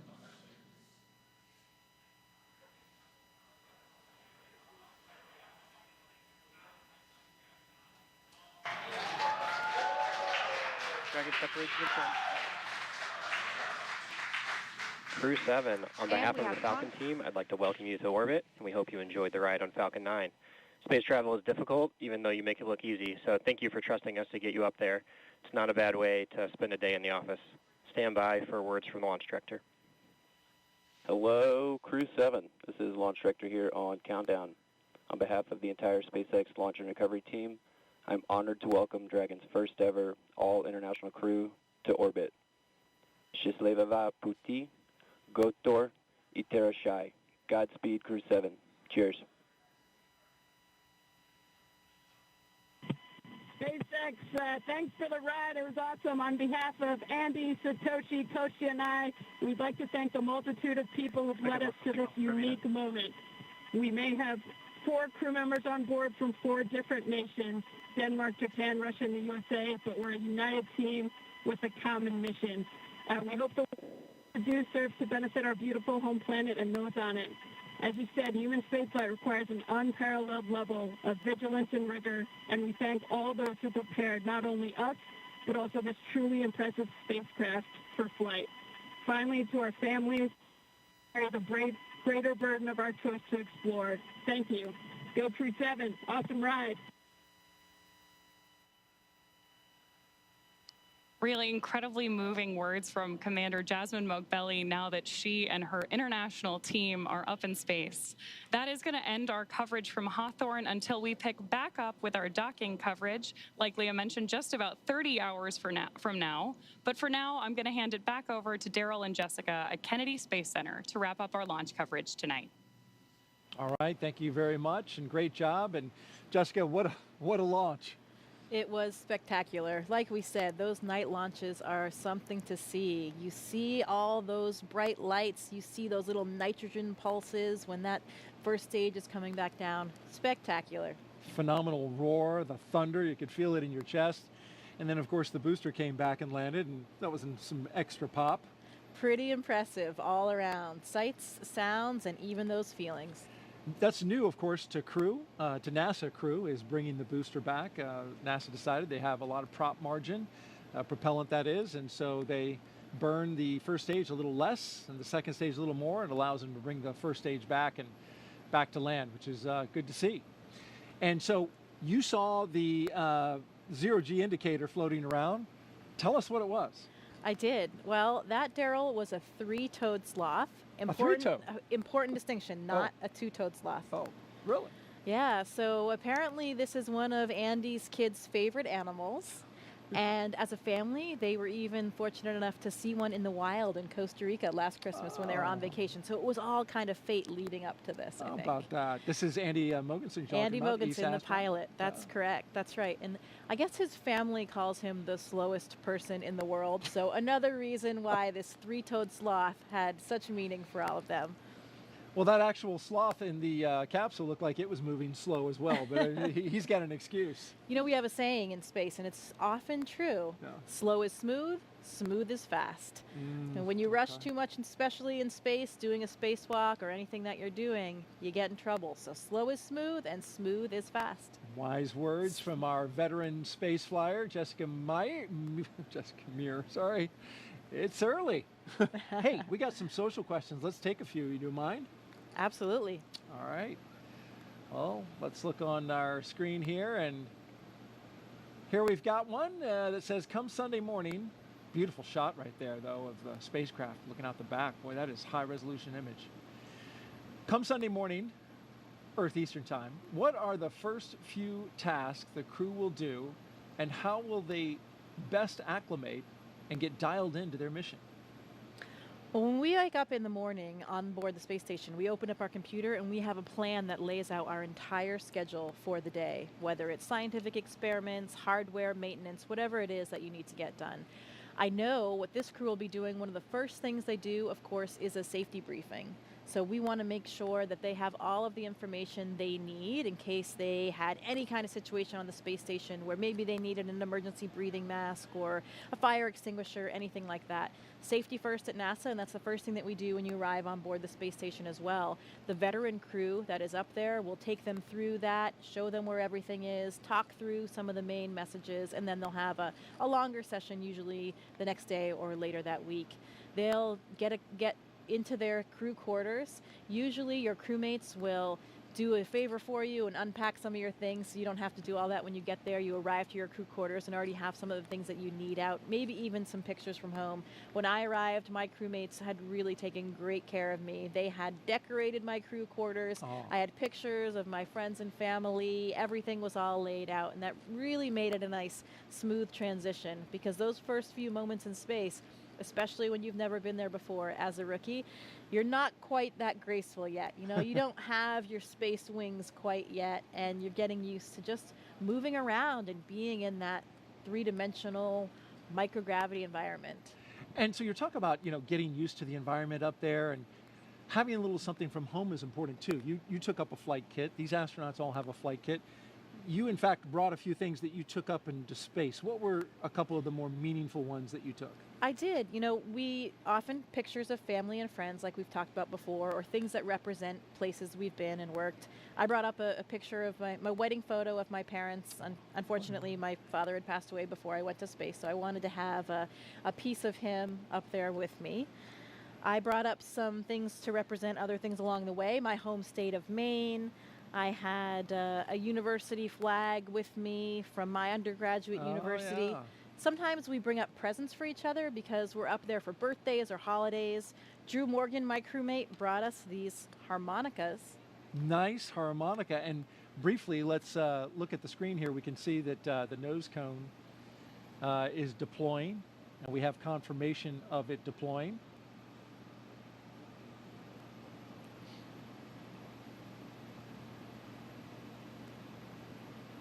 Beautiful shot there.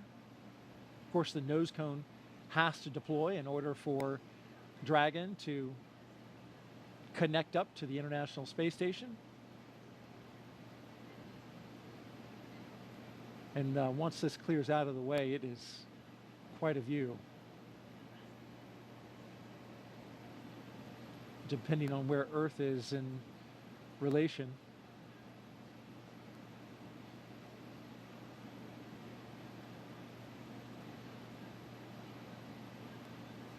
Okay, looks like we're pointed mostly in space, which makes sense. Sometimes you get an Earth view. There's a lot of space in space. There is. There certainly is indeed. And then what else?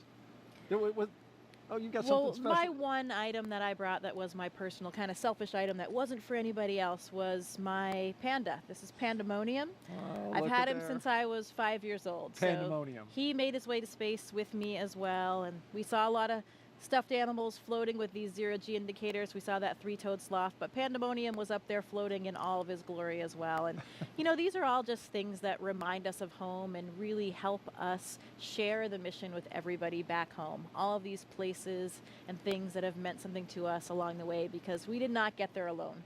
We got there with the support of so many people that helped us. And this mission is for everyone. It's really for all of humankind. So hopefully they can all share in. Absolutely, and thank you for sharing your flight kit with us. This is especially, I mean, this is a 40-year-old tour. 41 now, yeah. That's He's great. been around the block.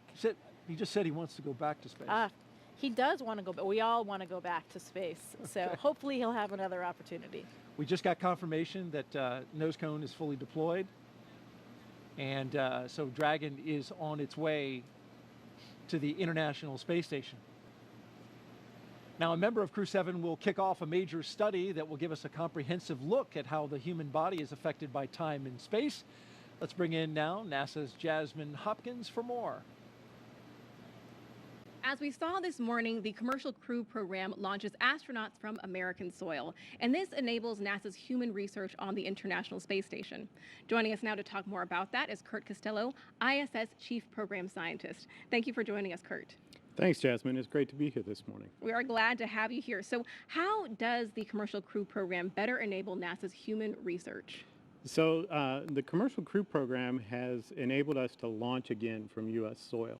And what that means is a lot of our sensitive science that needs to be loaded within the last few hours before we launch can now be quickly transported from our labs here at KSC to the vehicle on the launch pad. So this enables us a late load capability that allows us to get our samples, critical samples, onto the vehicles. And the Commercial Crew Program has also enabled us to launch more frequently and regularly. So a lot of our sensitive investigations that need specific timing for when we get those samples to the space station and then back down are enabled by that program. That is great, Kurt. And can you tell us a little bit more about the new human research investigation going to be part of Crew7? Sure. I think you're referring to CIPHER, and CIPHER is not just one investigation, but 14 in one. And what it is really setting out to do is to help us understand whether we have risks from my wife. to humans being in Hey, space I'm always for longer than 6 the last to leave the house whenever we're going anywhere. Personally, I think it's with good reason. But they say I'm the slowest person alive, which is also why it's a 3-toed sloth, not a 2-toed sloth, because apparently that would be too fast for me. So welcome to space, Sasha the sloth.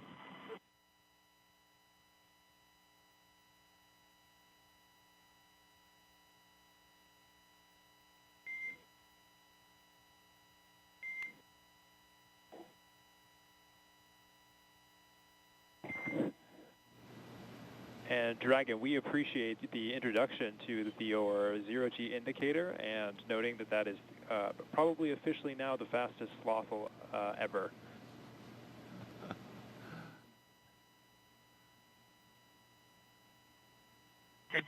This is Satoshi. It's nice to be in space, and I'm very glad to see happy faces. 日本の皆さん、国際宇宙ステーションへ、再びして着実に仕事をしてきます。 Yes, I'm very excited. First of all, a few words in Russian, then in English. Всем большое спасибо, огромное восхищение тем, как мы прокатились на ракете, мы в космосе. Невероятно. Полет в космос — это результат действий скоординированных тысяч людей, которые работают в разных странах. Всем большое спасибо. Роскосмос, НАСА, ESA, JAXA, SpaceX. Моим друзьям и семье большое спасибо. Thank you very much for all your hard work. SpaceX, Roscosmos, NASA, ESA, JAXA, and all the partners involved in manned space flight. That's a profound example of how much we can achieve working together in harmony. Let's continue. Cool. Thanks a lot to everyone, to my family as well. Thanks.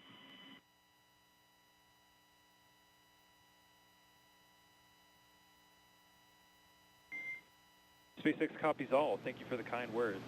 And Jaws, if you are ready to copy, I do have some upcoming words on the phase burn.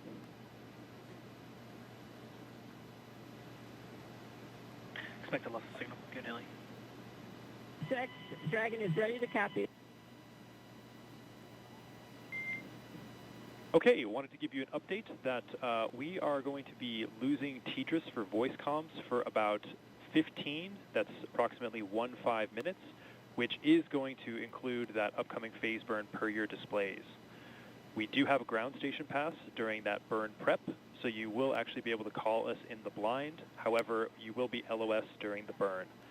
There's no concerns, but we'll pick you back up at 0819 Zulu, which will be right after the burn, and we'll confirm that burn performance. How copy?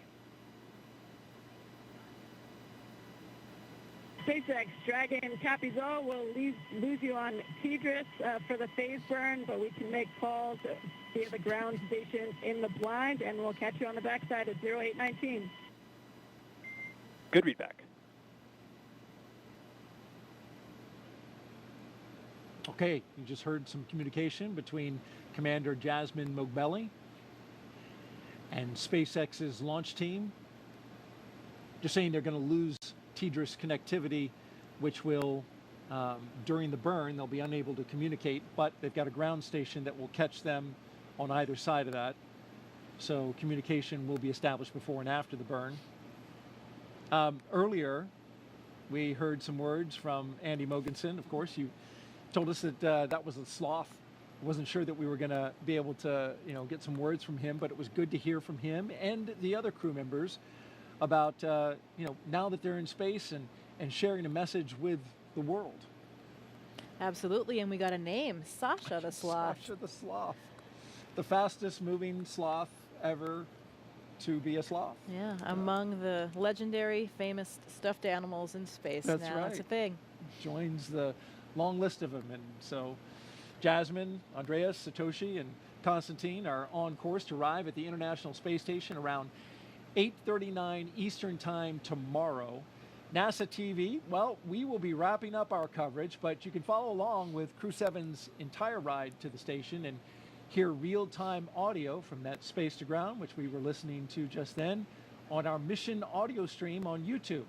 Make sure you look for the link on our NASA social media accounts and in the description of the NASA YouTube launch broadcast. And though our coverage here at Kennedy Space Center is concluding, Crew 7's mission has only just begun.